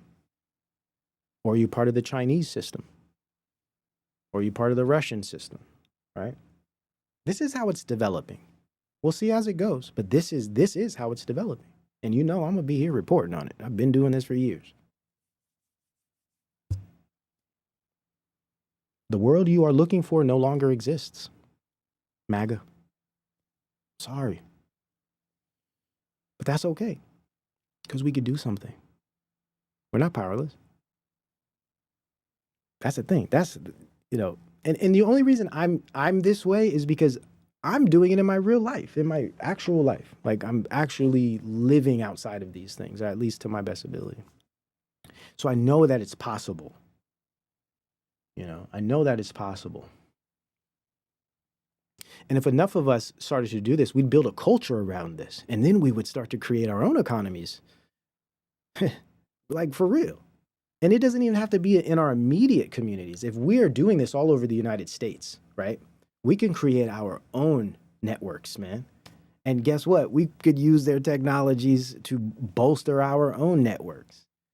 But in our own way, with our imposed limits, by the way. Because it's not like we're not going to use the internet. It's not like we're not going to use devices. Of course, we're doing it now. So it's not like we just get rid of all the technology, but we definitely set ourselves apart for certain types of technologies, right? And certain techniques, right? And certain aspects of universalism, ubiquity, right? I'm not going to put some type of digital tracking system inside my body, even though that's an extreme example. A lot of people are going to be willing to do that. You watch.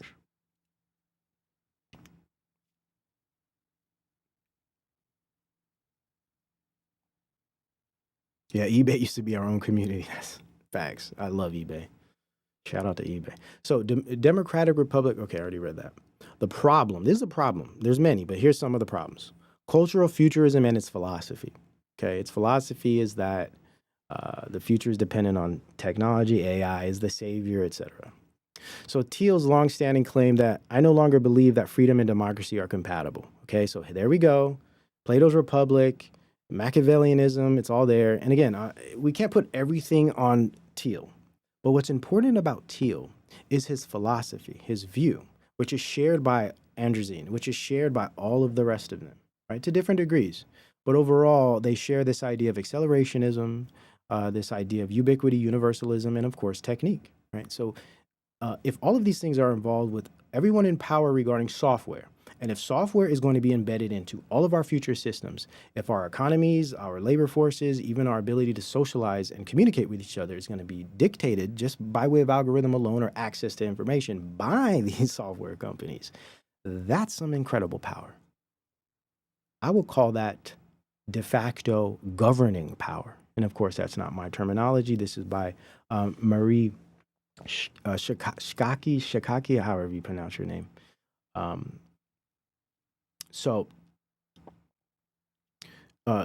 Longstanding claim that I no longer believe that freedom and democracy are compatible, and his insistence that monopoly is the natural state of successful business. So now we're even moving outside of capitalistic boundaries. He's talking about monopoly, right? We're moving towards, should we say, fascism? We won't use that term, but you see it, right? A massive consolidation of corporate power, right? So we have Amazon structuring how people shop, Google, how they access knowledge, and this is surface. Meta, how they communicate, creating what Marie Shakaki calls de facto governing power. So this is a good example of people's misuse or misrepresentation of the concept technological determinism. It's not deterministic in this mechanical sense, right? It's deterministic in its appearance, in that once an entity has access to all spheres, influences all spheres, it starts to have a type of governing ability, even if it's indirect, even if we're choosing to use it. It's still indirectly having a governing power over us, right? That is deterministic in a sense. It's in the appearance of. It's not truly deterministic in that it's like controlling us like we're robots or something. So again, nuance, man, and really digging into the concepts and the meanings of them when we use them is important, especially when we need to clear things up. Amazon and Google close to monopolies, absolutely. I mean, could you imagine a tech monopolistic future? Is that what you want? Because that's what they're building. So you could say, oh, they're bringing jobs, they're fixing our economies. It's like, yeah, okay. With what? What are they fixing it with? Yeah, exactly. But then again, of course, people will still make excuses for that too, right? We'll get to that in a bit, especially the Christians. They're going to be like, it's God's will. God blessed us with this technology. Like the Christian transhumanists, man, they're really interesting. There's a whole movement of Christian transhumanists, and they make these arguments. God's in control. God has power over all governments. I forget the scripture they always use, but God has power over all governments and technology and et cetera. So he's bringing us these technologies for our good and, for his will. It's like, whoa, dude. It's like you could really make anything, you can justify almost anything with scripture if you just tweak the verses properly, or if you just kind of like, exegesis, cherry pick certain, like you might take one verse and build a whole argument around that verse and apply it to politics. It's crazy. It's ignorant. But this is what they do. Like there are literal Christian transhumanists, man. I think most of them are what is it? What's those people in Utah? What is it? Goodness. I can't remember. I'm drawing a blank. Yeah, context, right? It's just like, oh my goodness, it's just scary. You could justify anything. Well, because God's in control of everything, right? So that means anything and everything could somehow be justified when you twist it that way, right? You Mormon, there we go. Thank you, Acorns. So you get to the point where my hands are up, man, because it don't. You could justify anything with scripture. I mean, you really can. So at the end of the day, like I stay out of that, man, because it gets dangerous. It gets scary. What you could really justify with scripture, man. So, okay, good luck with that. But anyways, embedded platform network oligarchs in the U.S. government. This is key, man. This is key. De facto governing power. What does that mean? Well, Palantir, Twitter, Amazon, Alphabet, and Meta exercise gatekeeping power over markets just based on infrastructure, architecture, algorithms, and networks alone, right? And we haven't even mentioned a lot of the ICT companies that are playing a role in this, Oracle as an example.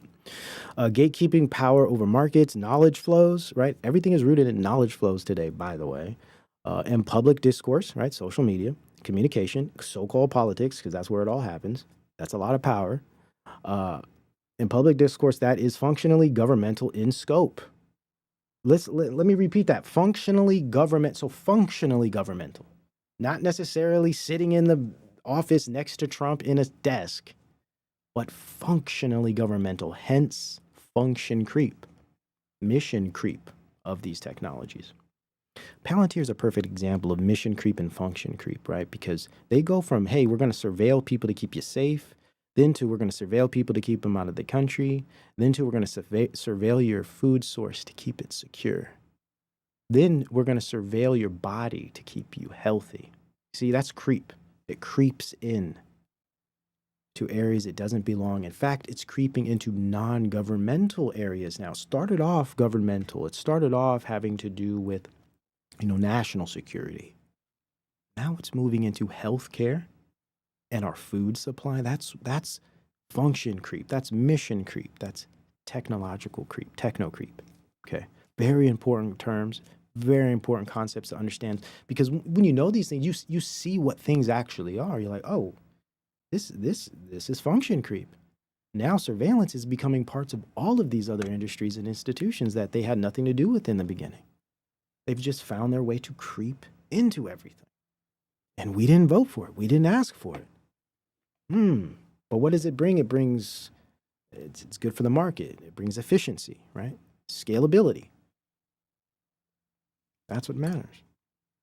So Palantir, Twitter, Amazon, Alphabet, and Meta exercise gatekeeping power over markets, knowledge flows, and public discourse that is functionally governmental in scope. This is oligarchic sovereignty, not personal sovereignty, not American sovereignty. This is oligarchic sovereignty, in that platform networks, state governments, and militaries are coming together, working with central banks, and there's going to be some battles there because the central banks don't want what the new money technocrats want. They want to keep the old system. It's working for them. It's highly exploitative. It's great. They've been making billions of dollars for generations. That's ending. World Economic Forum, that whole model is ending. That's why they're talking about a great reset. And the great reset is still happening. It's just different. It's not their great reset. We have to remember that's an old regime. A new one's coming. A new one's happening. And they're training and engineering the youngest generation right now to fulfill its success. COVID was the beginning of that. Most of Generation Z will have nothing to do with this type of technology. They'll have no problem with this type of technology. They don't even have a concept of privacy. And it's not their fault. They were born into a world of surveillance. They're ripe for this. Those of us who are older, those of us Unc Maxin and Auntie Maxin, it's on us, man. It's our duty. Especially Gen X millennials, we're between the Z's and the boomers. It's on us, man. Who else? Who else lived in this world without a damn phone? Who else lived in this world without the internet? We have that vision. We have that experience. It's part of us. Hasn't gone away. It's been subdued, right? It's been pushed into the behind quarters of ourselves, but it's still there, man. Still there. I engage with it every day. Oligarchic sovereignty. Founder CEOs leverage control over digital infrastructures to shape the global order. The global order is shaped now by these types of digital infrastructures, completely revolutionizing supply chains, free trade, all of these things, complete revolution. Empirical work on platform dominance, right? From antitrust cases in the US and EU to academic analysis of search and social media markets prove that a tiny number of firms mediate core social functions, behavioral modification, social engineering, propaganda, like search, commerce, and communication, knowledge acquisition, economies, and sociology. Communication. Literally controlled. And not in a deterministic way, but in an embedded influence. It's embedded in that we use it every day. Oh, it's that damn light again, man. Hold up.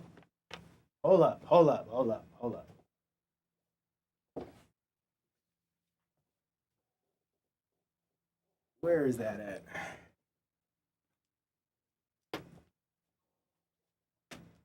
Oh.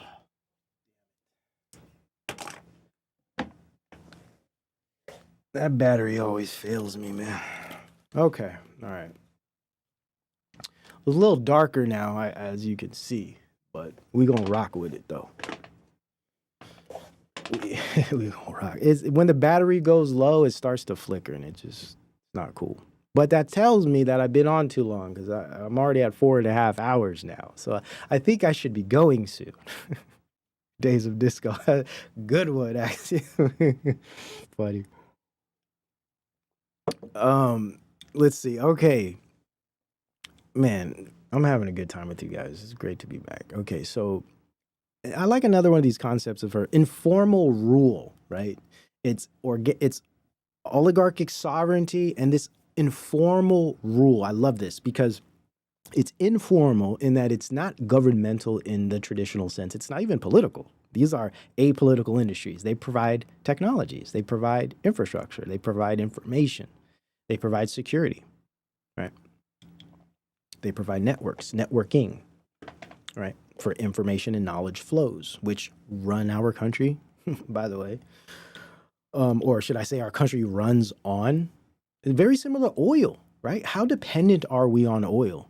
Right? Look at all this crap we've been through with these wars and endless wars and all of this nonsense over oil, over resources. We're moving to a new resource, man. Whole new resource.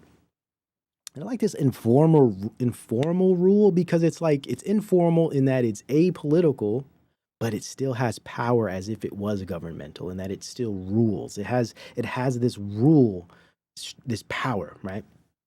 So, in her 2024 book, The Tech Coup, describes platforms' control over speech, trade, and data as a form of informal rule, a concept developed by international relations research that emphasizes platform sovereignty and infrastructural power. So, these are the things I focus on. I don't care what Trump says. I don't care what his pundits say. I don't care what, Republican intellectuals say or MAGA pundits on podcasts.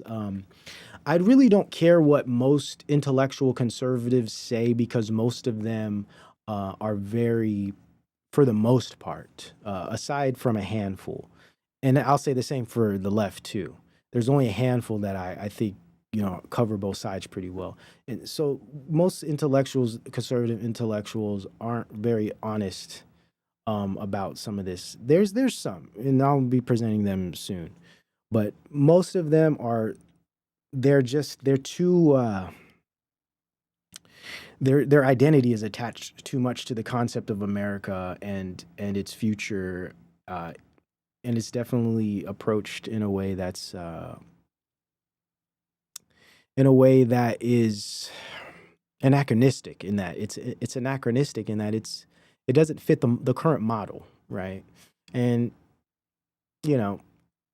so what I do, I try to read both sides, and I do. I read leftists, I read, far rightists. I read a lot of post-liberal stuff. I like the post-liberal stuff because I agree a lot. I agree with a lot of their arguments, but it's just their solutions are flawed. They really do a good job at finding the problems when they go against progressivism. They go against, kind of libertine culture and stuff, but really their solutions are like, well, we need an ethno state, or we need to be more, it's more fascist, if you will. And I understand that. The problem is it's a dangerous direction to go. I'm not saying the other direction is good, but what we're going to see is a synthesis, and that's why I keep bringing up this concept of liberal synthesis, because if we're honest, there is no left politically, there is no right. There really isn't, as far as representation. There are leftist and rightist ideologies online and political movements of information online. There are people online who represent these things, but politically, we don't have any real representation, or left or right. It's all liberal. Everything's liberalism. Each side is just a different. Trump's a liberal. Republicanism is liberalism. I mean, it all is, because it's all, and this is how you know this is the case, because one, based on our economy, our economy and our culture, and through our economy and our culture, we get the political economy, right? The way they relate. So, our economy is a liberal, is neoliberal economy, neoliberal economics. Our culture is liberal culture, right? So there is no, conservatism is purely cultural, right? Now, I know you get into fiscal and all of this stuff. I'm talking more about how these things function socially and economically, culturally, economically, socially, are purely liberal, right? So if we're only dealing with liberalism, we're only going to end up with it, unless we end up with fascism, which is possible. I don't think that's what's going to happen. That's what a lot of leftists are saying, and that even a lot of conservatives are saying this now, right? They're calling all of these tech bros fascists and stuff. Now, sure, their technologies are inherently fascistic, but I don't believe personally that's what we're going to go towards. We're definitely not going to go towards some like progressive, experience machine world of metamodernism, maybe. I doubt it. It just depends on what happens over the next 10 years. But I think we're just going to get this really interesting technocratic liberalism where you could kind of do what you want, but you will be reliant on systems and constantly surveilled and just codependent on a lot of technologies and devices. And your data is going to precede you. That's not American, man. I mean, that's not cool. It's just not. So that's all. Anyways, structural convergence between tech oligarchy and authoritarian governments, not just a few creepy billionaires. So I want to make that clear. It's not like I'm attacking just these 5 or 6 technocrat billionaires. It's actually structural convergence is the actual problem. It's the convergence of the state of technological industries as well as the banking and finance. This is where we get fintech, financial technology. So that's, in my view, that's like one of the bigger issues is the fact that all these things are actually converging. That's the danger. It's good when they're separate, when they have distance, because then there's infighting and conflict. And then there could be some competition. But once all of these things are fused, man, that's where you get into a creepy cybernetic system. Yeah, somewhere the Amish are like, we won. Facts. They did it right. And of course, I think they went a bit extreme, but at this point, hey, they're in a better direction than we are. That's for sure. It is a type of new American system, right? It is when you think about it, because it is a new America. Make America great again. It's a new America, and it's a completely new system. So a new American system, when a single contractor provides core platforms across many agencies, a single contractor, right? Palantir as an example, provides core platforms across many agencies. It acquires structural leverage. So this is key. These terms here I'm going to share at the end. Very, very important. Key foundations of my positions and my arguments and my claims, right? My claims against what they're building, right? These are very problematic. I'm not saying that there aren't potential opportunities for other things to exist, but until we address these fundamental things, we are doing nothing but moving towards a place that directly contradicts liberty, directly contradicts personal sovereignty, directly contradicts personhood and the personal. Because once everything is surveilled, once everything becomes open and transparent to data extraction, the personal disappears. We've already lost the private. The personal is what's coming next. And that's your interiors. That's that which forms yourself, who you are internally, whether that's your biological function or your psychological functions. Those things are now becoming fair game for data extraction, if this continues. Who's going to stand up against it? That's the question. It's far deeper than digital ID. That's just the beginning. That's just the surface. The good thing is we still can do something. It's early in the game. It's like, it's the first quarter. It's not even kickoff yet. We just stretching right now. We're just stretching. We're just getting ready, throwing the ball around a little bit, doing some routes. I might even still be getting taped up right now. We just getting going. Game just starting. And I'm on the field. Some of y'all might be in the stands buying popcorn, getting your hot dogs. All right, I'm on the field. I'm returning the first kickoff if I had my choice. Now, when a single contractor provides core platforms across many agencies, it acquires structural leverage.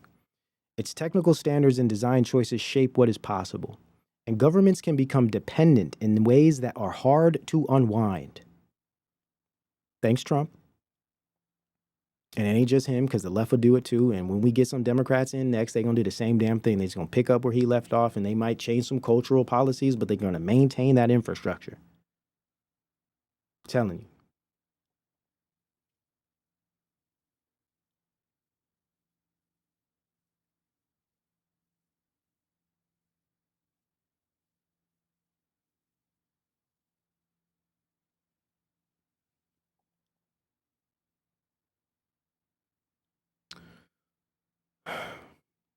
All right. What is key here is that the kind of infrastructural entrenchment enables functional sovereignty by private firms, especially when they operate at the intersection of security, data, and AI.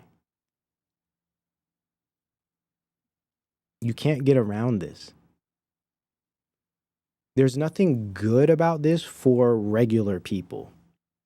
This is great for tech industries. This is great for state governments, for surveillance and bureaucracy and economic and behavioral extraction. Great for them. There's nothing here good for people, especially people who believe in freedom, people who believe in liberty and sovereignty and personal freedom, personhood. Not good. What is key here is that this kind of infrastructural entrenchment, because that's what it is, when Palantir as a contractor provides core platforms across many agencies, this is infrastructural entrenchment. Enables functional sovereignty. I like this concept too. Functional sovereignty. Right? They're sovereign functionally, not even like they're trying to be sovereign. They're not even trying to be fascistic or to control everybody or none of that. It's just functional. By way of pure logic alone, they're sovereign, based on the fact that everything we do depends on their systems. The floors we walk on are architectures they built for our steps. What is key here is that this kind of infrastructural entrenchment enables functional sovereignty by private firms, especially when they operate at the intersection of security, data, and AI. Well, damn. America. Key dangers. Uses of these things, integrated digital infrastructures to increase surveillance capacity and centralize control. That's what Palantir does. That's what all of these systems essentially do. Increase surveillance capacity and centralize control over that data, which is not just economic, but also behavioral. And this is centralized control over behavior, presence, where you can go, where you're at, right? It's literally surveilling you, your physical body, right? Vital data and information, that could be health information. It could be labor force, work information you need just to make a living. Access to prime social and economic resources, right? That could be childcare, that could be education, labor force, etc. What are some specific mechanisms of danger here? Procurement, right? Imagine when governmental procurement is completely reliant on and works through and is even produced by these technologies. Procurement, interoperability, meaning it's everywhere. It's in every system, it's in every business, it's everywhere. And mission and function creep, we've already explained that. Through which Palantir might erode liberal democratic norms, freedom, privacy, independence, personhood. Now we're getting to it. Guys. Now, I've been building this up for years now, but now it's starting to look a lot more apparent, isn't it? As Trump has been developing this whole kind of technocratic regime. Yeah. Yep. It's all making sense because ultimately it really doesn't matter if our economy improves, because I think it will, based on the ease of things. Imagine they don't have to go through all of the crap they had to go through as far as global relations are concerned. I mean, for economics, that's a good thing. For us, it's not. When we think of, oh, great, we don't have to go through all of those things we had to do before back in the day, like talking to people in the real world, going to people's homes, knocking on their door, going out and doing physical things in the real world every single day. Now we just get to sit inside and, work from little screens and stuff, and everything is all of our life, all of our, institutions and industrial experiences are all connected to this little device, and I can handle all of my business in the palm of my hand. See, that's not a good thing for us. It's a good thing for industry. It's a great thing for a government. Imagine the degree of knowledge they have on their populations, man. Social engineering is like a piece of cake at this point. They could just roll out stuff just based on algorithms that they've designed to figure out how certain people are going to behave. I mean, it's all possible. I'm not saying it's happening, but with this degree of surveillance knowledge, it's very possible, man. So, not cool. Procurement, okay? Very, very important. Governmental procurement. All through these technologies.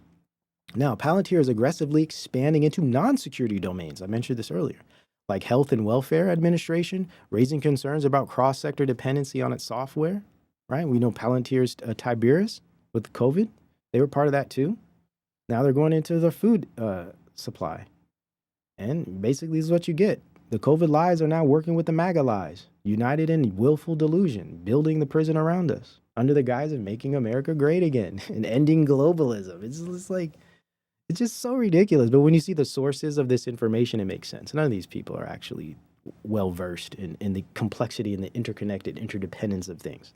It's mostly coming from a theological view, purely theological, or historical and political. It's like politics, history, theology. That's all you get. That's nowhere near enough to understand how this works. Nowhere near enough. It's just hilarious. It's nowhere near enough to even begin to understand how this works. Not even fully understanding, because none of us fully understand anything, right? But you can't even begin the journey if all you're working with is, some history and, your political, propagandistic perspectives you got from other politicians and historical governmental books that have been given to you by textbook corporations. Or theology. And I think theology is important as a ground, right? But you can't understand you can't understand how political economy works through theology. It just doesn't work that way. It should ground it morally and give it transcendence and objectivity and a sense of value, but it doesn't work the other way around. So you see a lot of that happening on the right, because of the kind of conservative Christian bent. It's just not properly built to understand how these things work, unfortunately. And that's just what it is. This is what it is. It's just way more to it. It's really not that simple. It's just not. But whatevs. All right. So when platform network, wait, did I read that? Okay. So whoever is in control of the software level key of the Pentagon and security agencies effectively controls the state. Effectively, right? Serious influence, if anything, right? Control is always a kind of shaky term. But think about that. Who has dominance at the software level? What if we're running everything on certain architectures and networks that rely upon these industries and technologies? That's some serious influence, man. Wild. When platform network oligarchs control the tools and infrastructures of data gathering and analysis, power can shift away from democratic institutions into hybrid corporate state configurations like the network state technocracy, which is what Trump is building, network state nationalism. It's this coming together of the state and corporations and technological systems, right? Coming together, creating this type of cybernetic surveillance system. That's what they're building. And I don't care if they bring us jobs and they give us homes and we maybe get a little bit of the American dream, a little sweet slice of the pie. It comes with strings, digital strings that you can't see. That makes it even easier because people can't see it. So they just, it's all good. I don't have anything to hide anyway. You hear that everywhere, right? Which is precisely the convergence we are seeing unfold before our eyes. Man. Technocracy has right-wing coded. This is another thing I found interesting. And I said this years ago about, Musk LARPing conservatism. This is why. And one chick, she had referred to this earlier. I think she's correct. Technocracy as right-wing coded. Palantir's right-wing coded profile. Peter Thiel's co-founder role, his relationship to Vice President J.D. Vance, Karp's hostility to liberal elites, and Donald Trump's explicit praise of Palantir on Truth Social, just as an example. PSYOP on conservatives. That's what this truly is. Similar to trans and a BLM PSYOP on progressives. That was a PSYOP on the progressives. All that bathroom stuff, BLM, all of that stuff. Total op, man. Drove them crazy for a few years and disappeared, nowhere to be found. You don't hear about it anywhere anymore, do you? That's social engineering. That's propaganda, man. We're seeing the same thing with this. Once this system is up, you're not going to hear any of these people anymore. Like, trust me, like they're all going to go back into the shadows. We're going to hear about this stuff anymore because they got the system built. Just like they got what they wanted out of the culture war. The culture war, in my personal view, was purely distractive, divisive to get us where we're at now. And it always worked so well. And of course, do I know that for sure? Do I have concrete evidence? Of course not. But that's what I think, at least from my perspective. And that's all. Nothing more. But time tends to tell rather well, doesn't it? Palantir and Musk LARP conservatism, for example, reject the identity politics, are always going against identity politics, and praise Elon Musk for grand risk-taking technological projects. They like worship this dude, right? And these themes, in particular, they're anti-bureaucratic, right? As well, the Doge thing was anti-bureaucratic, but what did he say? You know, bureaucracy will always remain. It will just be a new bureaucracy, and he's correct. You can't get rid of bureaucracy. What do you think cybernetics is? It's bureaucratic technology. It's like bureaucracy on steroids. So he's like, there'll be a new bureaucracy. New bureaucracy, though. Just like there will be a new globalism. Just like there will be a new nationalism. Right? Yep. Wall Street, Main Street disappeared. Boom. Right? Everything is shifting. All the old world classical traditional forms of political economy, economics, global relationships, all shifting, all changing. Going to be a little chaotic. As I said, there is some infighting, you know, like I said, the old world, new world, oligarchs against the old globalist old money, new money thing. That's popping off hardcore.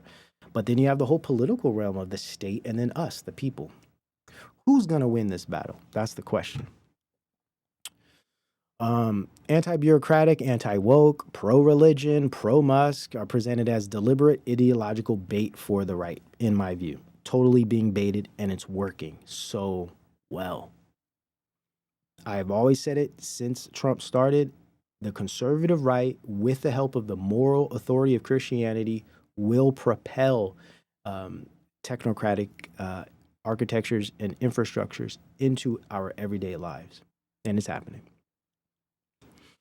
Exploitation of right-wing political psychology, right? Conservatives are naturally suspicious of federal agencies, yet also supportive of aggressive law and order. Remember law and order? You guys remember the Southern strategy I was talking about? It's all here.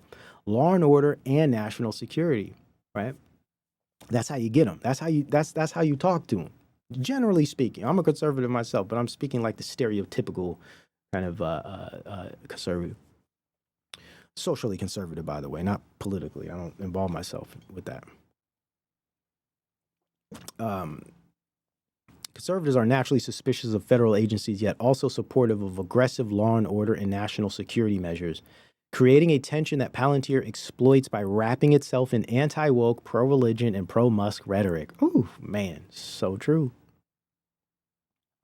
What this looks like to me, right? This looks like network globalism.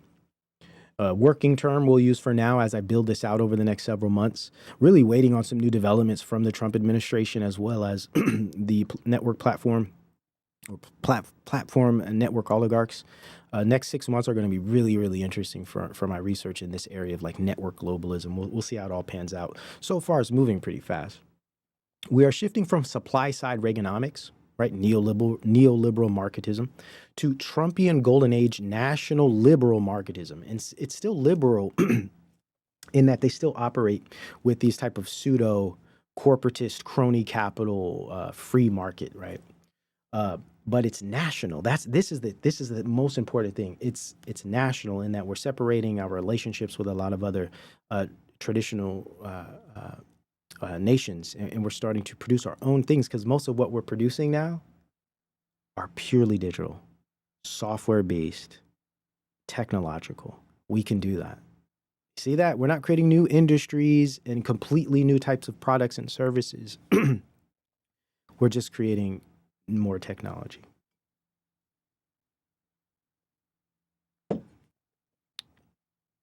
And that's nationalist technocap. That's what this is. Trump's network therapeutic state. Not so much therapeutic state as far as C.S. Lewis was speaking to, but more of a network therapeutic state in that these technologies are therapeutic.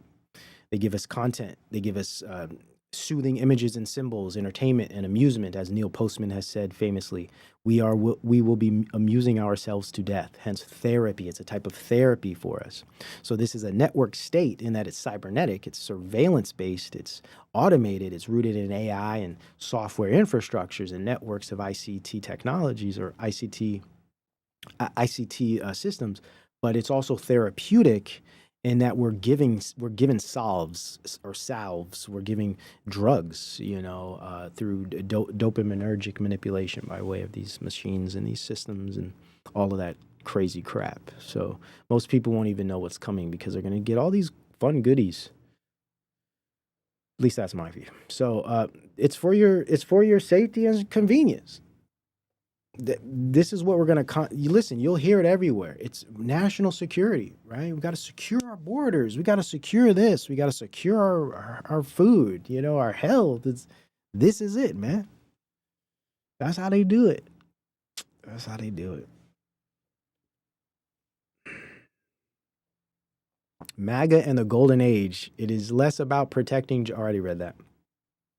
To round this, we have a whole other segment. Should I continue? I mean, we're 5 hours now. I got plenty of energy. Should I continue? I don't waste time watching sports. I enjoy watching them, by the way. Ed. No, I listen. I love college football. I do. I love it. I don't get to watch as much as I'd like to, but during season, I catch it when I can. I don't really ever get to watch a full game, but I'll catch it here and there. Listen, I love football. I played it my whole life. It's a part of who I am. I really enjoy watching the athleticism and the competition and the skill level. I mean, I just can't help it, man. It is what it is. Not a fan of the NFL. Professional sports are just far too rigged for me to really even, I can suspend my disbelief. Sure, I do it all the time when I watch films, but listen, I love college football, right? And you'll never take it away from me. Shame me all you want, man. Shame me. I love me some college ball. Okay. Now, we can have some fun. Can we have some entertainment?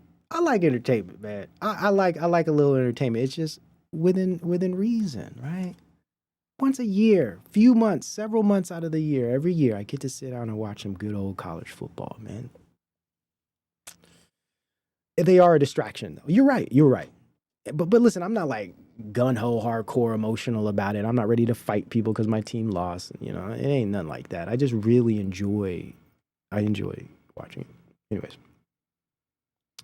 Yeah, I used to love NBA as a kid, but yeah, I stopped watching NBA and NFL in like college or even before.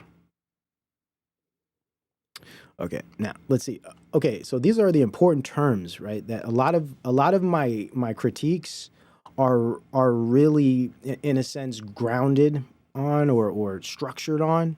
Now there's more, but these are just some that I think are very important for today's show. There's a lot more, by the way, but structural convergence is so important, right? Because we're having private corporation technologies, network platforms, and their algorithms, their AI, state governments, and financial institutions, fintech, banking industries, economy. So we're having the convergence of economy, technology, and governance coming together, yet creating systems that are against very vital aspects of human flourishing and social relating. Not good for us. Good for them, right? Good for economies, good for industries, but not good for regular people. That's my only argument. It's not good for people at a granular sense. I'm talking at a sense of being, at a sense of relating and communicating, at a sense of living in the world and being free and not being contingent to invisible systems you can't see. I'm talking about like having companies you're not even aware of mapping your life. These things are wrong. And yeah, that's a moral position. Sure, some people might not agree with that, but I think these things are wrong and they're bad and they're not good for us. And I live my life as much as possible completely separate and outside of them. Infrastructural entrenchment.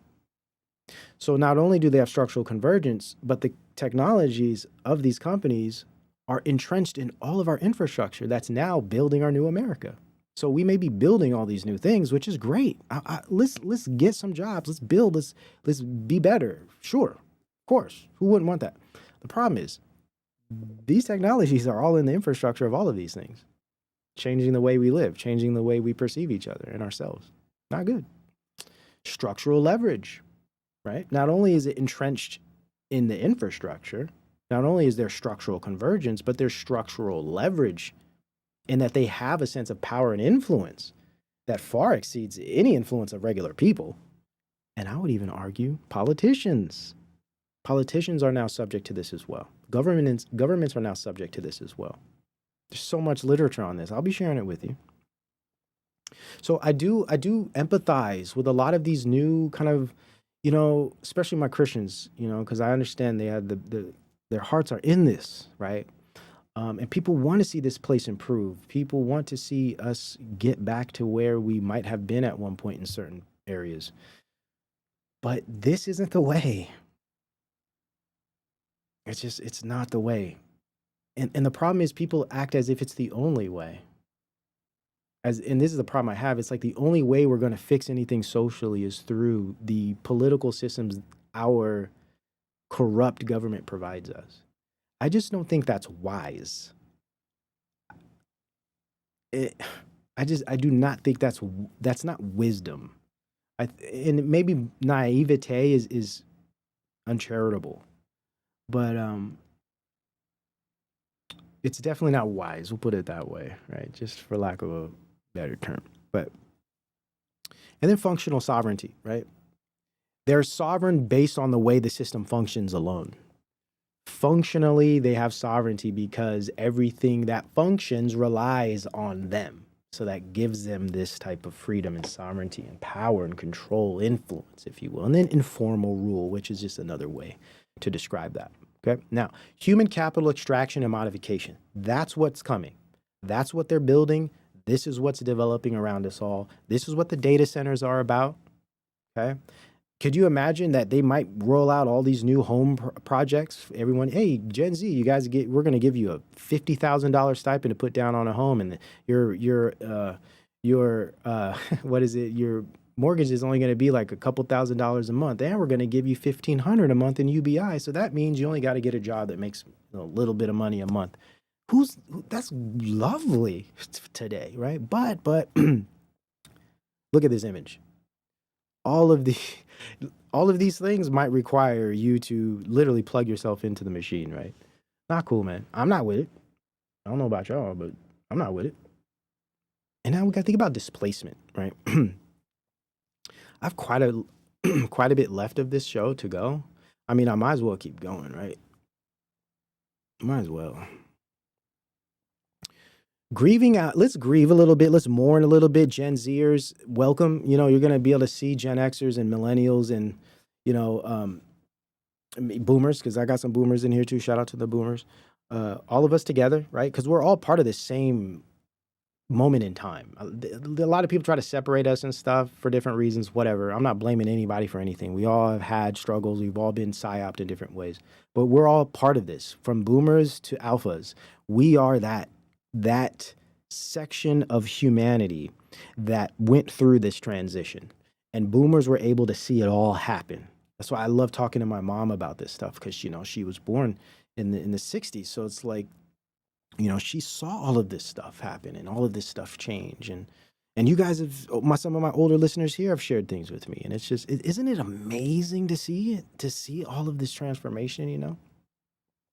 So for some of us, you know, we mourn a little bit, you know, because we remember growing up. You know, we remember how it was. Remember what our parents told us, or what the television told us, and what our school teachers told us, and, you know, how the world was going to be, man, and like jobs, and what college meant, and, you know, how the economy worked, and how the labor force worked, all of these things. Yeah, stuck in the middle. So displacement, I think, is very important. And though I tend to blame a lot of it on Reagan because he really made it horrible, it started way before him, right? But I think he's a good starting point. But displacement of American life, right? The middle class, culture and tradition, right? Place, space, time, connection and bonds, community and nation have all been displaced by capital's mass digitization along with industrial revolution from the third to now the fifth. We're going into the fifth. And this is a reality. And for me, so many years of doing so much research in this area, from philosophy, technology, to media ecology, sociology, all these different areas, and trying to really understand what the hell happened here. I start to figure out more and more how this has been an incremental development for a very long time. And though it's changed, it's not the same as it was before. Whatever was going on in the 30s definitely ain't going on now. But it's just it's like a morphing, like metamorphosis, right? It morphs. It's not the same old people. It's not the same old system. It's changing as technology changes. It changes our environment, hence media ecology. And it changes the way the world works. Okay.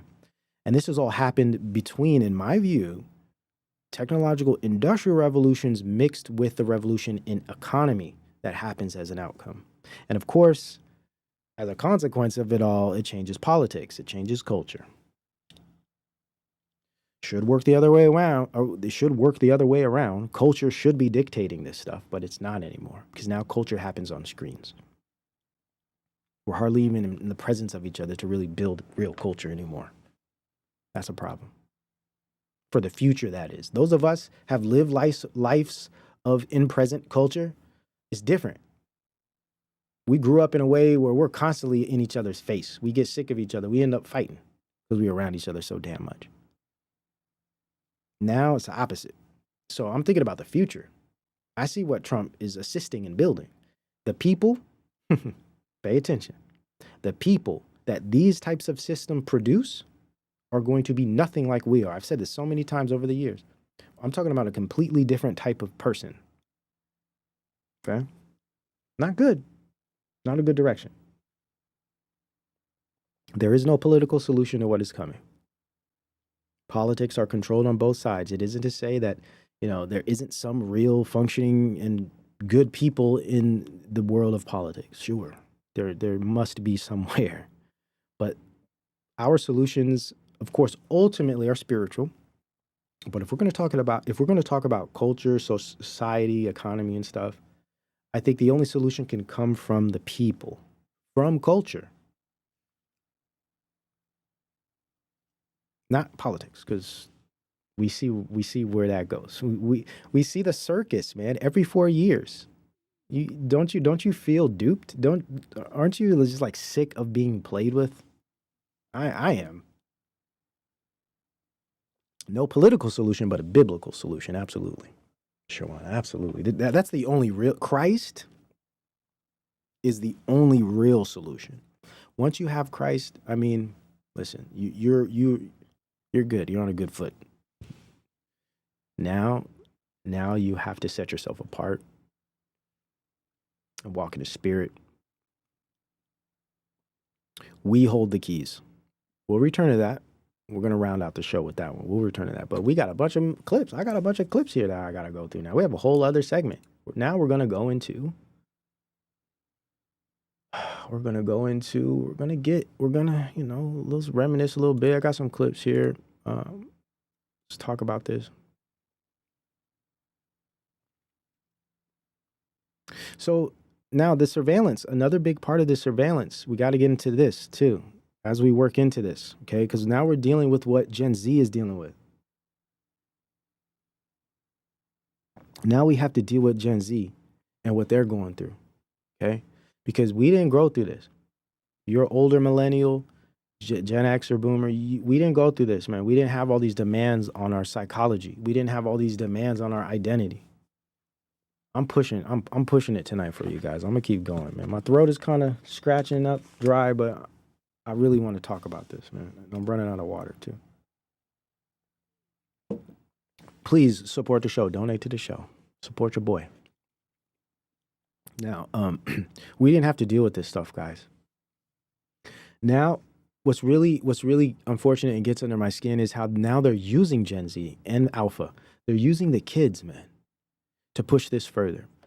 But what's crazy is it's rational too, because the technology does have a way to give this, it is a type of security system where it can make sure people are who they say they are, right? So there is that. There is that. We can't deny that. You know, these systems don't do verification such that it could protect, you know, children from certain things. But I personally believe this is just a way for them to not only gather data on children and create a digital ID system for children. I think a lot of these American-born bank accounts that they're talking about are going to be part of digital ID as well. We'll see about that one.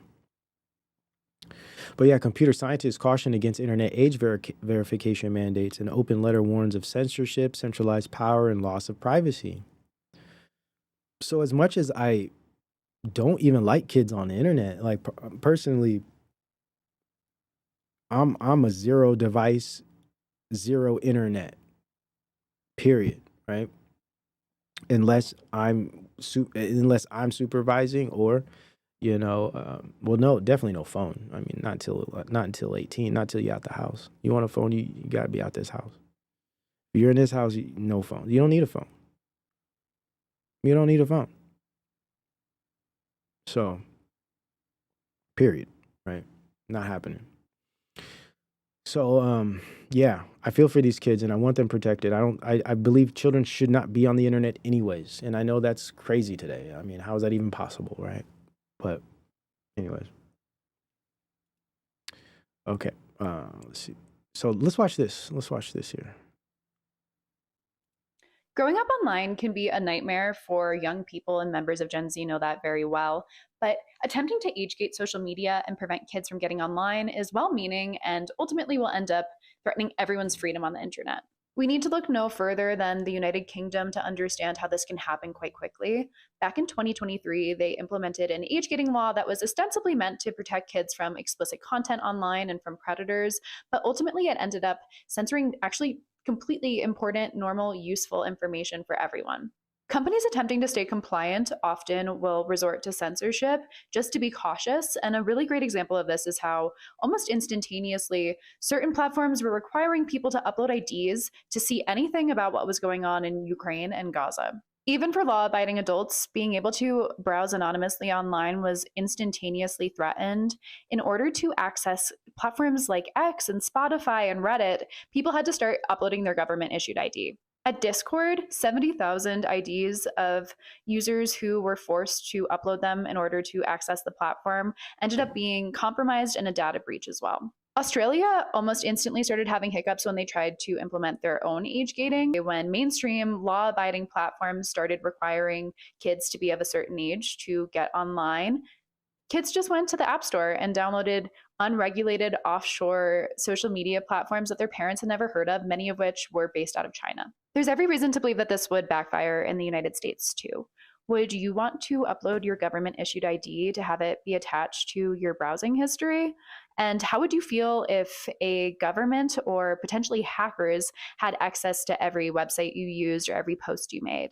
And that's already a risk now, right? We're already in the situation where privacy doesn't really exist. We're already surveilled, but that doesn't mean we just accept it to go further. I don't like this argument about, well, we're already being monitored. Listen, a private corporation is different from your government, okay? Like a private corporation can't like take away your money or fire you or keep you from buying groceries. I mean, unless it's like some type of software system that's probably privately owned, of course, but they're not necessarily going to be enforcing laws like a government would, right? I mean, that just seems like that seems to be the case to me. It's different from corporate private companies owning things than it is from like a state government having all of this information, as well as the vision, the surveillance vision of the private company as well, right? And this is the danger of this structural convergence, right? Where we get not only the surveillance private technologies, but we also get the literal power over your behavior and your access to services by the state. Not cool, man. Not cool at all. These sorts of laws would just decimate the ability to be anonymous online and to express yourself without your identity being obvious, which seems like it's a part of the internet age, but in all reality, it actually goes back to our revolutionary history where And yes, Kish, technically the government is corporate at this point, right? It truly is. And it's only getting more converged and entrenched, right? So nothing about this direction is good, I would say, outside of the fact that, yeah, maybe we are going to become a lot more nationalistic in that we're more independent because we're making things here. But the problem is the things we need to make now are basically just computer based. That's not that. I'm sorry. I want more than that. I just don't want a bunch of computer technologies that we produce, even if it provides jobs and fixes the economy. What kind of world is that? What kind of world is that, man? anonymous pamphleteering is part of why this country exists. None of this is to say that kids should have unfettered access to social media. You can believe that that is a problem, but also believe that politicians getting involved is not the solution. There's a massive grassroots effort underway from parents, from communities, from educators to fight back against big tech on behalf of children. And we should let them do that organically rather than mandate it from on high.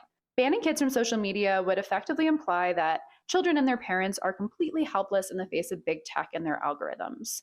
It's a really disempowering message, not to mention the fact that it would also prevent children from developing the sort of skills to coexist with technology in a tech-saturated future that they almost certainly are facing. Attempting to child-proof the internet will backfire not just on Gen Z and Gen Alpha, but also the rest of us. It's so true, guys. And listen, this is why I always go back to culture. I believe a lot of our problems, and maybe this is idealistic, whatever. Okay. I believe a lot of our problems can be fixed culturally. Through raising children properly, having healthy, stable, righteous families, and creating communities out of that. I believe we can create cultures that keep our kids off the damn internet altogether, or structure it such that the use of the internet is very organized in a way that we approve of, right? But when you have a hyper-progressive liberal culture that says, hey, let your kid do whatever the hell he wants to do, and, let him be his true self, and, all of this, then we're in trouble. Then when we have this libertine kind of view of things, now the state has to come down and make rules for us. But if we can get back to our own kind of communal rule-based culture, I think we wouldn't need all of this crap, man. Just like we don't need all of these technologies. If things were more simpler, more localized, more physical, more present, we wouldn't need all of these technologies, because with these technologies, digital communication technologies, what they are, what they excel in is shrinking or removing time and space. That's their power. Right. And of course, data generation and memory, and the ability to send information rapidly. If we're close knit, present, localized, knowing each other, familiar, relating to each other, we don't need to vanish all of those things. But when we want to focus on scalability and building all of these, eternally exponentially expanding markets and stuff, then of course we got to get all these damn technologies to fulfill all of that growth. If we want to put billions of people on one damn website, of course we got to get algorithms to structure all of the communication. So you get what I'm saying here. These technologies excel at dealing with complexity. They excel at dealing with a lot of information and a lot of contact and communication. What if we narrow that down? What if we narrow down all of those things? We don't need the crap. We don't need it. If we're running our communities properly and our families properly, we're being good parents and we're teaching our children how to behave and we're monitoring their behavior, we're giving them things to do, we're showing them what life's really about, they won't need to be on the damn internet all the day getting, chased by some weird PDF or something. Anyways, I remember it used to be like this. This is the era I'm from. Now you talking about giving all your personal identification and all this crap. Look at how the polar opposite. The safety rules also apply on the internet. These rules include never giving out personal information, never agree to go meet anyone that you have met online, immediately tell your parents if anyone makes you uncomfortable, never send pictures to someone without first checking with your parents. See, that's the internet I grew up on. Anonymity. And I'm talking you might get an hour or two if you're lucky, because mom, dad, somebody on the phone, somebody chatting, and I gotta sit there and wait. Get off the phone, mom. Yeah, that's how I grew up. I didn't get to just whip out my device and sift through 100 million different pieces of information in 5 minutes. No, I was having real conversations with people on AIM, like from all over the country, just chatting about all kind of things, having real, as real as it could be through a computer, getting to know each other, Yeah. Was it ASL? Age, sex, location? ASL. You listen, I know you're old school if you know what ASL is. ASL. That's it. ASL. You already know, I don't gotta tell you. Age, sex, location. How old are you? Are you a boy or a girl? Where are you at? And that's how you start a conversation. And then you just go in. And they used to have chat rooms. It's like a forum. Today, y'all probably think that's corny. But it was cool. You'd go in there, it'd be like, I used to like going into the hip hop rooms, talking about music and stuff and, cultural issues. Or I used to like going into some rooms about, sports and stuff, all kind of stuff. All kind of stuff, man. It was fun. Anyways, no personal information. Don't meet strangers. Tell if you feel uncomfortable. Don't send pictures. No information, right? You don't give nothing up. Now it's the opposite. How does this work, guys? How does this work? Wait a minute. What do you mean? Does this mean that first we go from, hey, be responsible on the internet, don't share any personal information, to we want to know your government data down to the marrow? I'm muted. No. Am I muted? How is this possible? I see the is y'all messing with me again? How is this possible? Did I press a button or something? Somebody help me out here. Maybe it's delayed. Am I muted right now? Because I see the bars. I'm muted? Laura is messing with me. Somebody help me here. Okay. Hey, Laura. Funny. You got me. Okay, no, I'm not muted. Thank you. 5x5. Thank you, Shawada. Okay. Because I'm like, how am I losing my mind here? Did I push a button or something? Because I can see the bars. All right, now let's continue.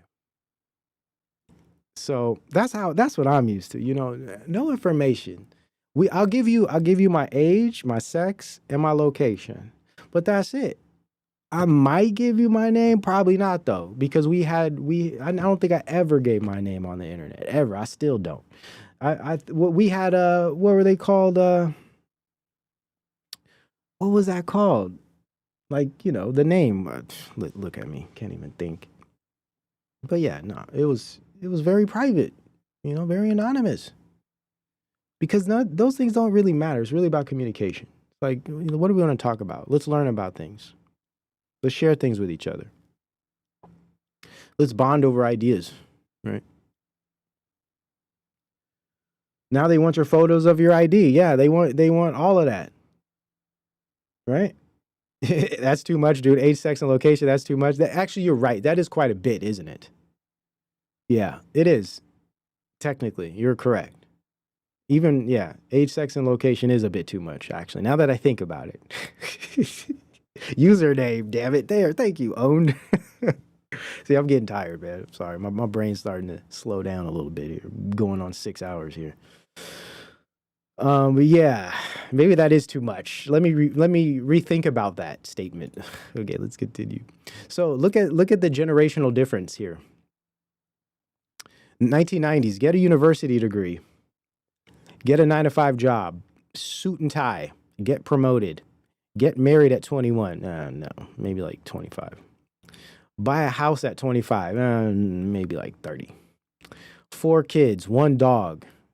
4 kids. Maybe 2. 2 dogs, though.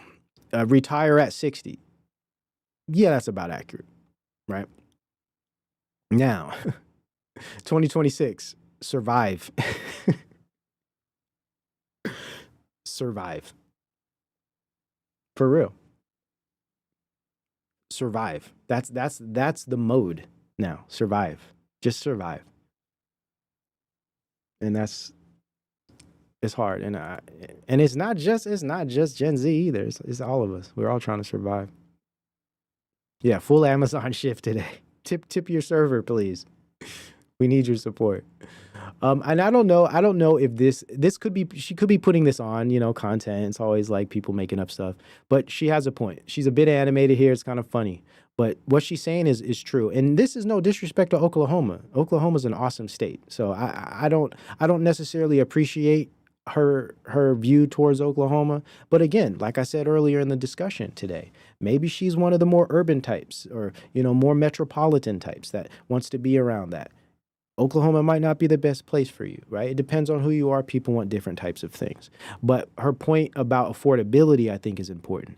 And hopefully we might see some change in this. And to be optimistic, I believe we will. I really do, guys. I think they're going to change some things economically for us. I think our economy is going to improve, but again, it's only going to be under digital ID and, you know, cybernetic economic systems and all of that. That's the problem. You know, that's the problem. So it's Trojan horse, man. Trojan horse. Oh my God, bro, I literally hate it, right? Whenever I tell people I'm from Oklahoma and they start laughing at me. They're like, oh, you're from Oklahoma. You live in Oklahoma. Yay ho, yay ho. Do you guys go picking your potatoes? Do you guys ride your horses to school? Do you guys have cows as friends? Y'all go tornado chasing? As if I want to live here. And then when I tell people that, people are like, just move then. Just move. For real, though. And I'm guilty of that, too. You know, sometimes I tell people just move, but really, hey, what are you going to do? And I think this is a culture issue today. I won't spend time on it today. At some point, I want to get back to this, though. But it's class. It's a class issue because a lot of people just can't move. It's not that, you know, it's less about like racial tension and culture. If you could afford to move where your culture is at, period. It's not possible, is the point I'm making. But if the class issue was addressed, if we were all able to afford where we want to live, you move where the culture you like. See, a lot of people are stuck around people they don't want to be around, and that's unfortunate. And listen, you know, hey, to each his own. Some people don't like certain people for reasons I don't necessarily agree with. That's not my problem. But the real issue is you just can't pack your bags up and go somewhere else where you could be around people you want to be around. So then we realized, damn, it's a class issue. And I'm not saying that's the only thing, but it's something we should consider. And she just flipped her wig right here. She split it. And then when I tell people that, people are like, just move then. Just move. Does it look like I have the financial stability, okay, to move out of this state, move to a different one, and start a new life? In this economy? Literally the other day, I went to the store because I wanted to buy my favorite snack, right? I go there, that shit was $6 for just a bag of chips. Also, as if it fucking matters if I move anywhere else, because it literally doesn't change the fact that this country in general is just now one big shithole. She's angry. Regardless if this is real or put on, doesn't matter. A lot of people are angry, but I wouldn't call it a ish hole. America is a this place is pretty cool, if I'm going to be honest. Like, this is an awesome country with all of the nonsense and crap we got going on. It's not a bad place, technically. It's really not. So I won't agree with that, but I understand the frustration because inflation is wild.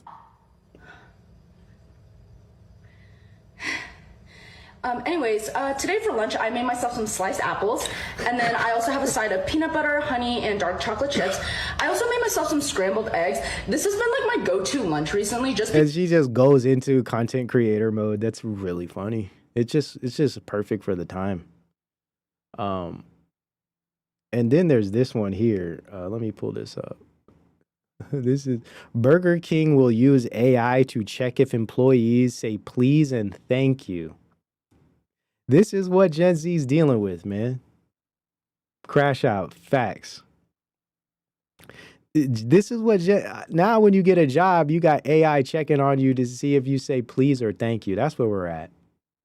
Meta is installing new tracking software on US-based employees, computers that captures mouse movements, clicks, and keystrokes to train its AI models and build AI agents that can perform work tasks autonomously, the company told staffers in internal memos. So yeah, they're training AI to basically replace you shortly. Oh my goodness. See, this is what this type of digital transformation does. It removes us from the picture. Thank you, sir. May I have another? Thank you, sir. May I have another?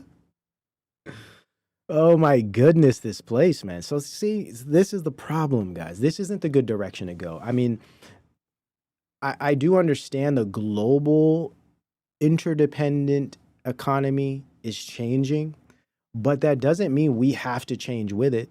I think a real bold statement, like if Trump was real, like say he had real power, right? Say there was real political representation, they'd be like, look, y'all could do that. We're going to go back to the old fashioned way and we're going to figure out systems where we could do things on our own. And it might take some time. It might take there might be some rough spots, and who knows if this is even possible, but I'm just saying they wouldn't be going into this straight up cybernetic hellhole direction, right? It just, if they really cared about people, it's like, just so sad. Now, let's see. Is Gen X grieving? I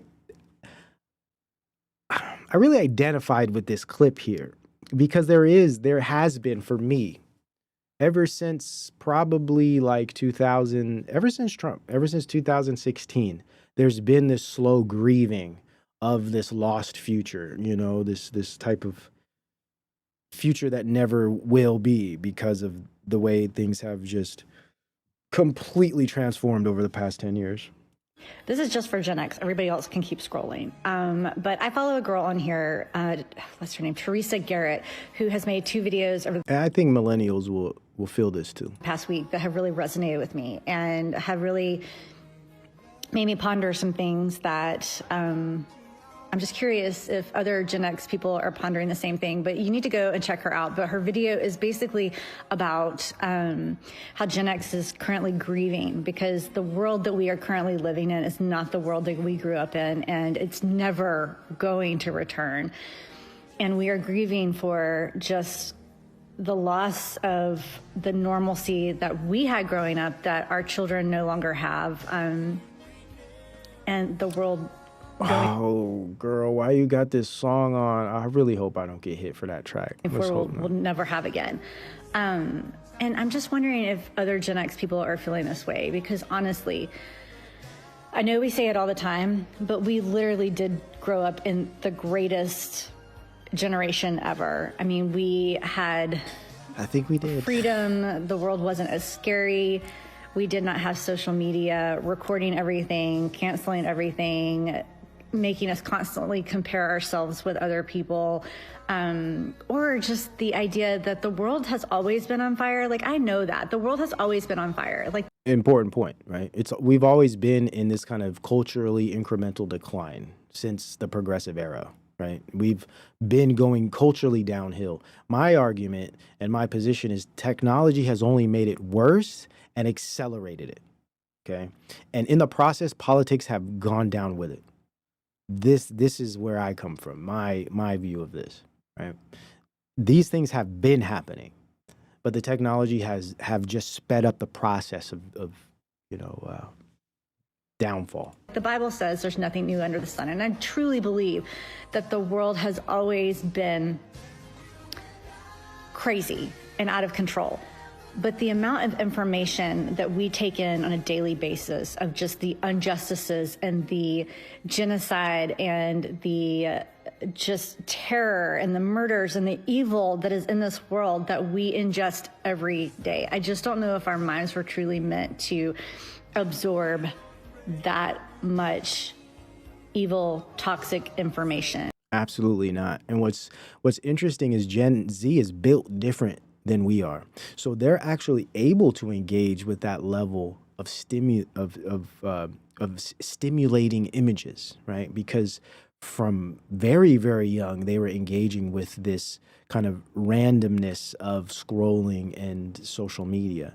But those of us who are, say, 35 and up, that's not the case for us. So, you know, this, I think, affects us worse. Like, it has a worse effect on our psychology and our ability to attend to things, our attention. And psychologically, I think we suffer because of this as well in ways we might not realize, you know, and it could be very subtle, right? Whether it be anxiety, depression. And I don't mean like some debilitating anxiety or depression. I mean just very subtle background depression, anxiety type stuff that could be a consequence of it. So I think that is something to consider too, the fact that, you know, our brains are wired a little different, and we've had a shorter period of engaging with this stuff. And in a sense, our whole neural framework and forms of interaction had to completely change over a short period of time. Because when we think about how we were in like 2007, like I was in college, you know, I was running around, and it was like, it was a different place, you know, it was just like a different world, and just, man, it was what it was. And then 10 years later, like 2017, 2018, things were, I mean, almost polar opposite the way people interacted. And now in 2026, it's way worse than it was in 2018. So for us, I mean, we've been forced to drastically change over the past 15 years. And I know there has to be some psychological consequences for that.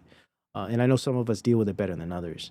But we have to consider the dangers of some of this type of interaction and engagement that we have been exposed to as a consequence of this technological revolution. And we're grown-ups. Like, Gen X has gone through, I mean, we were like the latchkey kids. We knew how to be self-sufficient, and yet we can't even handle this. The generation that literally wants to fly under the radar is now starting to like peek out of the foxhole and say, oh my gosh, like this is not okay. Like, this is not okay. And I just grieve for our kids because they do not know a world in which information hitting them 24/7 isn't a thing. Like, their world is this. They know no different. And I think that that's why Gen X is grieving so much, is because we do know the difference. We know. We do know it. And that's, well, as I said earlier, it's on us, millennials and Gen X and boomers, to really speak our mind on these things. I'm not telling everyone to become, a content creator or researcher or anything like that, but we need to voice these things, whether that be in our own communities, within our own family. Like, we have to get people's feet back on the ground. That's a big part of my work too. It's not just some Luddite raging against the machine. No, it's like, let's get back on the ground. Let's start from brass tacks, man. Let's reason together. Let's sit down and let's figure out, are you okay? Are you? Because something feels wrong about this. This doesn't feel right. What are we going to do about it? Right? Let's get back to the basics here. Things have gone too far. Things have escaped us. Let's reel it all back in and let's start over. We can. And the thing is, we have the ability. We have the memory. We have the experiences. We have the ability to actually do that. It's really important. Know the difference between what this world should be and what it currently isn't a thing. Like, their world is this. They know no different. And I think that that's why Gen X is grieving so much, is because we do know the difference. We know the difference between what this world should be and what it currently is. And I don't know how to get the pendulum to swing back. I think it's impossible. It is impossible in any grand sense, but I do believe we can create countercultures. And that's, I hope and I pray my work is part of that. But I do believe we can, especially those of us who have that memory, to help out the younger generations kind of see it too. And I know they're feeling it too. I'll show you something here in a minute. Gen Z is going against the grain as well, right? So it may not be on a grand scale, but I do believe we can start small pockets of countercultures that can create new experiences in this future. I really believe it, because I'm doing it in my own little world of my own personal life. And I have the confidence because I'm living it, and I know it's possible because I'm doing it. So therefore, I feel it's important that other people possibly consider this too. And if enough of us do this, that creates culture. That's what changes society's culture, right? I mean, this is a big reason China didn't become one of the technology and industrial powers of the world many, many years back, because of their traditions before the new dynasty came in. Because of their strong traditions, they were against taking on a lot of these industries. And some people say, oh, they fell behind, or they were behind for all of these years. It's like, no, they were maintaining their culture. They were maintaining their values and their beliefs. And they knew if they would integrate all of these new technologies the West is going crazy about, it would compromise that culture, right? There's something important there, I think. I really do. I do say that I see some really amazing parents right now, raising their kids with zero. And I'm streaming live on a website with, 5 screens in front of me and all types of technology. Who's that? I just lost it. Someone says I'm watching this right now on my cell phone. We're all using technology. So again, it's a very kind of difficult position we're in, right? Because there's elements of the technology that are useful and I think very advantageous, especially for certain forms of communication, learning, education, and even these types of communities we have.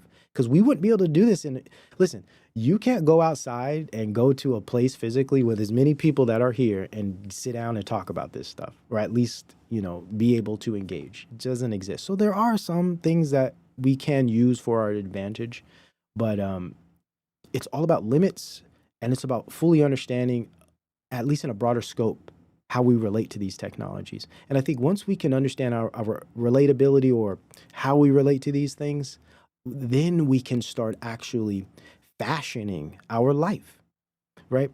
When I really started to dig in technology, especially around 2017 is when I really started to go headfirst into this. I totally changed the way I lived. I completely refashioned my life based on how I relate to certain types of technology, certain types of ideas.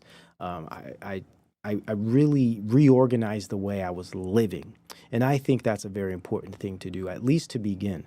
It really, really helps and changes things. And it's empowering too. And I think if enough of us really starts to actually live in this kind of way, very intentional, deliberate living, right? If we really live in a deliberate way, I think we will tap in to some of these older ways of life that we used to experience.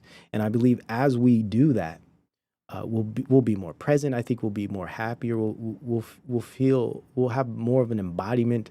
I mean, at least this is what I feel, especially when you add in health and diet and physical working out and being physical, all of these things combined. I mean, it's literally life changing for the small period, the short period we have here on this earth that God has given us, right? I think it's wise to operate this way, especially when we consider these systems and these technologies that are taking all of this from us. In my Betwixt episode, I believe was the last episode I did, episode 3, I asked the question about the future. You know, are the future generations going to look back on us and imagine how we were that first generation that really started this whole kind of scrolling our life away. Now, scrolling is going to eventually go away. Phones are going away in a matter of years. There's going to be new technologies. They're going to be more internalized, which is far worse. But they're going to look at our generation as that generation. Are we going to be that generation that history looks at as this is when, like, the human species changed into this new thing, right? Because we're wasting our lives away, engaging, especially with the death scroll, right? Hours of our lives are gone in a blink because of these things. And look at me sitting here talking for 6 hours. Yeah, I do it every once in a while. There's people that stream like this every single day. And I do understand some people do it for a living. That's different. But it's like there has to be some understanding here, some limitations. There has to be something like that, right? So we do have to be honest about the struggle that we all have in the technological society, in the information age, where these systems are embedded in our lives and they're part of our lives, part of our identities. How do we break away without completely giving up the internet, which is impossible for all of us? I love the internet. It's a great source, especially as a more introverted type. It's just a world of information. It's like candy to me. So for me, it's like, man, I'm not giving up the internet. Now, let's just say the internet went away. I'd be able to adapt perfectly fine. Only because I'd be able to tap into that old self from the 90s, right? That didn't have any of this stuff. Still there in me. It's always there. Same can't be said for everyone. Possibly we could show people the way, or at least create some type of culture that appreciates those things. Giving our kind of way of life, our living in the world, being in the world, more life itself, right? Screen time, 0 screen time. We know the difference. We know the difference between what this world should be and what it currently is. And I don't know how to get the pendulum to swing back. I think it's impossible. I do say that I see some really amazing parents right now, like raising their kids with 0 screen time,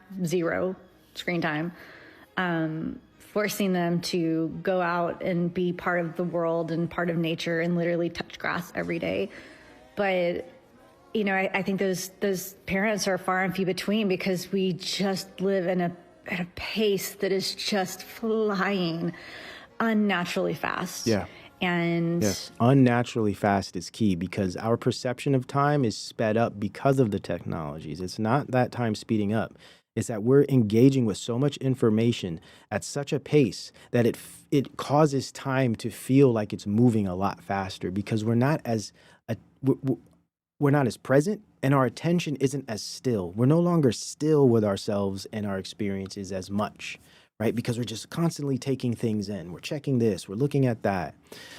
So for me, I think this gives this perception of time speeding up because we're constantly taken away from the present experience. And I think of children, right? Children have very little in their mind to even think about because they're young and they haven't experienced, they haven't been in the world long enough to have much in their mind. So their memory tends to be a lot better than ours in some cases because they have less to remember, they have less tools to work with. But like children, there's far less in their mind to think about. They have far less access to things to preoccupy them or to concern them. So they're more in touch with the present space. They're more in touch with their physical environment. And mainly because a lot of the physical environment's new to them, right? So everything is a type of discovery. But let's just say they're a little older. Let's just say they're 5 or 6 or 7 or something like that. They've experienced quite a bit. They made friends. They could speak well. They could write. They could read, all of these things. And even if they can't, that's not a problem. The point is that at this stage, there's this heightened sense of presence because the world is, in a sense, their oyster, right? And they're still in a sense fascinated with their everyday presence, and like drawing or writing or playing with toys. That's their world. Say if they don't have a friend in front of them or a parent to play with, their world becomes their immediate environment. So imagine living life where you're engaging with your immediate environment mostly, and you don't have a lot of informationally based machines to kind of inundate you with a high, rapid amount of things. So what you're dealing with every second is a natural expression of reality. It's not an unnatural expression or a synthetic or inorganic expression of reality like what we would see on a digital screen. Completely inorganic, synthetic, unnatural. But as a child, unless you're on a screen or something, which is horrible. But for a child without these things, they're only engaging with real-time, natural existence. So time, from that point, from my view, time produces a feeling, a phenomenology, an experience, right? You over time, you start to learn the experience. Life starts to have a feeling as far as your relationship to your experiences, which we experience over time. So time starts to have this like a pace. Life tends to have a natural pace over time, especially those of us, say, that lived and played and experienced life before the internet, okay? So before the internet, what did we have? Video games. Video games is probably the one thing that's unnatural and synthetic that could speed up time, because as we're playing, we lose track of time, sense of time, and our cognition and our attention and our drive is in a sense co-opted by the video game, and we start to get into competition mode and et cetera. This kind of illusion of achievement that games give. So that's a very big separation from like our time with experience. Naturally, we go into this unnatural. And I guess the same thing could be said for movies, right? Any type of media. But separate yourself from media. Imagine kids that grow up without all of these media. What happens is all they know is that natural movement of physical time over time that gives them a pace, a pacing. Time has a natural pacing based on your experience. Time has always kind of had this same pace because that which I'm interacting with has always been kind of the same things. But wait until you start implementing all these new devices that take you away from the present moment for hours every single day.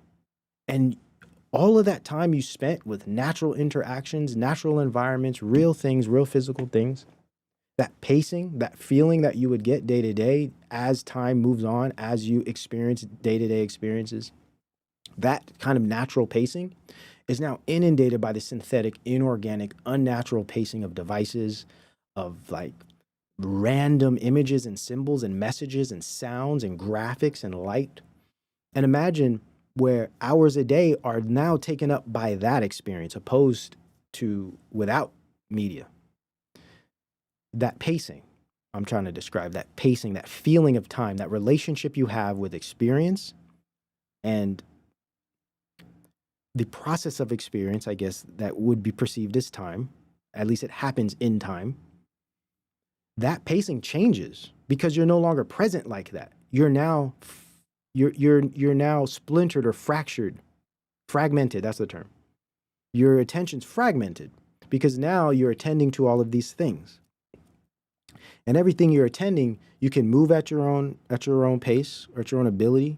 You can endlessly scroll through things forever, constantly taking in new stimuli, constantly taking in new information that's random, that brings you here, brings you there, brings you up, brings you down, envy, jealousy, anger, comedy, fear, going back and forth to all these emotions. So not only are we distracted and fragmented attentionally, but our emotions are being driven all over the place as we scroll, because you're seeing scary stuff, you're seeing funny stuff, you're seeing over-sexualized stuff, so it might tap into some lust. You're seeing, educational things, so you're interested and you want to learn, and in the next moment you're laughing, and that's not healthy. Not only is that not healthy, that's obvious, but I think it would also change our experience with time. And this is I'm just spitballing here. So as we have this new life with all of this kind of like these new randomized, endless, exponential experiences that take us away from that kind of calm, natural pacing of presence, we're now in this kind of frantic, unnatural, inorganic, non-presence of virtual reality scrolling. I think time would feel like it's moving a lot faster. At least that's my theory, which could be completely wrong. Some, continental philosopher can correct me, but that's just off the top of my dome, something that makes sense to me. And I've always looked at it as maybe time, a lot of people say, oh, time increases with age, or at least it feels like it. And that's probably true, even though it's just perception, for whatever that's worth. I do think these technologies make time seem to move a lot faster. For instance, I forget who I was talking about with this, or I forget who I was talking to about this, but it might have been Mo Fax, actually. I think it was Mo Fax. We were talking about time blindness and stuff. It might have been Hulk. So if you're in there, Hulk, you probably remember this. One of you guys. We were talking about time blindness and just our relationship with time. And I was saying it's kind of like when they say time flies when you're having fun, right? Now, I want to separate fun based on natural, present fun, like playing with a toy, building something, playing with a friend at the park, playing basketball, wrestling, drawing a picture. And a different type of fun, scrolling through a TikTok feed. Okay. Both take you away from, say, really engaging with time. This whole thing, time flies when you're having fun. So when you're really engaged with something, time feels like it's going faster. My thought is, and again, could be totally wrong about this. My thought is that natural fun probably has a more natural pace that aligns with circadian rhythm, that aligns with, sensory motor activity, that aligns with very typical natural psychological functions, that aligns with all sensorial, sensory data, right? Sense data. It aligns with all of those things. So even though the time seems like it's moving fast, it's still within a natural, at a natural rate. But when you're going with this thing like crazy, time probably seems, especially every day, you forget what you did, you start to lose your memory, memories fade, you make less memories because you're spending more time on these things. So it seems like time would move a hell of a lot faster. And months would go by and you'd be like, damn, this month went by so quick, man. Damn, this year went by so quick. But then if you think about that, say 20 days out of every month, you are scrolling infinitely on these devices for 4 to 5, some people 8 hours a day when they break it up, 2 hours here, 2 hours here, 2 hours here, 2 hours there, 8 hours a day, 20 days out of every month, you better believe that whole year is going to go by hella fast. And you're probably not going to remember a whole lot. That's a fun conversation. That whole idea is kind of fun to talk about. I'd love to sit and talk about that for a while, but we can't do that right now. But that really interests me. Time moving fast, flying fast, and how technology probably could be a cause of this the velocity increase that we seem to all be experiencing. Because I know I experienced it, and I thought it was just my age. I thought, I'm getting older. I remember my parents and uncles, it's kind of one of those old things, the older you get, time flies. Enjoy your 20s. You'll be 60 before you know it, this whole thing. But I think the technology just makes it fly a hell of a lot faster. Their kids with zero screen time, forcing them to go out and be part of the world and part of nature and literally touch grass every day. But, you know, I think those parents are far and few between, because we just live at a pace that is just flying unnaturally fast. Unnaturally. And that's what sparked that thought. Yeah, unnaturally fast. I agree 100% unnaturally fast. I don't know what to do. If we were spending our time doing more things in the real world presently, like in the present, I don't think time would move as fast. I think time always moves fast no matter what you're doing, because time flies when you're having fun or when you're distracted. But I think it's the type of attention that we're spending is just it's like violating to our psychology and our sensory kind of makeup, our nervous system, if you will. I mean, I really believe this. I believe it's very damaging to our natural systems of attention. Do about it. Suggestions? Like, how do we, I feel like our generation must have created this. Like, we're just one like cog in the big wheel of technology and moving forward, but we've just moved to a point where it's light warp speed and there's no recovering from this. And it's like a grieving of like realizing that the slow, beautiful pace that we grew up in is no longer in existence and will never be in existence again. I know the feeling, I understand what she means, but I don't think that's the case. And this is part of my position. I believe we can recover that.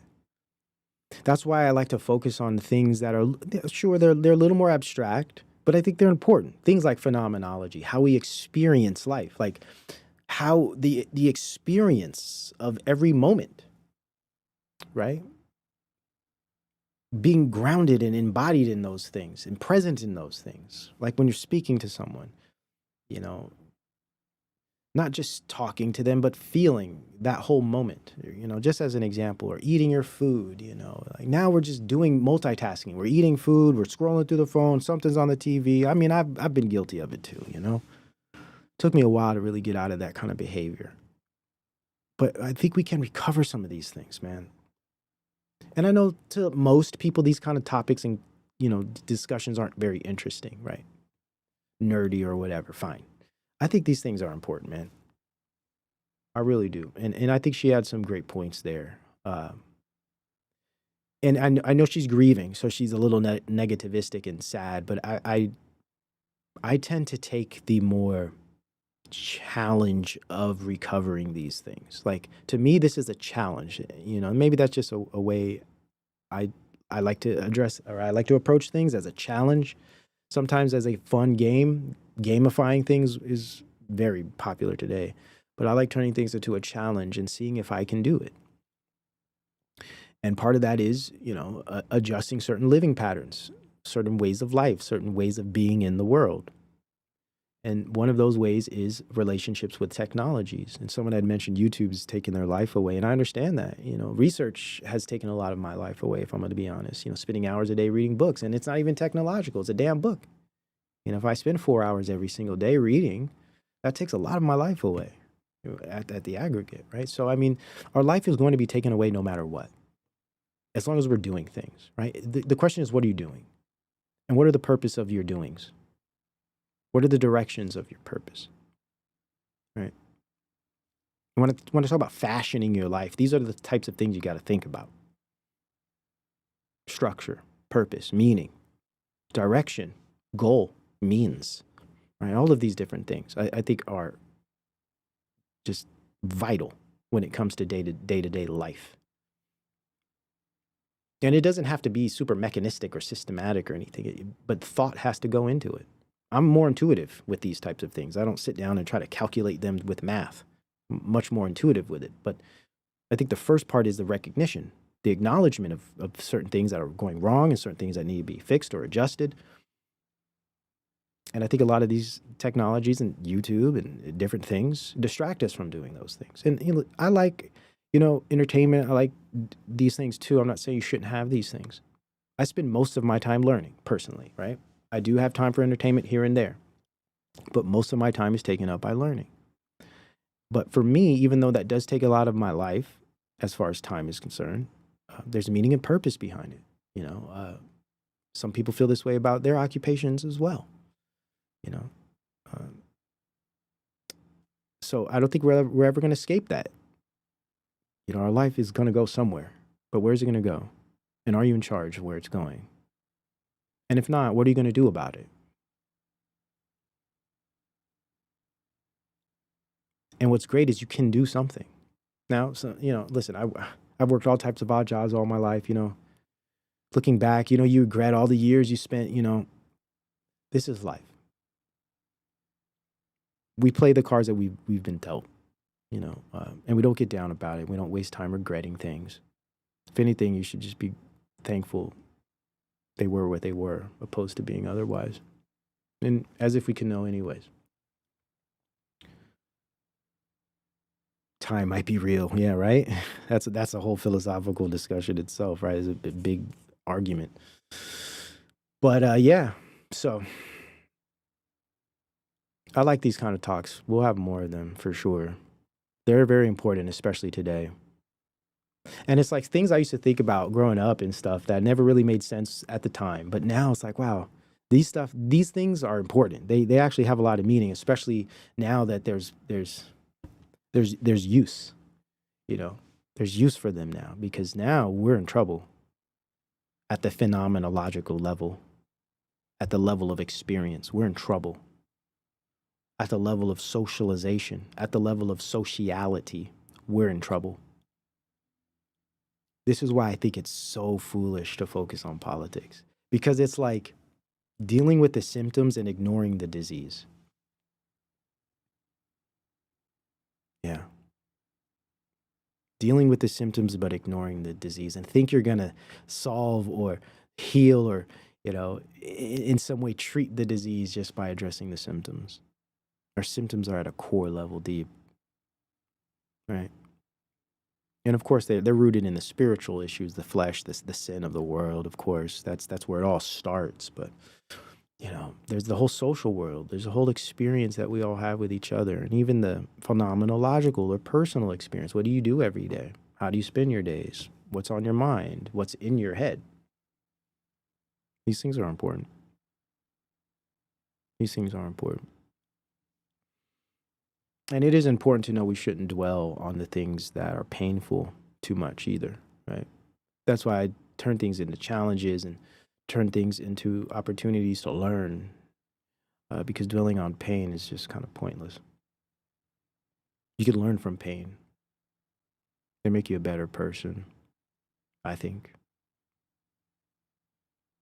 I saw this. I thought this was kind of funny. Check this out. Modern friends.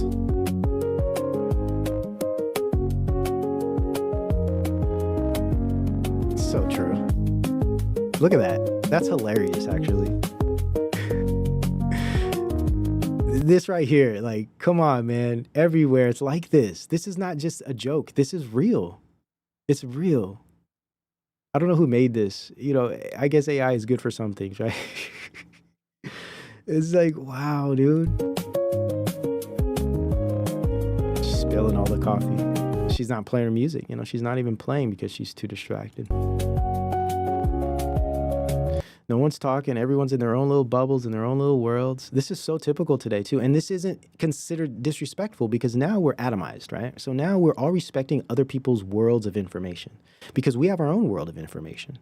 So I'm like, you know what? I know what you're doing. You're having fun going through all your stuff. You're going through your personalized, curated algorithm that you do every day. It's part of your behavior. It's part of your, you know, it's a behavioral pattern. I have mine, too. So we're all just kind of doing it. And it's completely accepted. This is a cultural norm now. I believe this is unhealthy. I believe this is toxic. And this, if we want to fix anything in this, you know, kind of worldly sense, we need to start here. It starts in how we actually relate to each other. Because I don't give a damn what people's political values are. If this is the way we relate to each other, politics don't exist. And guess what? The state and the technology systems will just take care of that for us. Because we can't even be together in a way that's human. Welcome to the channel. Hope you stay a while. Let's continue.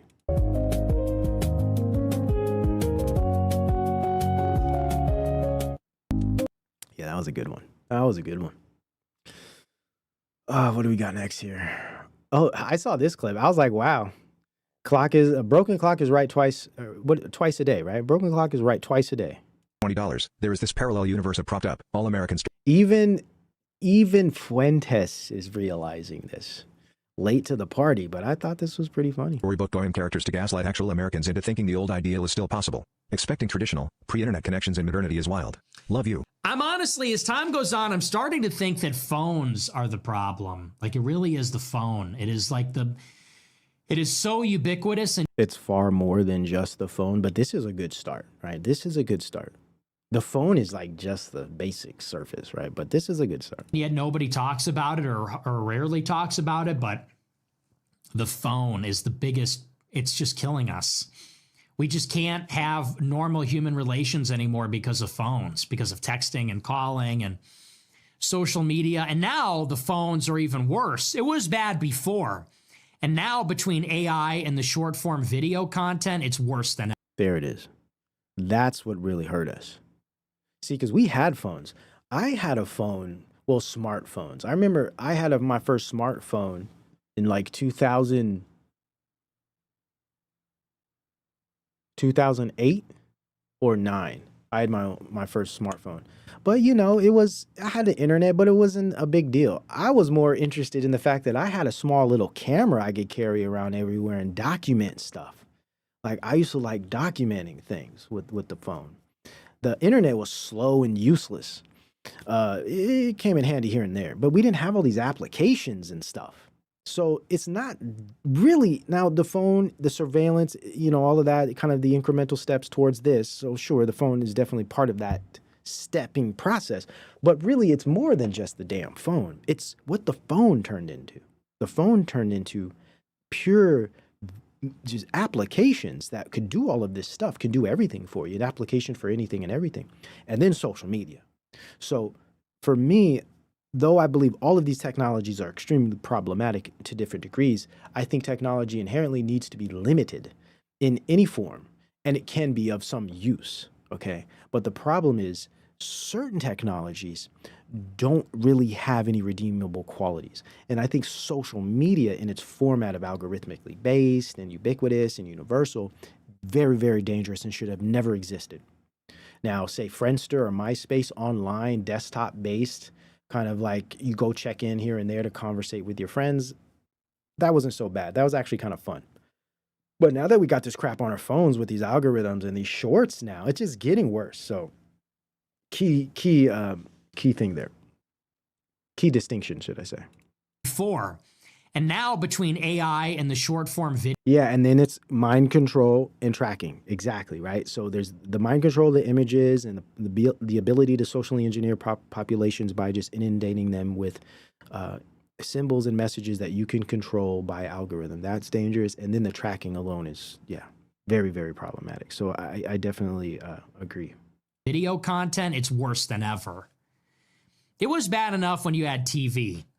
Then you had like texting and Facebook and YouTube. Now you've got TikTok and ChatGPT, and it's just so bad. Yeah, it is. And it's really like, how do you even have a human connection with anybody? Hello. What have we been saying for years? Human connection. We're getting down to the roots of this stuff, man. This is where we start. This is where we begin. We don't begin with go vote for Trump. Ridiculous. We have much bigger issues, fundamental core issues that can be addressed and have to be addressed if we want to see any social change, cultural change, because that's all we really have access to in this world.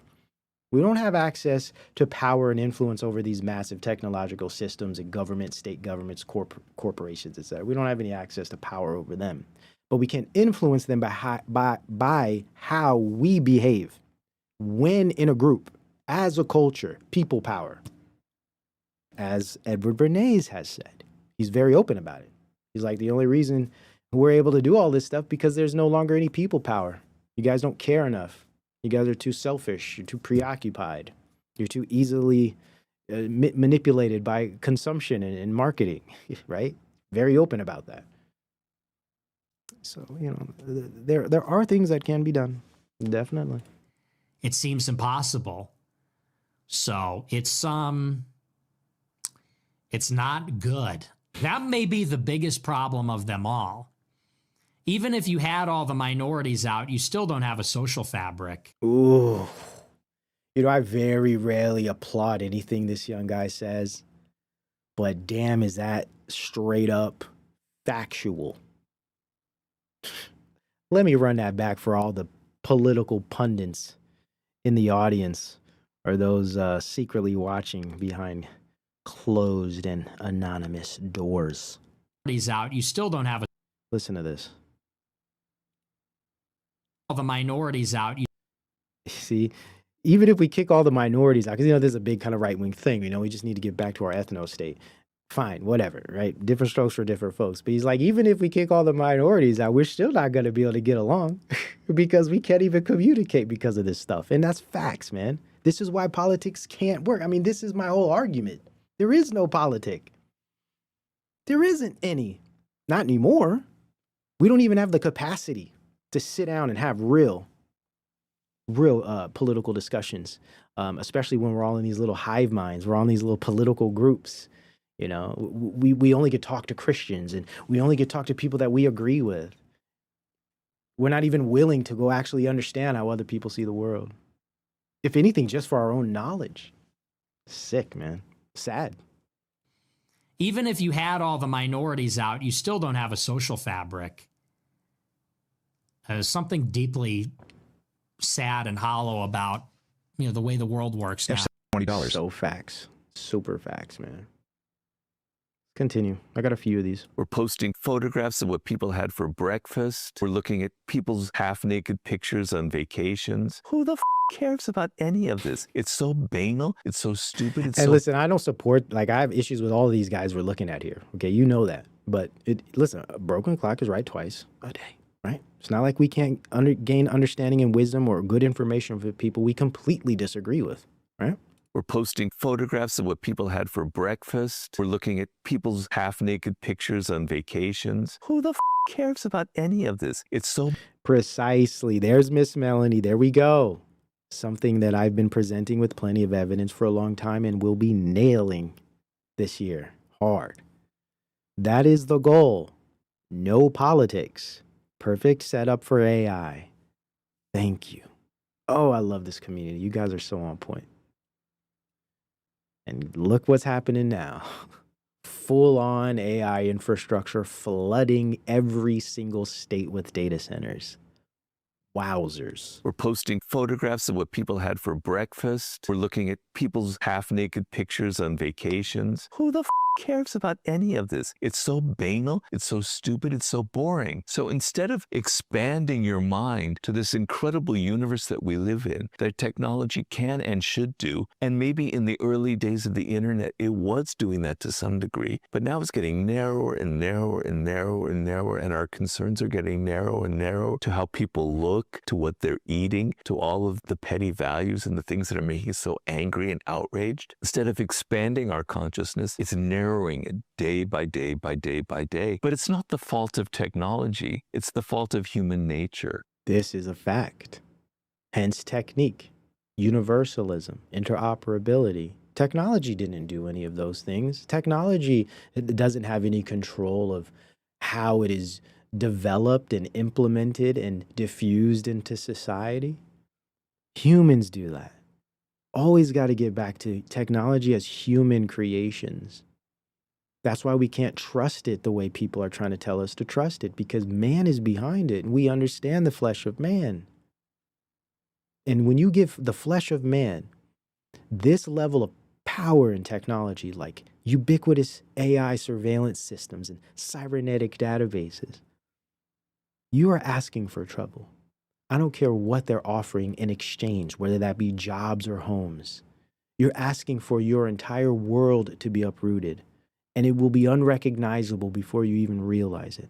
And when you do, it'll be far too late.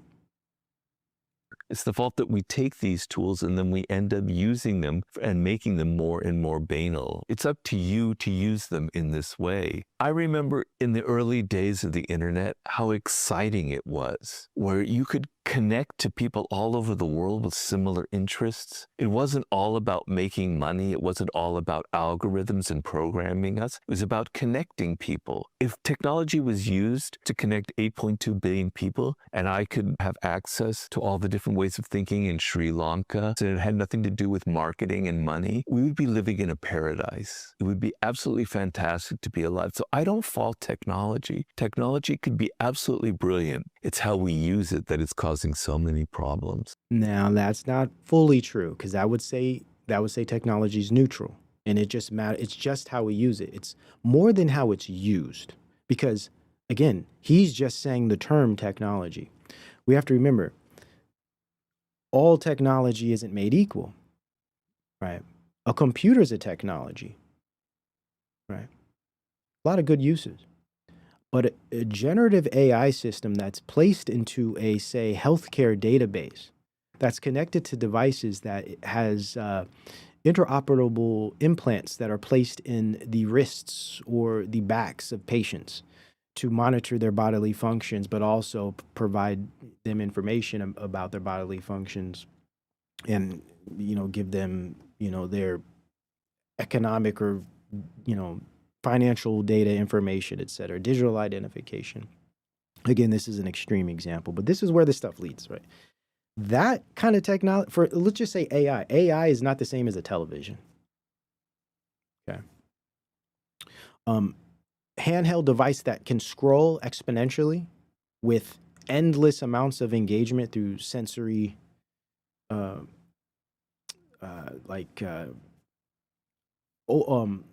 the term?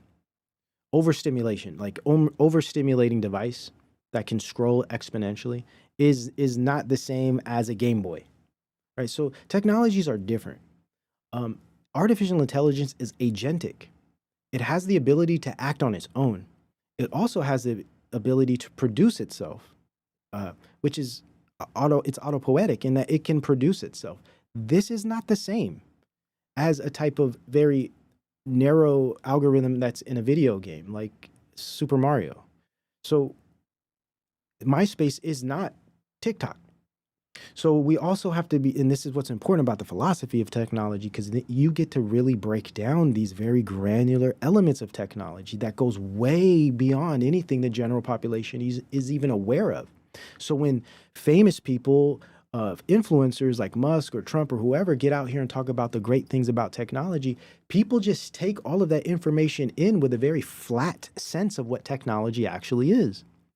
It's not neutral. It's not just how you use it. Technology, certain types, guide you places.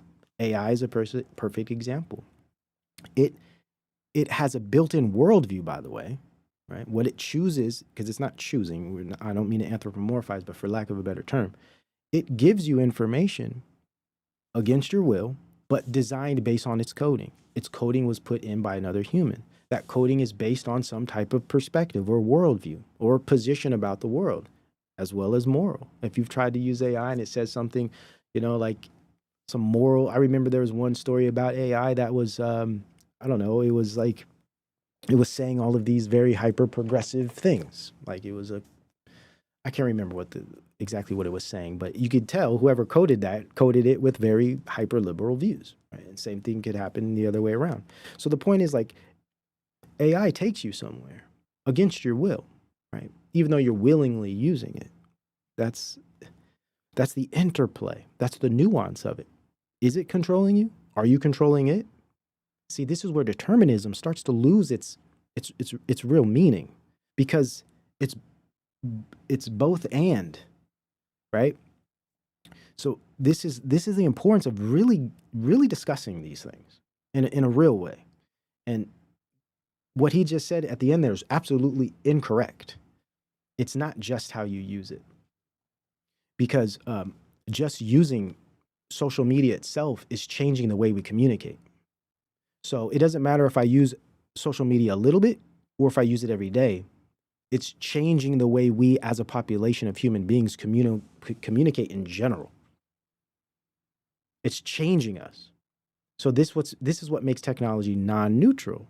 Because if it's neutral, that means it doesn't change you. You just get value from it however you use it. It doesn't have any like effective change in you as a person behaviorally, etc.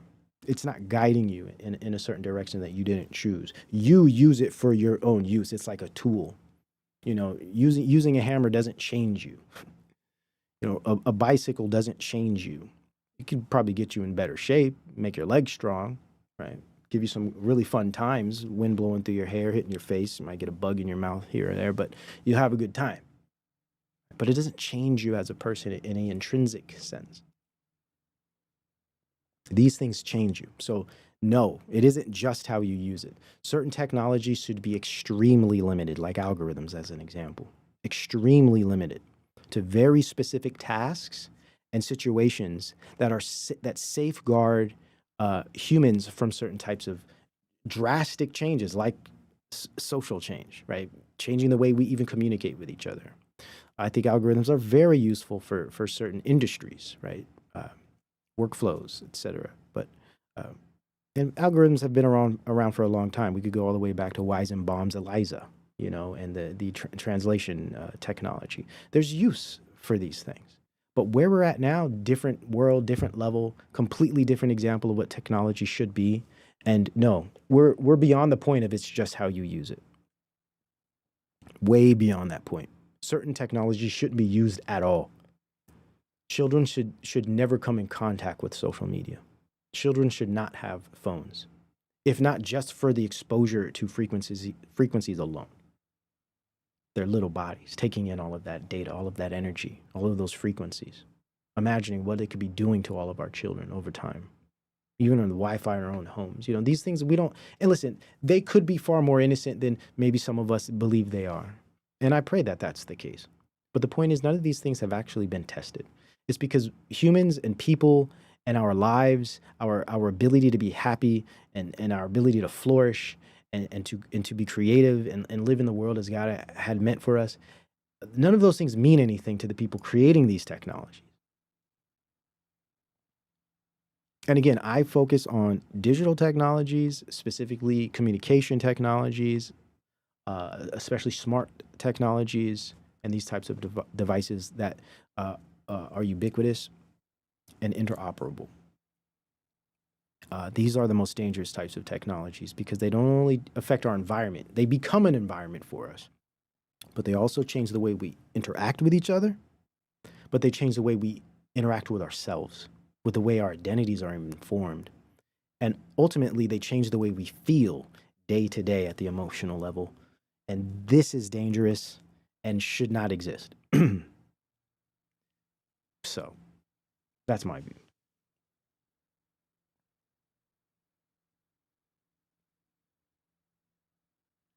The purpose of the purpose of a system is what it does. That sounds like Nicholas Luhmann. What is my thought on that? The purpose of a system is what it does. Yeah, definitely, I would agree with that.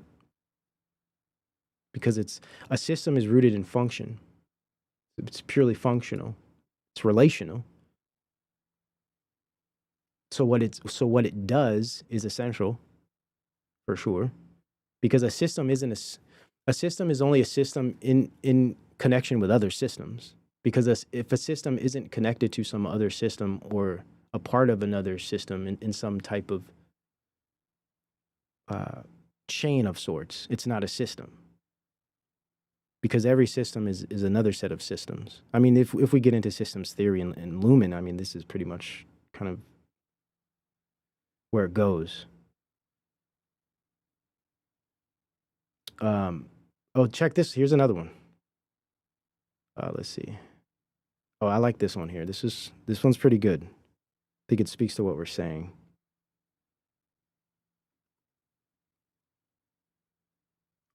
It has to act on something. Yes, Blaze. Yes, thank you with that. Thank you for helping me with that. That's what I'm trying to get at. It has to act on something. It's a reaction, right? Systems they're relationships, but they're also reactions and connections. There's like a logic. Oh, I see what you mean. As in, Don't judge a system. Oh, I see what you mean. Don't judge a system by its intended goal. Judge it by its actual outcomes. Yeah, yeah. I guess I guess I would agree with that because, well, of course, it depends on what kind of system you're talking about here, right?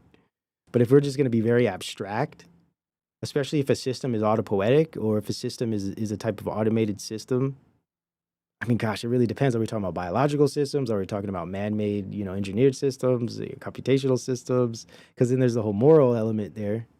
But yeah, I would definitely say a system is more about its outcomes, right? Like, what does it do? What does it produce?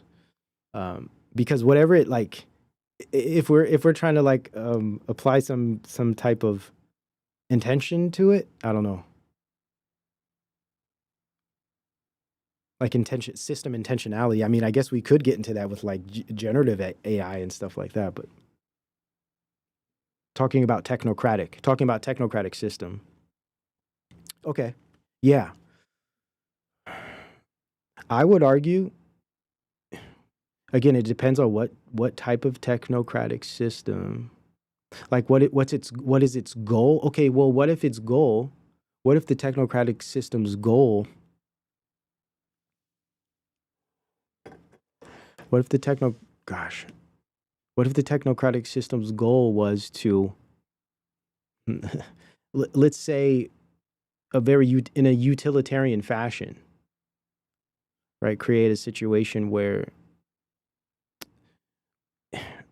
gosh, it's hard for me to come up with an idea right now. I'm like, my brain is not working the same. Let's just say there was some level of harm against humans in that system, like its goal, like a very utilitarian in that it would harm a small percentage, but give a larger percentage some type of positive outcome, right? I think that we could definitely judge from a moral position. Because I think you're talking about judging intention. What I mean is that some people still think that things go awry because of a lack of competence from the people who govern societies. Ah, okay. But it is not a failure, it is a success. I see what you mean. Yeah, for sure. Yeah, looking at it that way, I could definitely see what you mean there.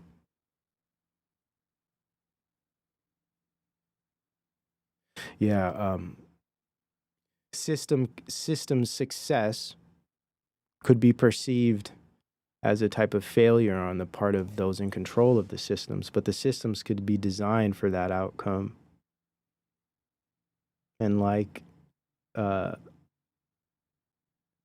actually interesting, yeah. Where we are here is a success for some folks. Yes. Mm-hmm. Yeah, exactly. That kind of speaks to this point about all of this being incrementally developed over time by way of industry and technology, economy coming together, as this kind of converging system of scale, because that's really what it's always been: growth, development, expansion. Of course, for bureaucratic reasons, right? To maintain systems, to create more efficiency in systems, especially social systems, right? That's what started a lot of our bureaucratic industries, were trying to manage operation systems of business as well as social systems, right? Whether that be health or education, civics, right? But what we see is over time, it's like the economy, as an example, has been constantly changing, but breaking down and creating all types of problems. And it's often blamed on, say, the governing bodies. But really, it's just the overall success of the system's development over time that tends to harm people or harm structures or be damaging at the human level. But as far as the goals or say the logical conclusions of the systems, it's a success, right? So if the system is designed, say capitalism, right? This is just an example, free market capitalism in the world of human beings, flesh men, fallen men. If over time, what that system of free market capitalism that capitalizes, that eats and expands by any means necessary, is going to destroy traditions. It's going to destroy borders. It's going to destroy all limitations. And that's tradition, that's religion, that's nationality, if it's allowed to operate at the system level logically.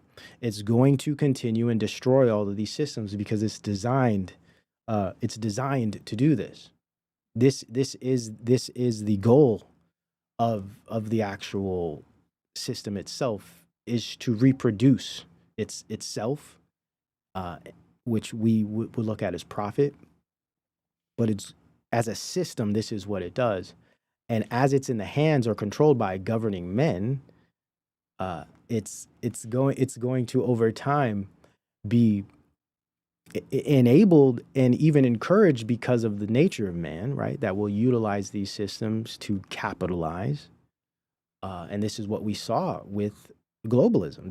Globalism is a reaction to, or an outcome of this, a consequence of this type of system. This is why people are realizing that this type of now it's turning into technocapital. This isn't good for humans. And this isn't to say communism is better, but this is to say that there has to be limits and regulations put on this type of system. Like nationalism, as an example, is a regulatory system that keeps this type of system inside national borders. It's like a political safeguard, if you will, but that changes that system's behavior. So what happens when that system destroys that nation? People are going to blame the governing body, possibly, but really it's just the logical conclusion of the system's design, and it's operating forces, but also it's operating logics, and it's not necessarily true that we can blame the system, right? Who said that? That's a good point, Andrew. Yeah, you can't just blame the systems because the system can't be blamed. It's not something that has any type of like intention or moral, responsibility or accountability. It's man, especially getting back to technology. We can't blame technology. It's man that creates it. It's man that implements it. It's man that designs it in ways that become dangerous, that become counterproductive to human flourishing, that start to impose on human freedoms and liberties, that start to extract human essences and turn us into machine-like beings. So we can't blame the technology. We can't blame the systems. But systems and technologies designed in such a way can be what Don Idy would call acidic, where certain technologies start to behave like acid in certain cultures by destroying their cultures because of the relationship that the technologies create with the culture and itself. So Neil Postman used a really good example in his book. Which one was this? It might have been Technopoly, actually. I've read so many of his books, I start to get references mixed up because some of his books are very similar. But he refers to the movie, the film, The Gods Must Be Crazy, and how they got the Coke bottle. And something about that plastic Coke bottle really destabilized the culture because everyone was infatuated with it. And I'm not remembering exactly how it all happened. I don't think I've ever seen that whole film, but I do remember him mentioning this, and he was describing how a certain technology could be placed, can end up in a culture and like acid burn it and damage it and distract people from their daily activities and their belief systems.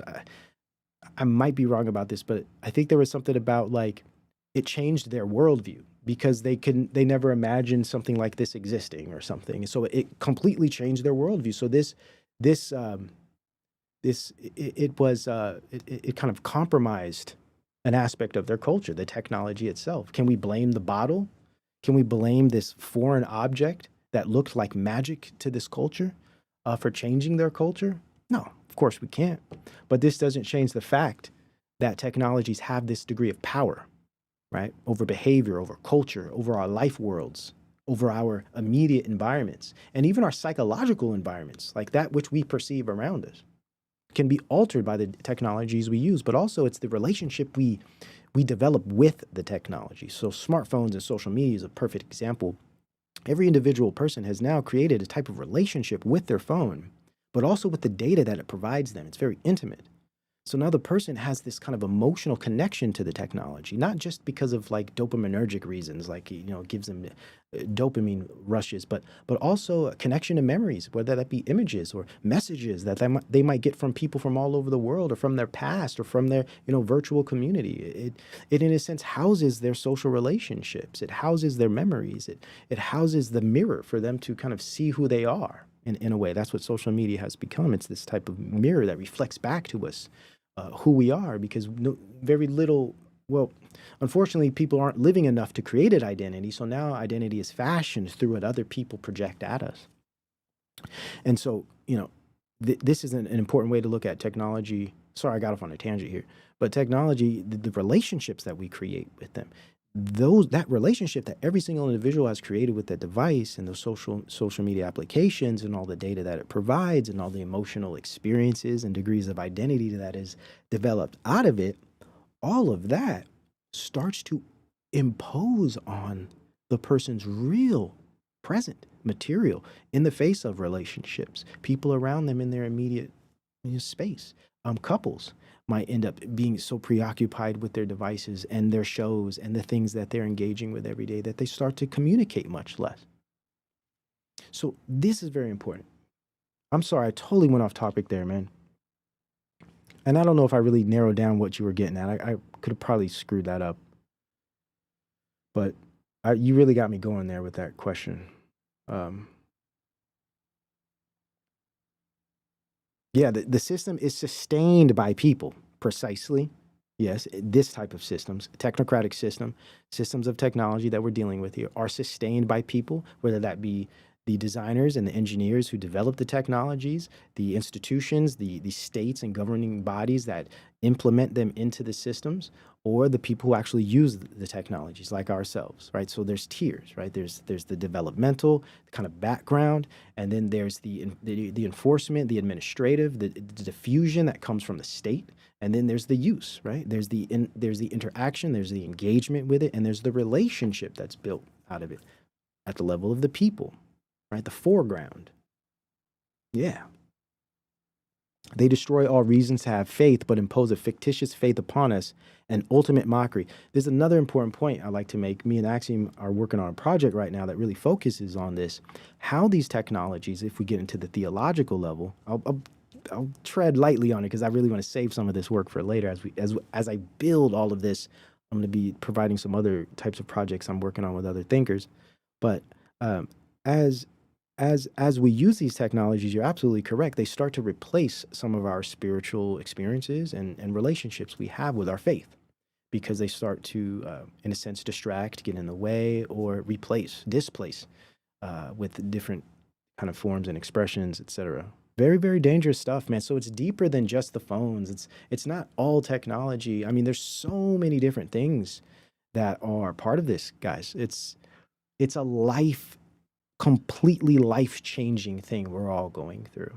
And it's amazing to me how the world of social media and the world of politics completely they're just oblivious, right? They'll talk about surveillance, they'll talk about technocracy, but they won't get down to the core of these issues that stand as the roadblock before anything political, right?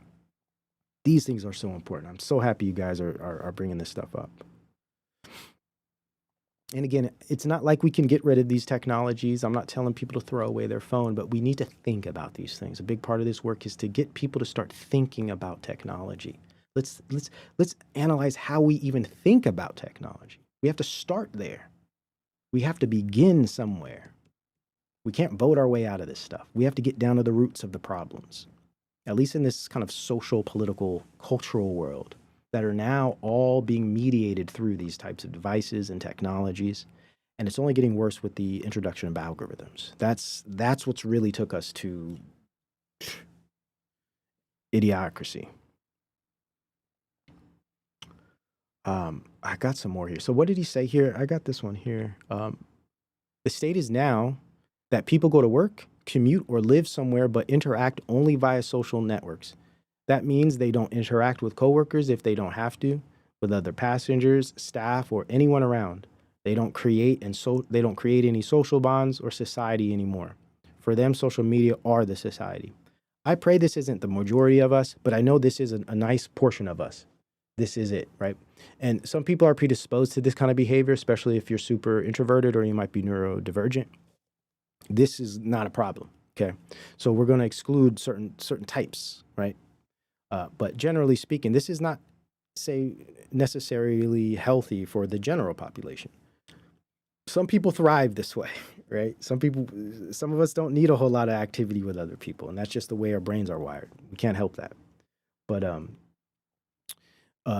then there's some of us that don't do this at all. We're in fact out there and creating these relationships and forming these bonds and having all of these interesting networks. Not like we used to in the 90s. They're definitely different, but it's not like we don't still maintain these types of things. They're just not the same. Yeah, don't worry about what you think about yourself and what others think about you. God knows you. That's, yeah, such wisdom with that. Yeah. I think this is good for the people of God. Yeah, the challenge, the trial, yeah. Let's see, I think I got some more here. This is just more classic kind of like videos of the past. This looks like the late 70s. This person's like reminiscing. Talking about walking home from the grocery store. I used to do this too, you know, you go get groceries and walk home, you know, kids be out. It was just more free. It was less worry, you know, it was just more safe. And I think that's because we were less disconnected, you know, the communities were a little tighter. We were more accountable to each other. We've talked about this in the past. You know, we weren't able to hide behind screens and, you know, fake it and be mean and troll and, you know, expose and try to harm people emotionally. Because back then, if you did that, you'd get a fist in your mouth, right? You'd have to fight, right? You'd have to learn. You'd have to protect yourself. You'd have to back that up, right? So we had a lot more respect for each other because of that. So. It's just a completely different fabric and dynamic. Could you imagine, like, yeah, we had bullies, trolls back then were bullies, but, you know, it was different. It just was different. Bullies always existed, right? But now trolling and bullying has taken on a whole new type of thing. It's more generalized. It's really, it's just mean-spirited. It's not so much cyberbullying. I think that's a bit extreme, though it's real. Especially with younger kids, it's horrible how they attack people online and really hurt young kids' feelings, especially being so emotionally immature and underdeveloped. You know, it's hard to have your life on screen under a microscope, you know, at like 13 or 14 years old. I mean, I couldn't even imagine dealing with something like that. It's just, it's horrible. But now there's just like a mean spirit, you know, just kind of like just general mean-spiritedness. Oh, here we go. Gen Z and parents favor old school tech like iPods and digital cameras for a simpler, less plugged-in life. People are just sick of it. It's just an example of one of these. And I've been hearing a lot about this kind of stuff. And it's good, you know. It's still technology, right? But I think it's a good step. Going back to like iPods and like MP3 players. I think it's cool, man. I really do. We are a technological society, even those of us that are older. So I'm not saying we can't have nice things, right? But it's how do those things behave and what kind of relationships do they create? What kind of people do they create? Do iPods create an unhealthy society that can't communicate? Or do smartphones with social media applications do? Right? So I think that's kind of cool, man. I've done that myself, you know, purchase an real old digital camera, you know, so I could kind of old school capture everything on a device that's not necessarily connected to the internet, and it's nice, you know. That's how we used to do it. That's how it was, you know. Something about it, it's just so nice. It's just a different experience, a different relationship with the technology, right? There's a good one here. I just want to show you something. This is the psychological power of the device. What if I was sitting here? They put a dub over it. I hate when they put the AI dub over it. I used to have the original clip of this where he's actually speaking, but this is all I have for the moment. So let's just watch it. Forgive me for this. I really get annoyed by that kind of AI voice thing. I just want to show you something. This is the psychological power of the device. What if I was sitting here talking to you, holding my phone? It's not buzzing, it's not beeping, no one's calling me, I'm just holding it. Do you feel like you are the most important thing to me right now? No, you don't. That's the association. So when we show up for a meeting, or we sit down for dinner with our families, and we put the phone on the table, it sends a psychological message to everyone sitting there that you are not the most important thing to me right now. And it's such an interesting point, you know? It's like, I try not to think of it that way because I understand people are accustomed to this. We've been conditioned to like have your phone next to you. It's kind of a cultural thing now. So I don't think of it as someone saying, "Oh, you're not the most important thing to me now." I don't expect myself to be anymore, I guess is the point I'm trying to make. I expect people to have constant fragmented attention due to this new kind of way we are. So I don't think of it that way. I just expect it. I expect people not to be able to give full attention, at least especially younger people. Oh, or even just phone etiquette, you know, kind of having it next to you is just how it is, you know. But this is a very interesting point, and it's true. It does give a message if we think about it. It really does. But I guess that message now no longer means anything because it's so normalized to kind of be in two places at once, you know, in the presence of someone, but also kind of in the back of our mind, thinking about whatever could be possibly going on the phone. the psychological message to everyone sitting there that you are not the most important thing to me right now. And putting the phone upside down is not more polite. Put it in airplane mode to take away the temptation that something's coming in, and put it in a bag or on a shelf out of sight. And this is how we should be interacting with people. One thing that I did for me that really helped years ago, when I really kind of got serious, was I have certain designated places I put my phone, and I just put it there, and I just forget about it. And it's become a habit now. It's like nothing now. It's like I get home, I just throw it, and I won't even look at it till probably close to going to bed. You know, check an email or something to see if I have any texts or something.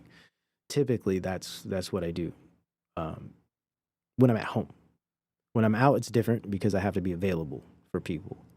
But at home, yeah, I'm not even sometimes I just throw it somewhere and I don't even know where it's at.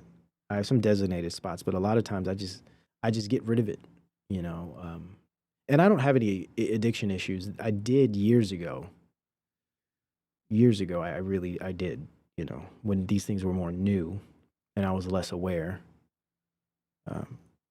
But it's really about changing your relationship. And I found new ways to engage with content too, you know. It's because I love media for sure. And a lot of my media engagement is learning and education, but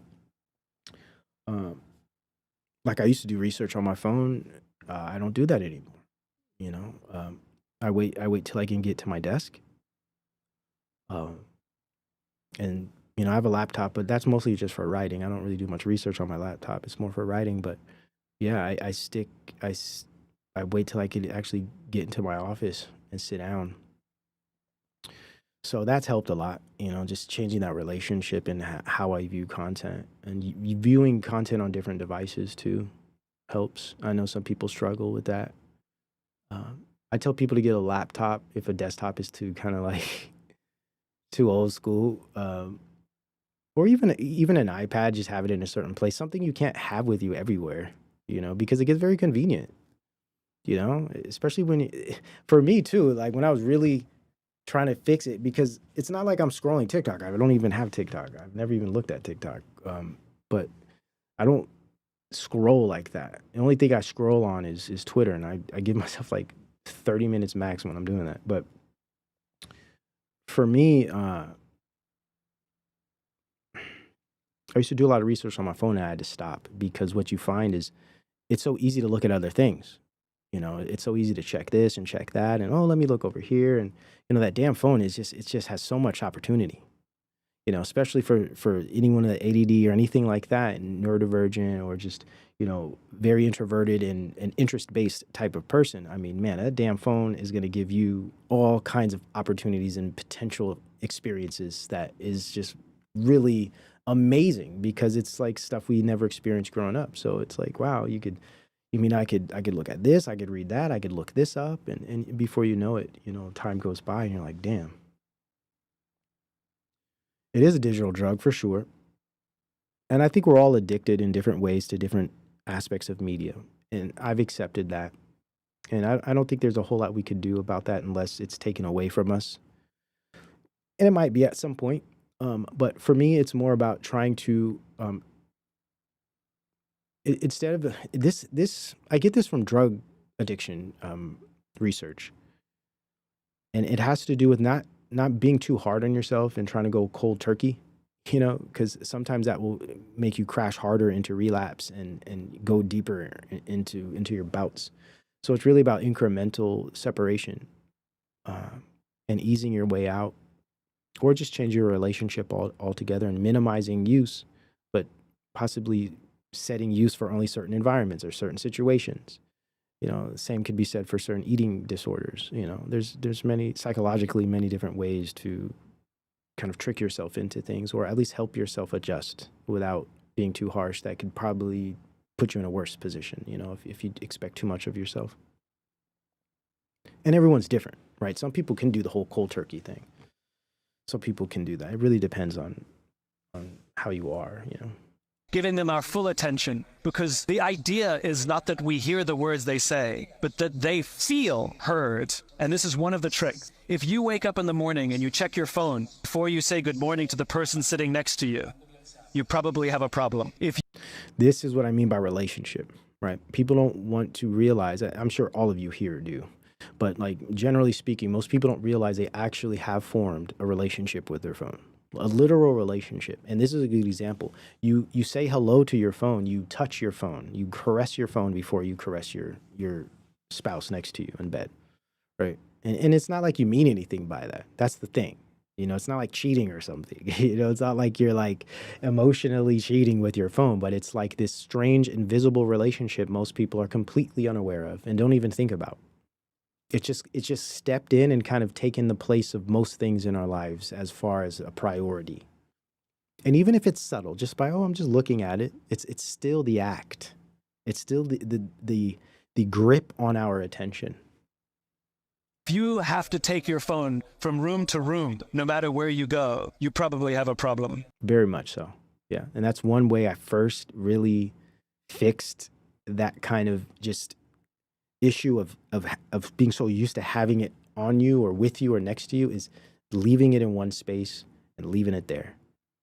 If you got to carry it with you throughout your house, and that, again, it depends. If you're waiting for a call, if you're doing something with your phone, that's different.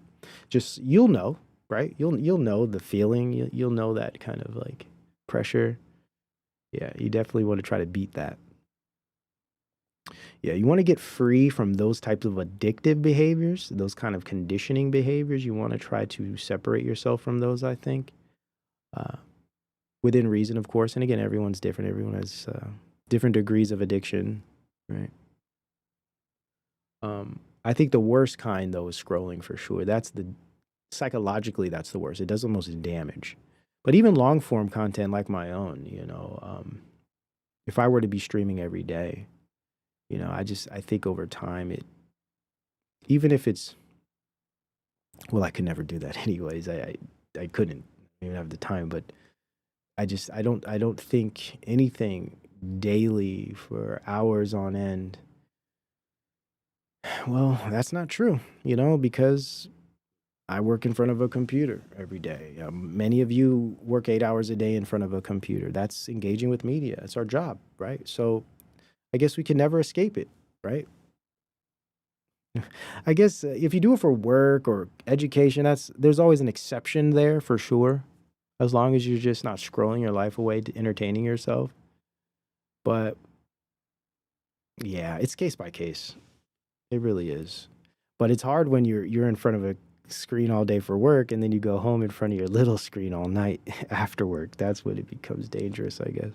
And just like any recreational drug. The more you practice leaving it away, for example, if you go out for dinner, you don't need 4 telephones. Leave one at home, leave one in the car. You have one with your spouse, it's fine. If you have a client meeting, leave it in the car, leave it in the bag, never take it out. And it becomes easier and easier. And you find it easier not to be sucked in by the fear mongering as well. So like any addiction, it just takes a little work. Yeah, and yeah, I totally agree. You know, little steps, little changes, and really awareness of the real relationship you've created. And that it's like with any addiction, you know, you got to be aware of it first. And you got to want to change. You got to want change. You know, you have to want change. And yeah, great point. The problem is that some people who are addicted to their phones are no longer taking in real life relationships outputs. Yeah. There's like a competition between online models and in real life models. Exactly. I mean, this is what a lot of psychologists write about. You know, we're in a constant battle with sharing our own attention with our family members, friends, relationships in real life, and these virtual experiences. There's a competition. And I think this is why dating and relationships and all types of social things are falling away because of we're socially losing that competition. Yeah, black and white filter vanilla. That's a really good one for people with a real like engaging kind of addiction. Turn it black and white, man. That works. It does. I've heard of this. Yeah, that works. You'll be so less interested in looking at it. Some people can't even handle it for very long. They switch it back because it's just so like, ugh. Ugh. And then when you do it, because I've tried that before actually. It's not like I was doing it because I needed to. I just wanted to look at it, but I was so off put by it. I couldn't even believe how gross it looked. I was just so disinterested. It's like when you look, turn your screen on your phone black or white and scroll through it. It's like, what the heck is this? It's really interesting, the psychological like reaction you'll have to it. And then you realize how powerful light and color are to your psychology, and why they design these phones and applications the way they do. Laura, thank you for being here. I appreciate that. That's really nice of you to say. So happy to have you here with all of us. Dusty Blue as well. Good to see you. Yeah, realize the subtle discernments with changes. Yes, little by little. It's real. What is your stance on dating apps? Man, you know, I remember when dating apps first started, they were kind of innocent. It was kind of a new thing. It was kind of interesting, kind of like, you know, when my face started, it was like, whoa, this is so cool. What is this? And then after a while, you realize, okay, I don't like this. You know, it's just, it starts to feel inhuman and it starts to feel gross and performative and manipulative. So for me, I think even though, you know, a lot of us might have met people or friends or whatever on some of these apps, right? So some of y'all might, you might be a couple right now listening to the show and you met on Twitter or what is it, Tinder or whatever. So yeah, we're doing an all-nighter here, man. We're about to hit a 7-hour mark. I think the most I've ever done was an 8-hour. I think we did an 8-hour, like a 7.5. So, you know, we're going for it. But you just watch it in increments, right? A little bit here, a little bit there. We're just chatting. You know, it's a long-form chat about a lot of things that kind of all tie into an overall theme. But yeah, I do believe overall, socially, dating apps are horrible. They're so horrible. I mean, at the grand scale, it isn't to say good things can't come from them. I mean, they have created some, probably brought people together in different ways, and I do understand they are useful for certain types of people too. You know, that's the thing. You know, with technology, it's not neutral, right? It's multi-stable, as Don Idy would say. It's multi-stable in that, you know, it breaks some things, but it builds other things, you know, and you never know how certain people will use it and what outcomes will be. You can't predict the use of a technology, for an example, right? Like you might have a engineer, he has a theme or a concept called designer fallacy, right? Where the designer of a technology, an engineer, creates something in the process of creating it, he's assuming its use. And then he creates this technology that's used in a different way that had nothing to do with its purposes. And in fact, it becomes very problematic and possibly even fatal or lethal, right? But the designer fallacy is he had this fallacy that as I'm building this thing, I'm building it in a way that I know it's going to be used a certain way, right? Or at least I assume it's going to be used in maybe 1, 2, 3, or 4 different ways. And he didn't account for the 5th and the 6th and the 7th way, right? So that's how technology is. It's non-neutral. It's not just how you use it, because people will be using it different ways, and those different ways of use will have different consequences that none of us can predict. And that's the danger of technology and the importance of actually understanding how it works, what it does, and where it's implemented, right? What types of environments does it create? What types of relationships does it create? Because it always creates these. It always creates environments. It always creates relationships. Always. So we have to consider those things. What kind of relationship does a pad and a pen create with you? Not one that's going to harm you, right? You can't say the same thing about a smartphone with social media applications. Yeah, I do believe dating apps are very dangerous. Now, I do understand also they work out for people that might be shy, that might be very introverted, that might be afraid to put themselves out there. It gives them the opportunity to show themselves and kind of talk to people in a way that has distance, that feels safe, right? So that's one way that it can positively be used and be advantageous to certain individuals. And I'm sure it's created a lot of relationships in a positive way because of this safe space it gave people who might be really shy or have social anxiety or, might be new at doing that kind of thing.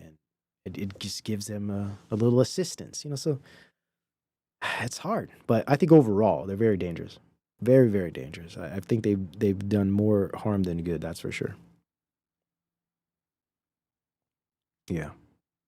Yeah, multifaceted. Yeah. Let's see. I think I got a few more here. Wrapping up here.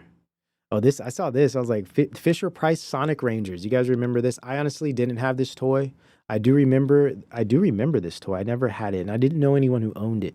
But these are the type of technologies we had. We didn't have phones, We didn't have these kind of communication technologies, but we did have stuff like this. Loud and clear. Take off. Roger.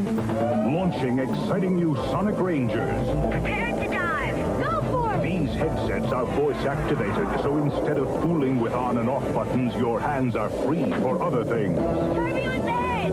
I read you. New Sonic Rangers built tough for wherever the action takes you. New Sonic Rangers from Fisher-Price. Batteries not included. I mean, stuff like that you play with for hours, man, And you get a good workout. It's, you're riding skateboard, you're being active, you're outside, you're bonding with your friend, bonding with people. That was a big thing, Bonding in general. It's just a different place now, man. Check out this one. I recently found out that I was secretly recorded by Meta Glasses. Okay, so as we round out, I got a couple more clips here. Now we're getting into the dangers of not just surveillance by the state, right? Because that's what Palantir, that's what Trump's AI agenda and architecture and all of his initiatives, right, that are talking about we're going to be the best at technology. We're going to lead AI, all of this crap. All it's bringing in are systems of surveillance that are going to rob us of things that are very personal, things that are rooted in liberty and freedom and independence. These things are going to make us more codependent than anything we've seen in history, right? But also, it's going to have an effect on us socially, similar to how social media has had an effect on us in many ways. Now these surveillance technologies are going to create relationships of surveillance between each other. And we already have this today with streamers out streaming in public, putting people live on streams so they're broadcasted to the world when they're out just trying to mind their damn business, have a bite to eat or something. You look over and you got people streaming, putting you on the damn internet, You didn't ask for that, right? You got people taking pictures of people and posting it, all this crazy stuff. It's horrible. It's horrible, but it just gets worse. And now we're getting into a position where we have to start thinking about new rules of engagement. Are these things okay? Is it okay to live this way? Is it okay to treat each other this way? Is it okay to have technologies that infringe upon our personal rights like this? Is this okay? Are you okay with this? I'm not. I think these things are extremely problematic, and I think the outcome of all of this are far more negative than they are positive. And get this, the video has 2.3. I recently found out that I was secretly recorded by Meta Glasses, and get this, the video has 2.3 million views. A month or so ago, I was at my daughter's basketball game in the evening. I walked out of the bathroom and I thought she was just introducing me to one of her friends. So I started talking to him like I do all my kids' friends, just very happy and chipper, you know, kind of like a normal mom. After he had asked me a few questions, my daughter grabbed my arm and pulled me away. And that's when she whispered, "Mom, he's wearing Meta glasses." I had honestly never heard of Meta glasses. I didn't even know what they were. They looked like normal glasses to me. So here's the twist. I didn't think anything about it, really, until today. And when I saw that the video has now over 2.5 million views, it has something like 20,000 shares, 500 comments, and I'm going to show you the clip, and then we're going to talk. Hello. Hi, Catherine. Good, how are you? No, I just want to let you know you're a very beautiful young lady. Oh, well, thank you. Yeah. Are you married? I'm not. Oh, you're not?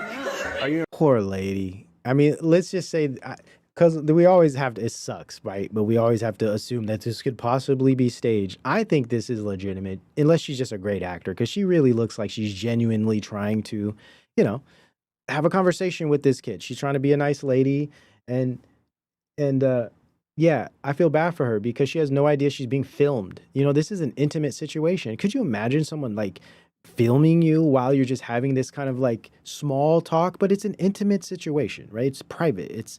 We're not like being broadcasted anywhere. It's just, you know, like, to me, and maybe it's because I'm older, but this is so violating. Like, this gives me goosebumps even thinking about, oh no, imagine everyone you go up to and speak with, they might be actually recording you. Like, that's crazy. But this is where we're at. In a relationship? So here's the moment I realized what was happening. And I still don't think I really realized what was happening until we walked away and I discussed it with her a little bit more in detail. See, now, like, we can go on two, man. Like, her, Hayden, you, and me. So let me ask you this. As a parent or as somebody that's just out, an American in public, should people be allowed to film strangers with Meta glasses without telling them?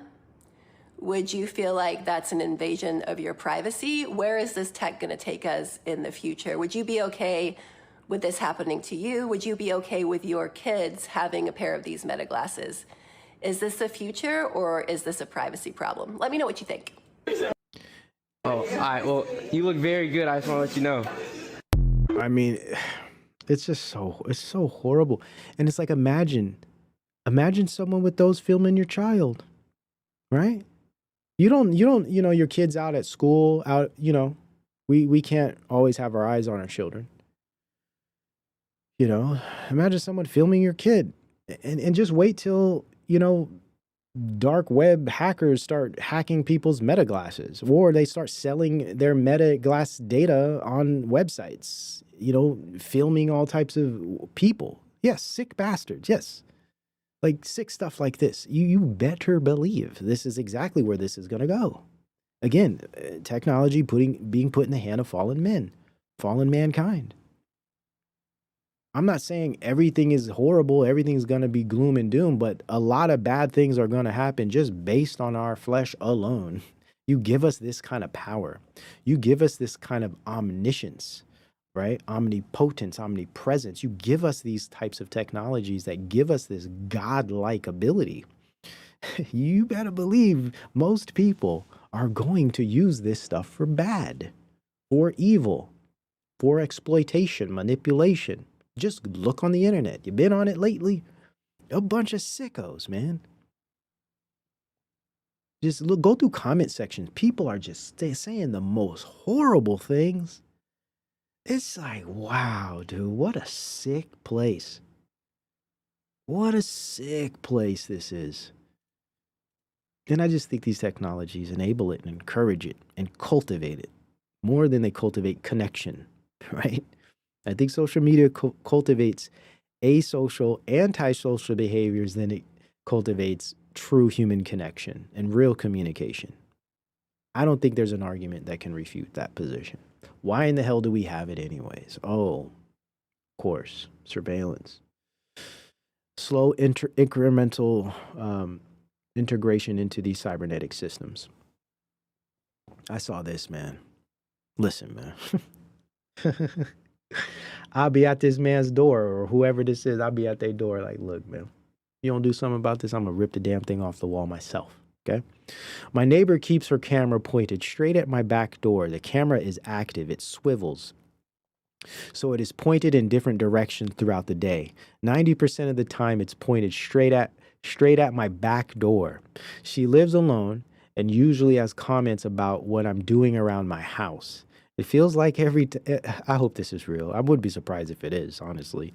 If it feels like every time I go out back, I have this camera straight on me. Then I notice the little blue motion light will activate. What's the best way to deal with this? Lattice, plants? Interesting. So who knows? This lady might be a little freak or something. She might be a stalker. She just might be a creep. All of them combined. It's something to consider. I mean, I think these are all just interesting case studies for where we're at socially in relation to these types of surveilling technologies and how security technologies, I hope you guys are picking this up. Security technologies can be invasive and can impose on personal boundaries under the guise of safety, under the guise of security, especially when put in the hands of civilians. Not to say they're any better in the hands of the state, but we'll use them just as manipulatively in pursuit of exploitation or,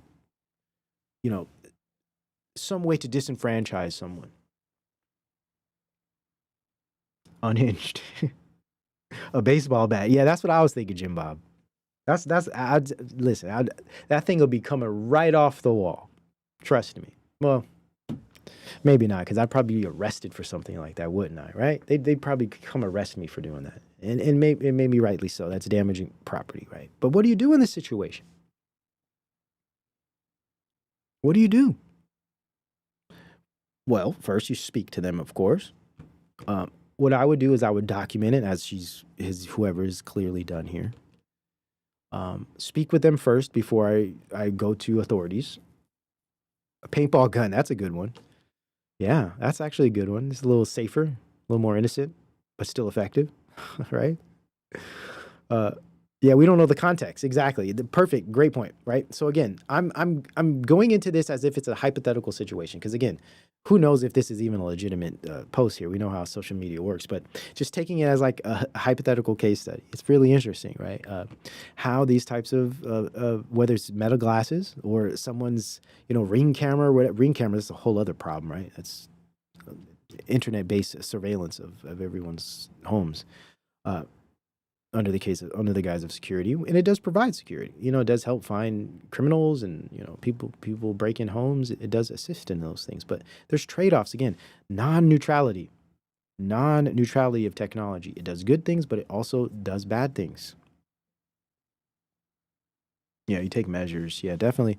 I'd speak with the person for sure and try to see what the heck is going on, and then probably go to authorities after the fact. But yeah, it's. Raise your fence. Good one. Smart. Are you ready to become a cyborg, right? Yeah, I thought this was funny. I was like, this is where we're at, guys. This is where we're at. So we got ring cameras and cameras all over the place, cameras in our phones, now cameras in our damn glasses. You can't trust anyone today because they might be surveilling you. Is that where we're at? Maybe not yet, but once these glasses take off, which will take some time, we're going to be dealing with this stuff. Or at least our children will. We'll be probably at the age where we just don't even know what to do anymore. We're just trying to enjoy life and be present, right? Try to enjoy every moment, because that's what we should be doing anyways, right? We shouldn't be dwelling on things too much. We should be understanding and thinking about things and doing things about them. But at the end of the day, I think it's very important to enjoy life and to live, right? To actually live. And there's a really good one here. A couple days ago, I went to my local lake to unplug.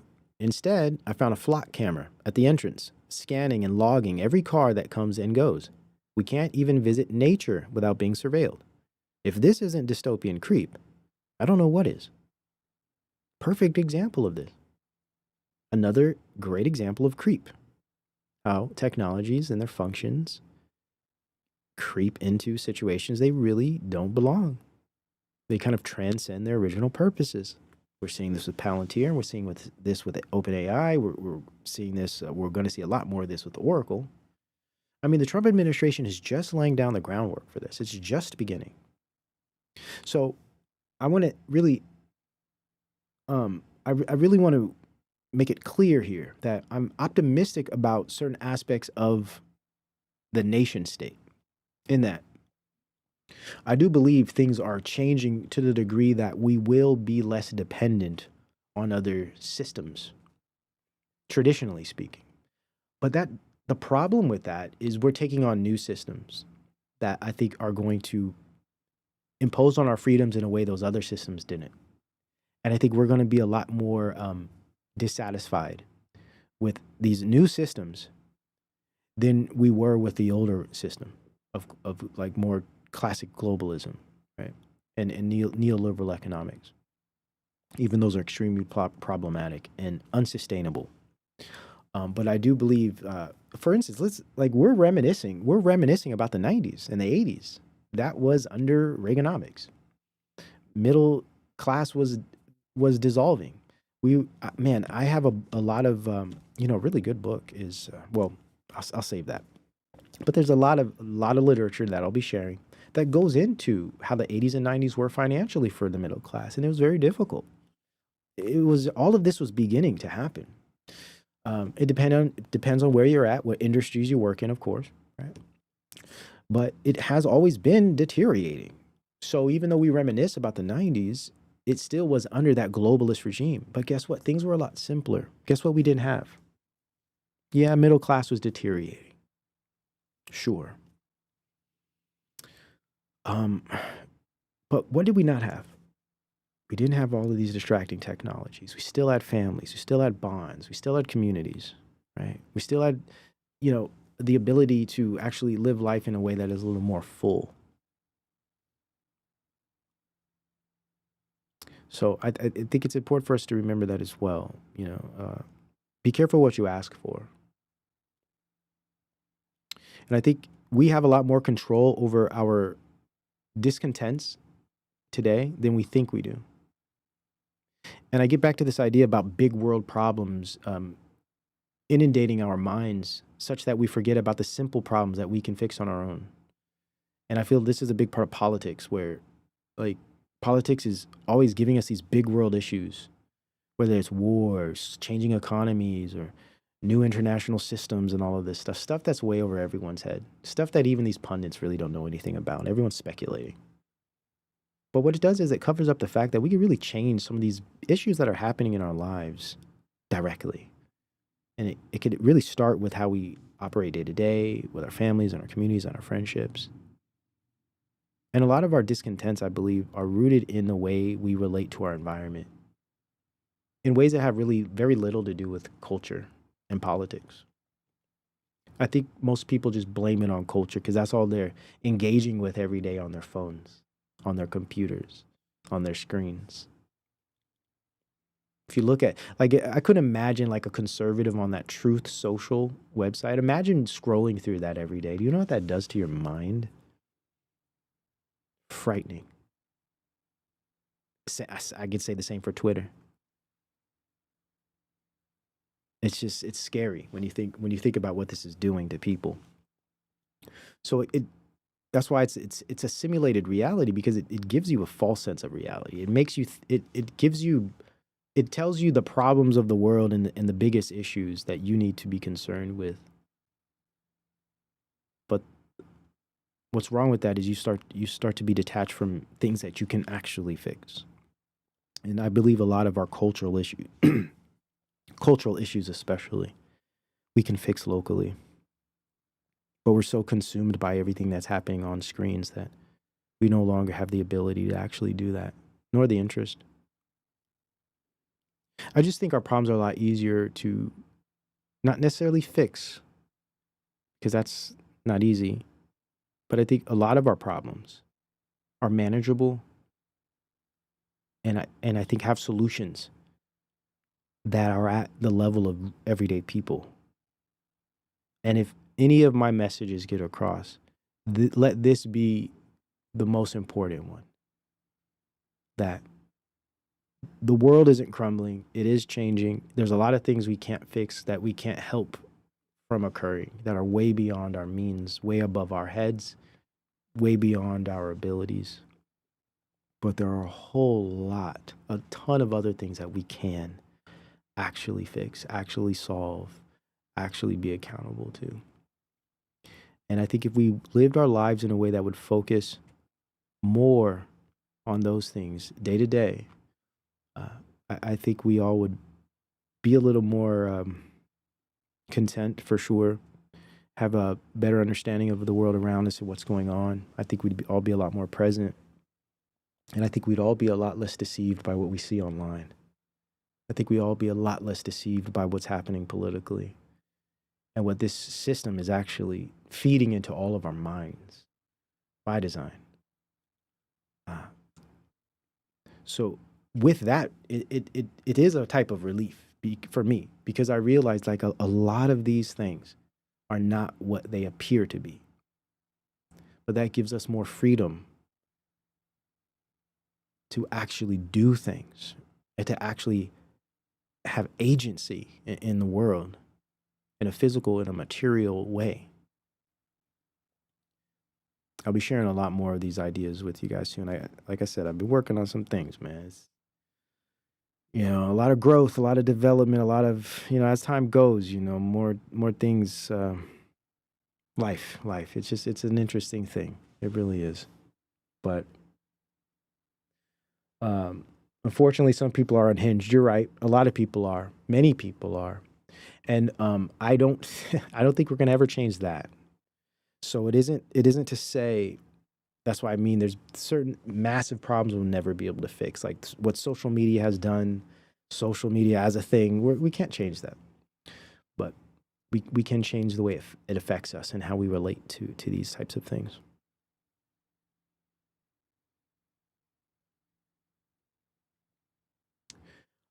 That's the beauty of it, I think, is that things are far simpler, and these systems and these technologies complicate things for their own benefit, right? A lot of problems we could fix if we just actually did something about it in a way that's true and real and authentic. So let's see. I appreciate you guys for sticking with me, man. We hold the keys, okay? In my view, we hold the keys. Yeah, that's a great way to start. You got to practice being present. Practicing being present is so important, man. And not just with other people, but with what you're doing day to day. Man, it's really important. After a while, you'll realize how detached you were, because that's what social media, not just social media, but just devices, it does this kind of like slow detaching thing. Yeah, it's a process on a herd, yeah.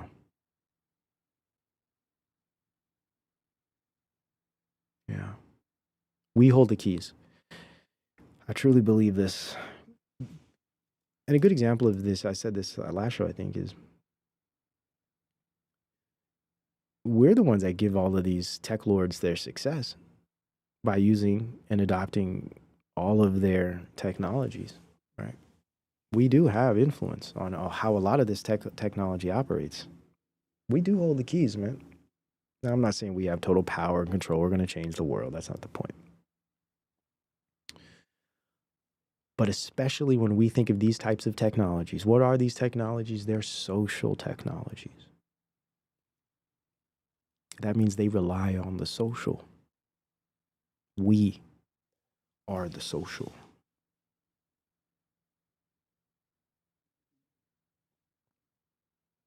Why is there no political solution to what is coming? There are little real political solutions, keyword, real. There's political solutions. They're fake post-political solutions being orchestrated by tech state oligarchs. But there are little real political solutions because there is no real we. Not yet. Not yet. The we is being replaced by the I, as in iPhone, as in hyper-individualism, as in immediacy, as in image, as in imagination. The we is being replaced by the I, technologically. One, what kind of world do we want to live in? Before we could talk about politics, before we could talk about, all of this silly stuff everyone argues about and everyone's trying to one-up each other about. First, let's get a we going, and that starts with communication. That starts with reasoning with each other, looking past our differences, looking past our disagreements, and reasoning with each other, trying to come to some medium, shared ground. What can we agree upon? Right? Once we get that, then I think we can start talking about what kind of world do we want to live in? And do you think what we are seeing built around us is going to, even though we don't know if it will, we can't predict the future, but does this type of system, does this type of framework seem like it would lead to the world we want to live in? Now, of course, we all aren't going to agree on what type of world we want to live in, but many of us will. Once our eyes are open enough, once we understand what's actually being built around us, once we understand what's happening here, I think many of us will agree with each other, even if we don't necessarily agree spiritually or faith or philosophically worldview, even if we disagree on those things. No country is all the same, right? Like, especially America. We're very diverse, a lot of different religions. Okay, fine. We're never going to fully agree on what we believe in that sense. But can't we agree on the shape of the society, at least how it functions, the degree of humanness, these types of things that we've always known? What kind of world do we want to live in? That's the first question. So important. Two, and lastly, what are you going to do in your life to contribute to that change? What are you going to do? We could talk, we could analyze, philosophize, all of that. For sure, it's important. It's part of life. But what are we going to do? And I'm saying that and it's not it's not like we have to completely revolutionize our life overnight, but it starts with just making changes. But first with awareness, thinking about things, fashioning, designing your life.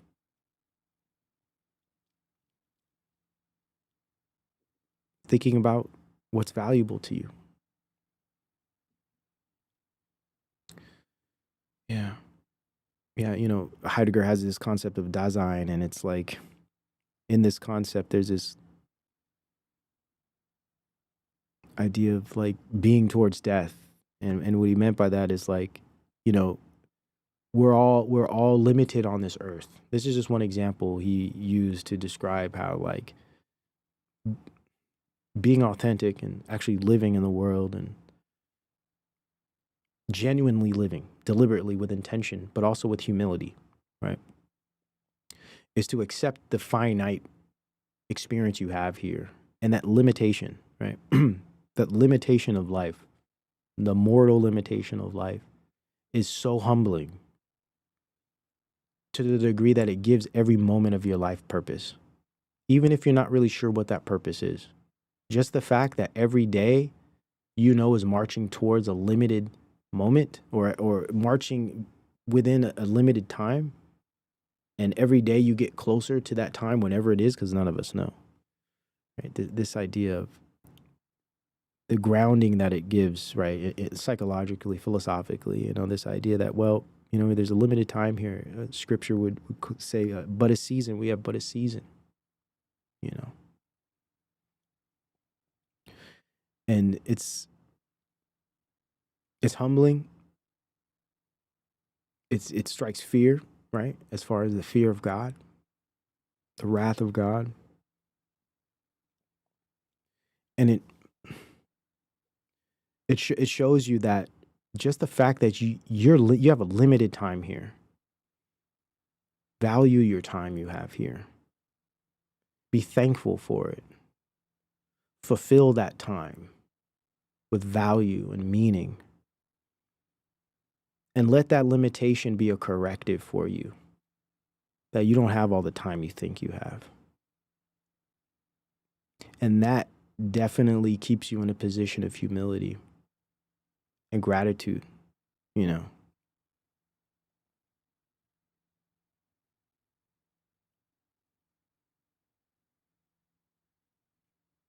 It's just this whole idea of just the fact that you have this limit gives your every waking moment a purpose.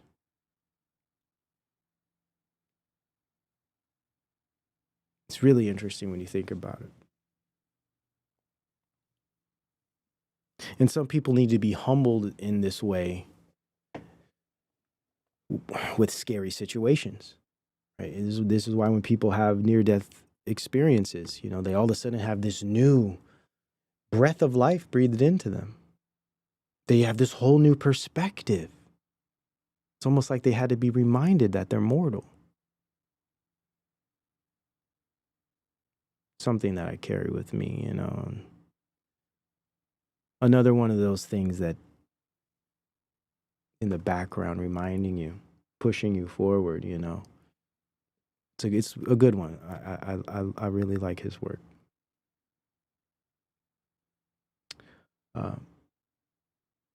So yeah, we just have to be humble. I think humility is so important. So important. Fasting is really important too. I fast quite a bit. And that's helped a lot, especially early on with my growth over time, altering my relationship with technologies and habits and etc. Humility is very important. Let's see, I think I have more. Oh, that was the last one, huh? Yeah. What kind of world do you want to live in? And I don't mean what kind of world you want to live in culturally or politically. Yeah, sure, I'd love to live in a conservative Christian world, but that's just not going to happen. There's always going to be different types of people. There's always going to be cultural war and strife. There's always going to be people with different belief systems and different value sets and traditions that are going to have to share space with me. I'm okay with that, right? When I say what kind of world do you want to live in, I'm speaking from the position of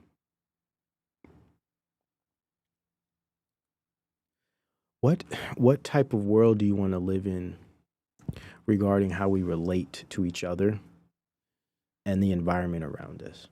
Because the reason it's a little deeper than just, you know, what kind of people do you want to live around? It's at the system level, what kind of world do you want to experience, right?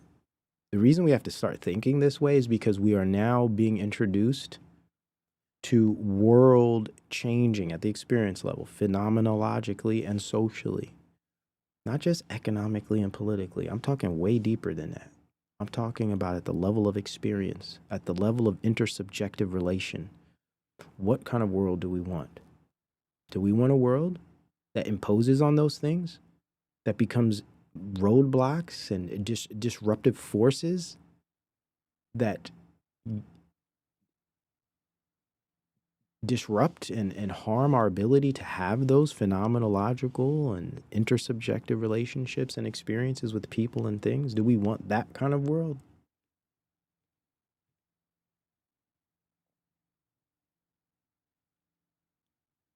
And if not, what are we going to do to change, or at least to contribute to that change? It's definitely big things. Sure, these are big questions, but I think they're the only questions we really should be asking concerning the political.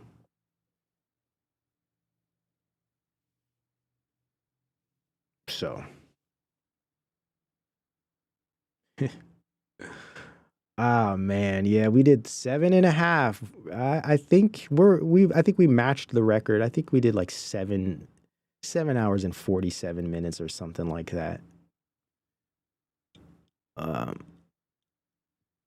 You guys know I can do these marathons. I can do them sometimes, not all the time, but it's been a while, so I think this was needed. There's a lot more we have to do, but I ain't trying to put too much on you guys now. There's a lot. Oh, trust me. We could do another 7 if you wanted to get serious, but yeah, we got to start somewhere. You know, just brass tacks, man. Let's get down to the roots of these things. Let's peel back all the onion, the surface, all of this silly social media, political, trust the plan nonsense. Let's get down to the things that really matter, at least at this world, physical, material, cultural level, right? Because again, we all don't agree with things spiritually. I understand we're a diverse group here, but there are places we can meet. And we can agree and we can have discussions. And I think our relationship with each other, social, our relationship with ourselves, psychological, and our relationship with technologies, I think we all could share at least our experiences and our views. And I think we're all struggling with the same things. All of us, no matter what you believe. We're all struggling with different forms of technological addiction. We're all struggling with different types of conditioning, whether that be psychological or social, as a consequence of these technologies. All of us. And I think most of us don't like it and want to see something change. So I think we could start there for sure. And this is the type of stuff these big movements and systems don't want. They don't want people coming together and talking like this. They want us fighting. They want us trying to prove me wrong. They want all this attention economy, content creation crap. They don't want real people discussing real things that really matter. This isn't popular stuff. This isn't the stuff that's going to get all the attention. We're definitely never going viral with any of this stuff, and that's not the point. In fact, that's part of the problem. It's part of the problem. Virality and all of these things. The suffering is real. It truly is. But what's comforting is that we're all experiencing this together. All of us. To different degrees. But we can have comfort in that and have empathy for each other. We really can. Because we know what it feels like. And sometimes it makes you feel a little better when you know others are going what you're going through with you. And I think that's something that we're all going to be dealing with from here on out. And I'm hoping that I'm creating a community that provides a place where those types of things can be discussed. Not all the time. We're definitely going to be talking about other stuff, all kind of crazy crap going on. You know how we do over here. And I got 2 other channels that I'll be posting on soon too. So, I just got a lot of stuff to say, but I do think it's important to have a place to have these types of talks, these types of discussions, and this type of information. I think it's really important. So I thank you guys for being here with me. I really do. I really do, man. It's a blessing, right? It's a blessing to have this opportunity and to have people that actually care about this kind of stuff, want to hear it, want to talk about it. And, I always pray that, some of this insight and ideas and experiences we all have here together benefits you, in your real life. Moments when you're away and you remember certain things that cause you to direct your life, whether that be in that moment or in a bigger sense, in a better direction, right? Because we got to keep each other accountable. I think that's healthy, good, and important, and that's how communities survive. Even if these are the only kind of communities we're able to have these days. Because the traditional form of them has, in a sense,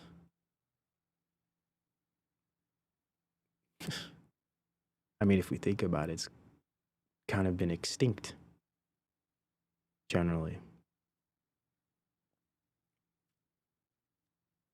Yeah, so anyways, I'm gonna get out of here, guys. I appreciate y'all. I love you all. I'll see you soon. See you guys over on the Patreon, the locals. We're gonna be starting up this lecture series and some other things, but keep that under wraps at the moment.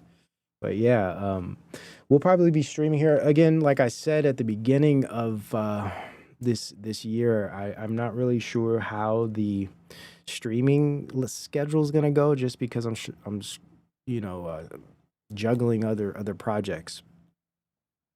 But soon enough, we'll get back to a more steady stream schedule. I'm just gotta finish these things here, and we'll get back to what you guys are kind of used to, because I know a lot of people are like, you're still doing the streams, but yeah. Anyhow, I appreciate you guys. I'll see you soon. Peace and blessings to you all. Thank you for being here. Gotta finish. Damn it, I'm not gonna make it. John, sweetheart, when are you coming home? I miss you so much. I have to finish the work. I'm not gonna make it. Darling, you don't have to work here. Deadlines, damn it, damn it. Where are my cigarettes? Sweetheart, there are no deadlines here. Look around you. There is no time here. Where am I? Where are we? We're in paradise, my love. I waited for you here a long time. This is our home. I baked your favorite apple pie. What the hell? Damn it! My boss is gonna kill me. I need to finish by tonight. I'll wait for you at home. Forever. I hate this life. I can't even remember why.